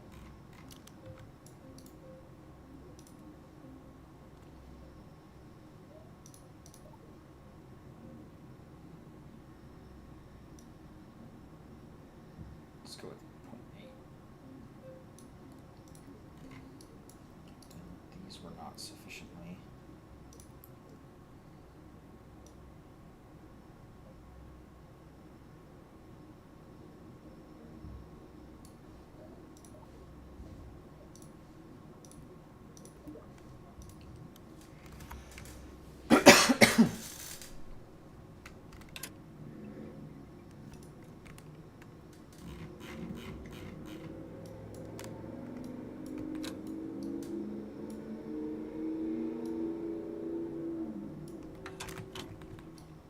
Whoa, that was too fast.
I think I should just limit it and not let it climb over an angle of like maybe 45 degrees.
That's more better.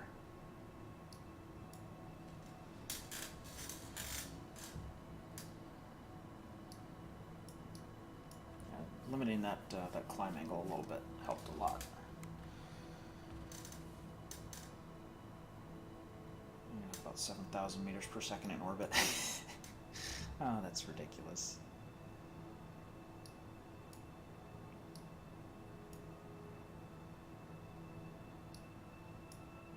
And I'm sure this is far from what you could like from optimal with this. Because optimal would be only just barely be able to crawl off the runway.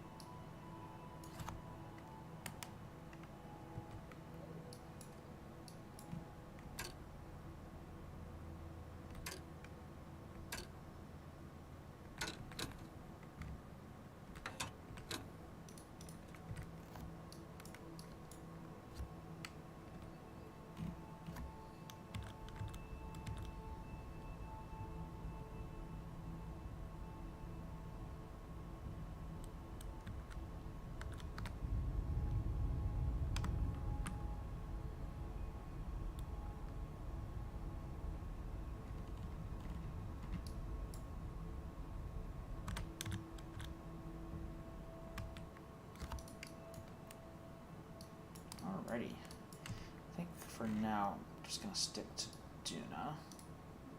Let's create a new recline.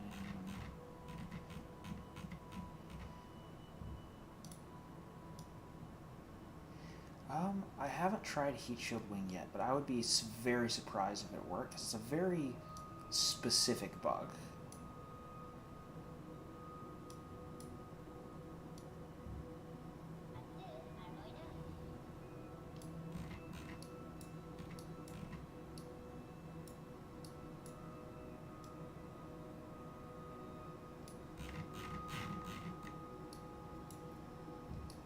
Would you look at that? Look at that perfect apoapsis. Totally blind. Oh my, I almost went straight into an encounter from a guesstimation. Oh, so close.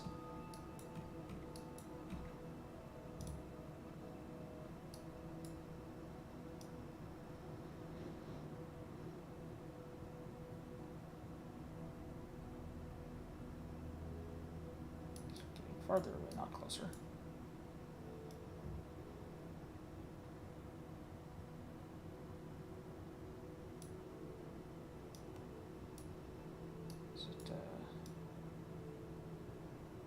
Inclination thing? No.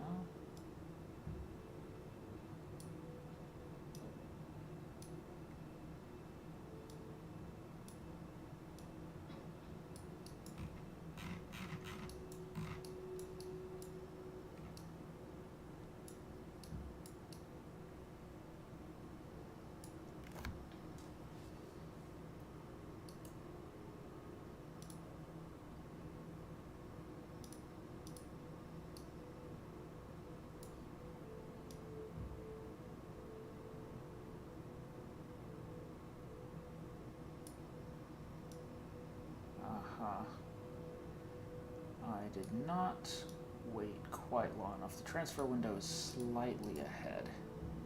So 1042. So we just need to... Oh god, this is going to take forever on time warp 100.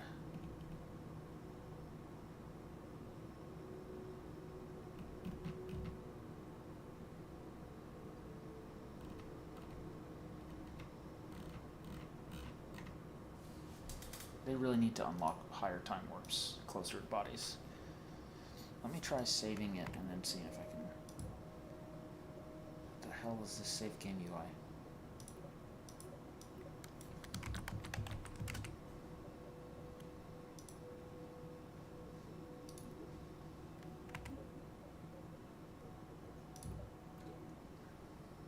Still only 1x time warp.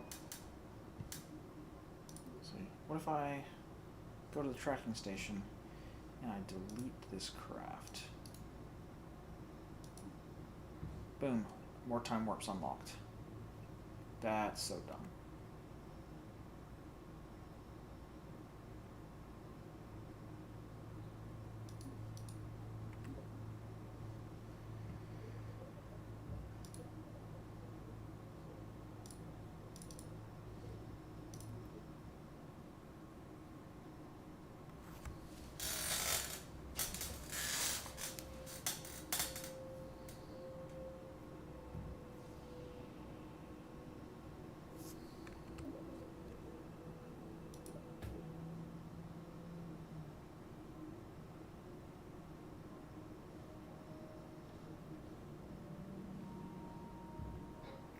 I go to the VAB and launch a second craft? Well, let me do it then.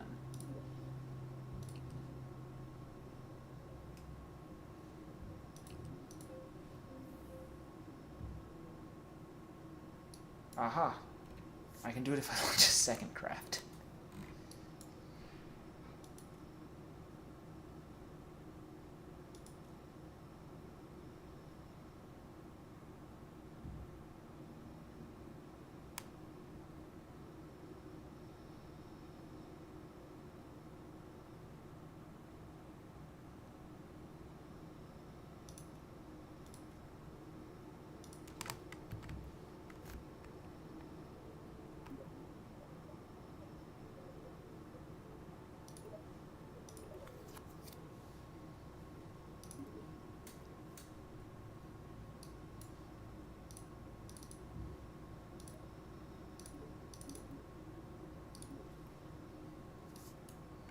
Alright, let's try again.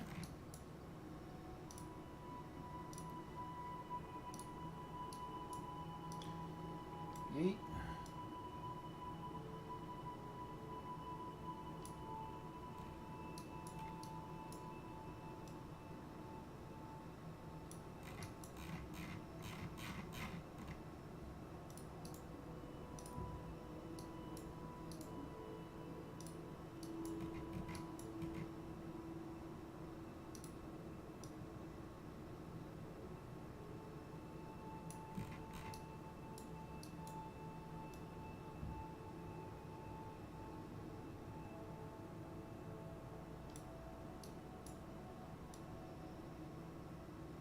Hello?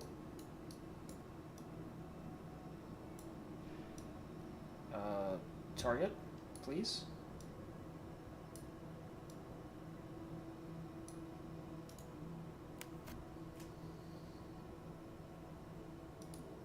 Oh, there we go. I hadn't said it.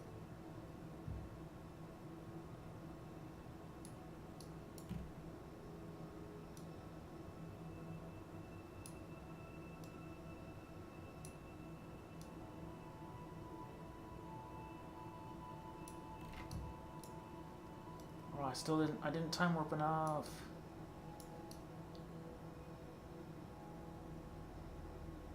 Ah, crap.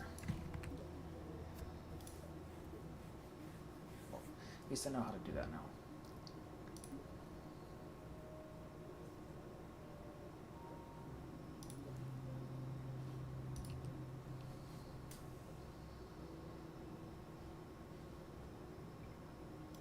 So let's go mission elapsed time.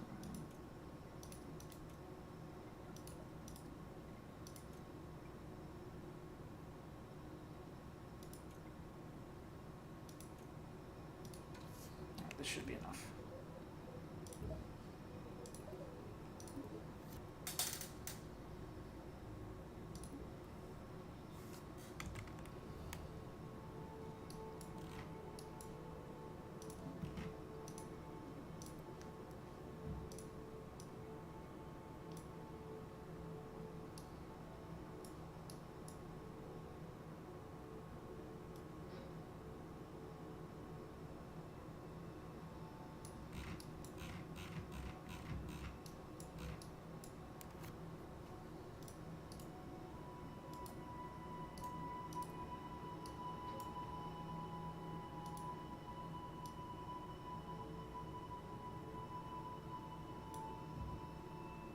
There we go.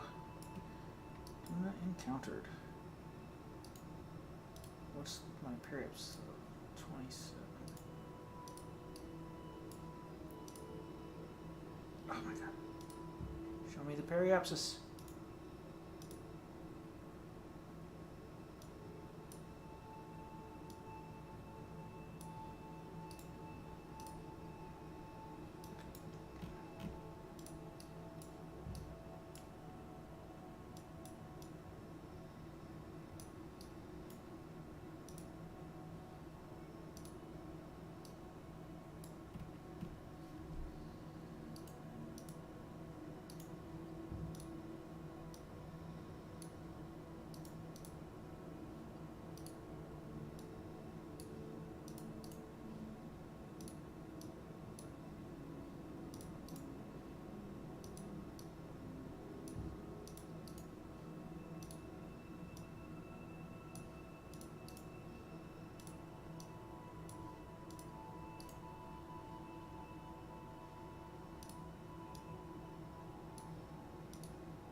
fuck it, close enough.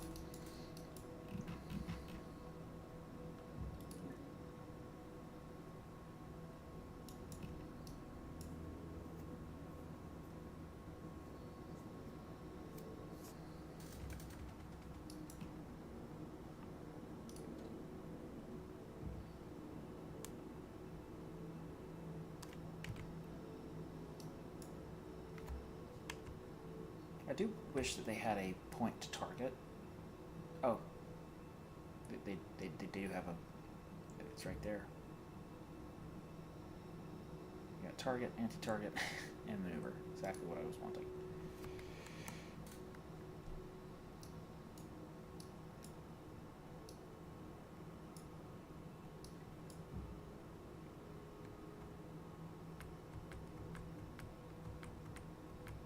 I think I'm just gonna go to Duna. Curious how this is gonna fly on Duna.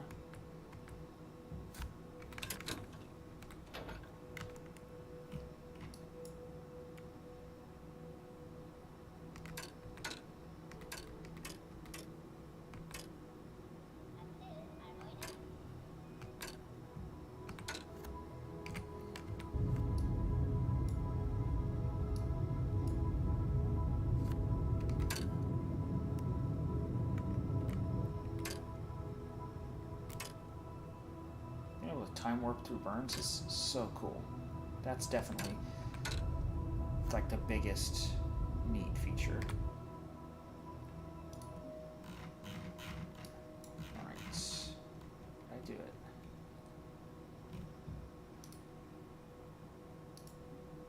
Why is it setting? Oh, it said Duna.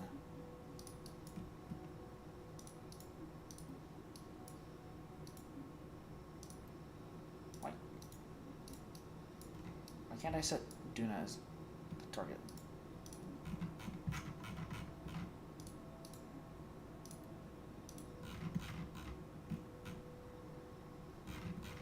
Sorry.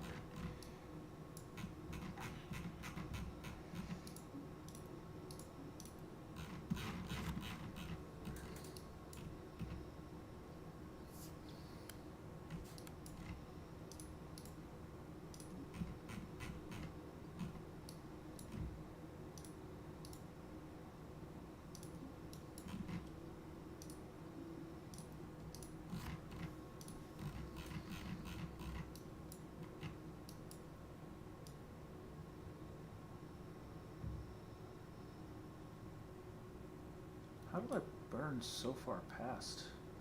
I guess time warp is actually a bad idea with nodes.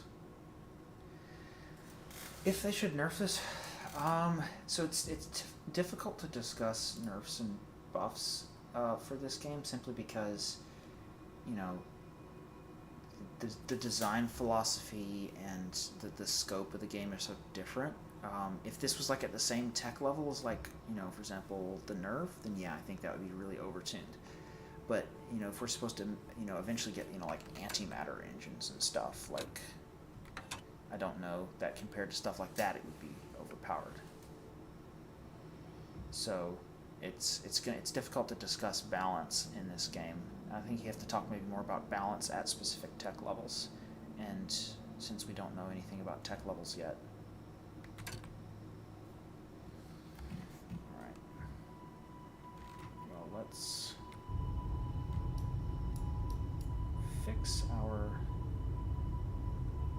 well overzealous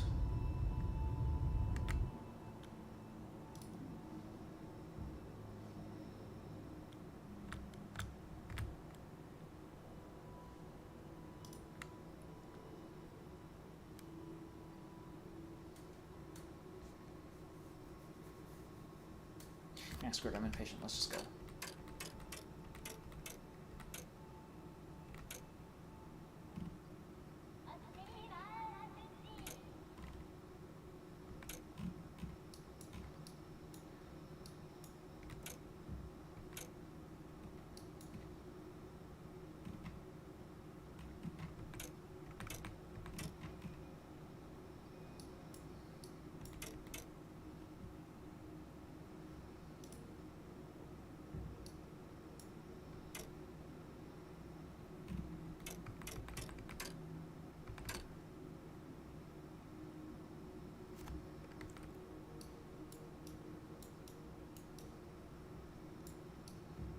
Duna looks really good even from here. We're gonna have to burn a lot of Delta V slowing down, but who cares? We have a lot of Delta V.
The SAS is not... It's having a little trouble.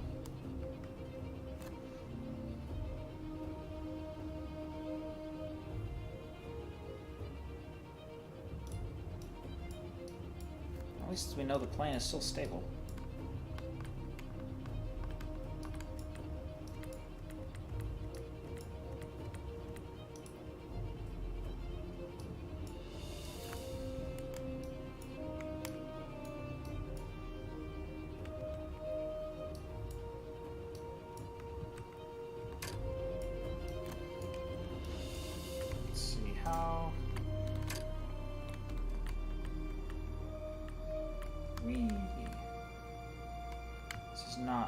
Not a paragon of stability, that's for sure.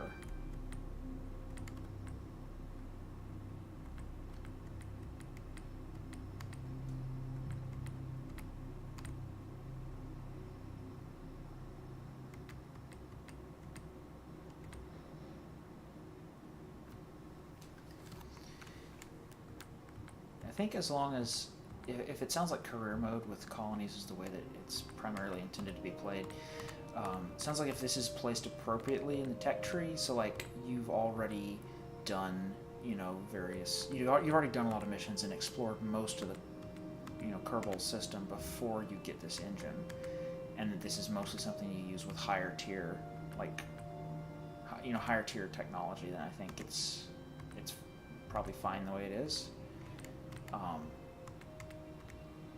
And I think what's going to have to happen is that when people do, you know, cool missions for YouTube, instead of being like, you know, just, you know, unrefueled SSTO to Tylo, right? It'll have to be, you know, unrefueled SSTO to Tylo at fill-in-the-blank tech level.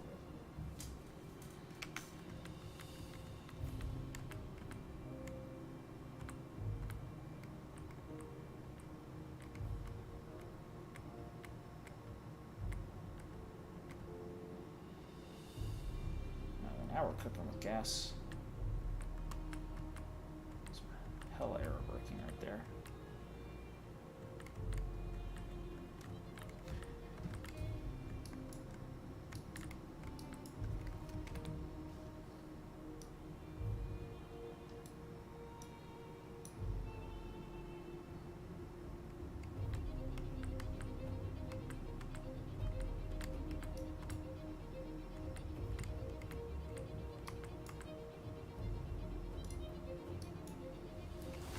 Probably consider pulling up out of this dive.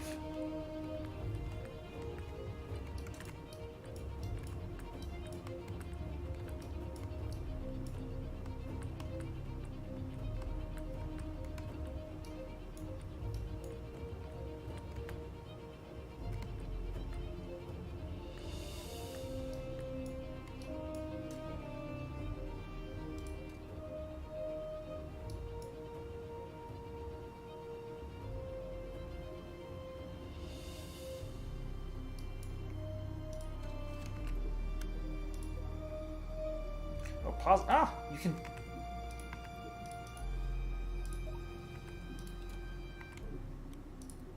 Clicking save game doesn't automatically pause.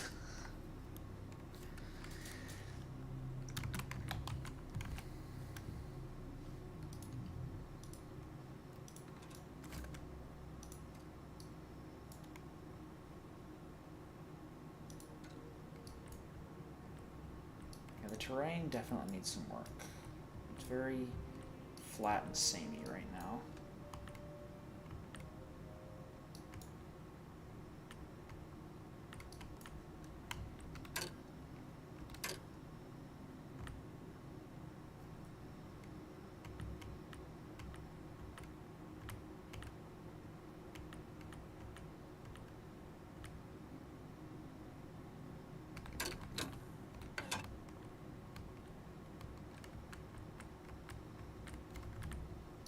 Hard to tell like how high I am because the terrain's all the same.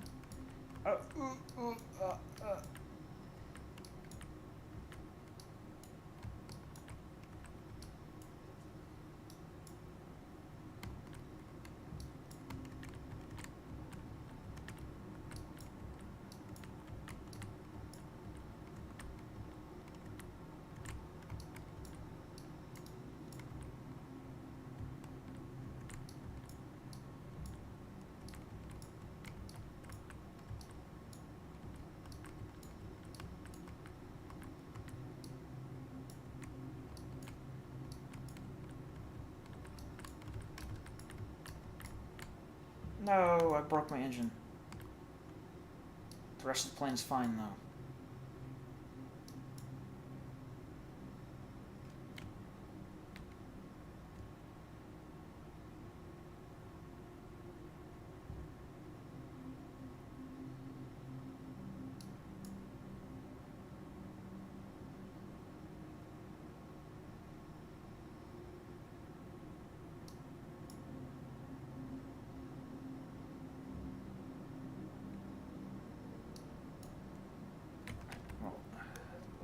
Let's load the save.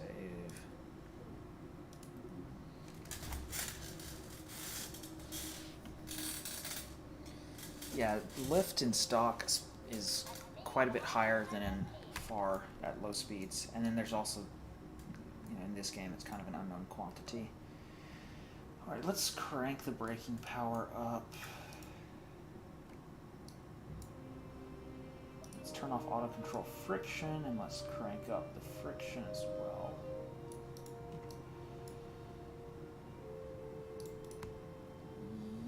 Yoink. Oh no, I didn't yoink fast enough. Oh, I yoinked too late.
When you say is there an aero brake part, you mean like a part specifically designed for aero braking?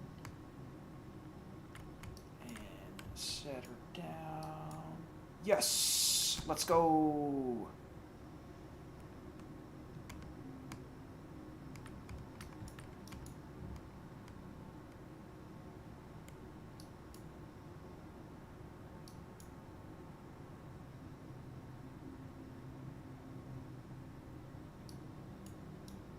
Hell yeah.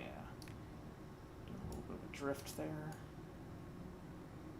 And we are stopped.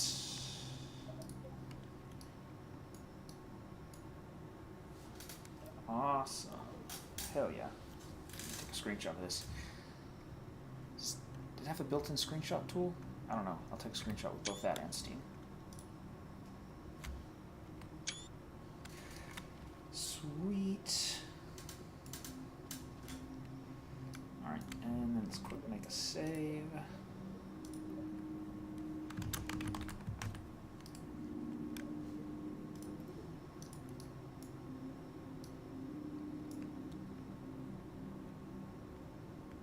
Yeah, I found in stock generally, rather than using flaps, it's generally a better idea to just flare the whole craft more. Um, since with flaps in stock, you're only gaining increased lift from the flap itself and not from the change in geometry of the overall wing. Like the amount of extra lift you get is very, very minimal generally. Um, so the end result is that it's just better to just flare the whole craft a few more degrees. So you'll see when I was coming in here, I was probably at 15 degrees angle of attack, maybe more. All right, and now it's time to take back off. Yeah, that's true. I can't flare too much on the final landing, but what I can do is flare right before final landing and then like tip back over and drop, which is kind of a little bit what I did. But yeah, with what you'd probably want to do for a Duna craft like this is you'd want to move the engine up to the middle in between a split fuselage. You could even carry another fuel tank like that. Like you'd maybe mount like 2 fuel tanks here, 2 here, and then do like 1 fuel tank engine. Oh, you put like the cockpit here, so it'd be like 1 tank engine, 2, and then a cockpit right here, just to bring the whole thing in short. All right, let's go ahead and. Oh Jesus, my thrust to weight ratio is so high. I'm already at 120 meters a second.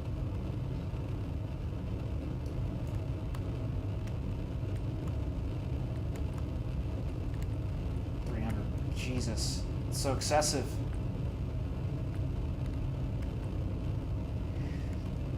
So the specs that I have, I'm using a 3440 by 1440p screen, so about twice as many pixels as 1080. I'm using a 5700 XT graphics card. It's about equivalent to like a 3060 from NVIDIA or a 6600 XT from AMD. And then I have a 5900X CPU, so that's 12 cores, 24 threads.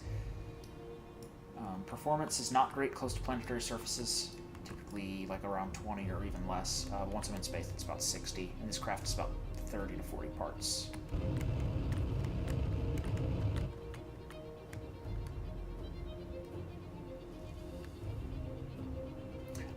Yeah, I could use like the wing part that's a whole surface actuator. I'm curious though if that would have a performance penalty in terms of like mass. RAM, 32 gigabytes of I believe it's running at 3600. I don't think RAM's too big of an issue here. Hopefully this doesn't have memory leaks like KSP 1 does.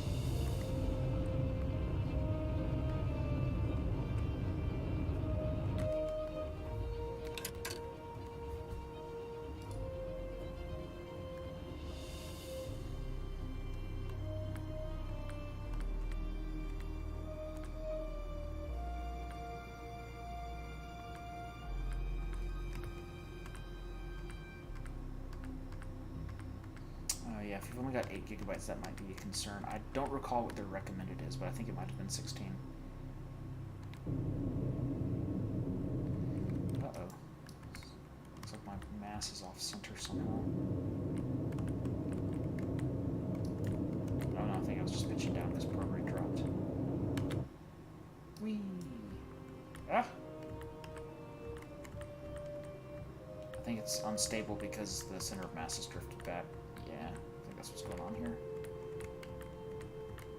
Not to fear. This craft is so outrageously excessive that it doesn't matter. The thrust to weight ratio on this is absurd right now.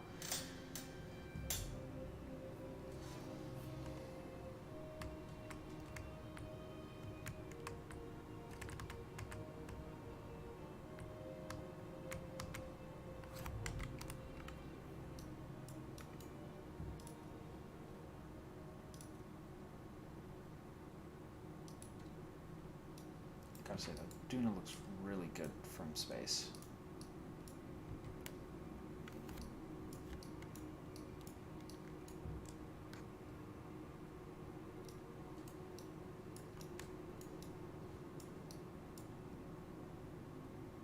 Yeah, this engine is just a wee bit strong.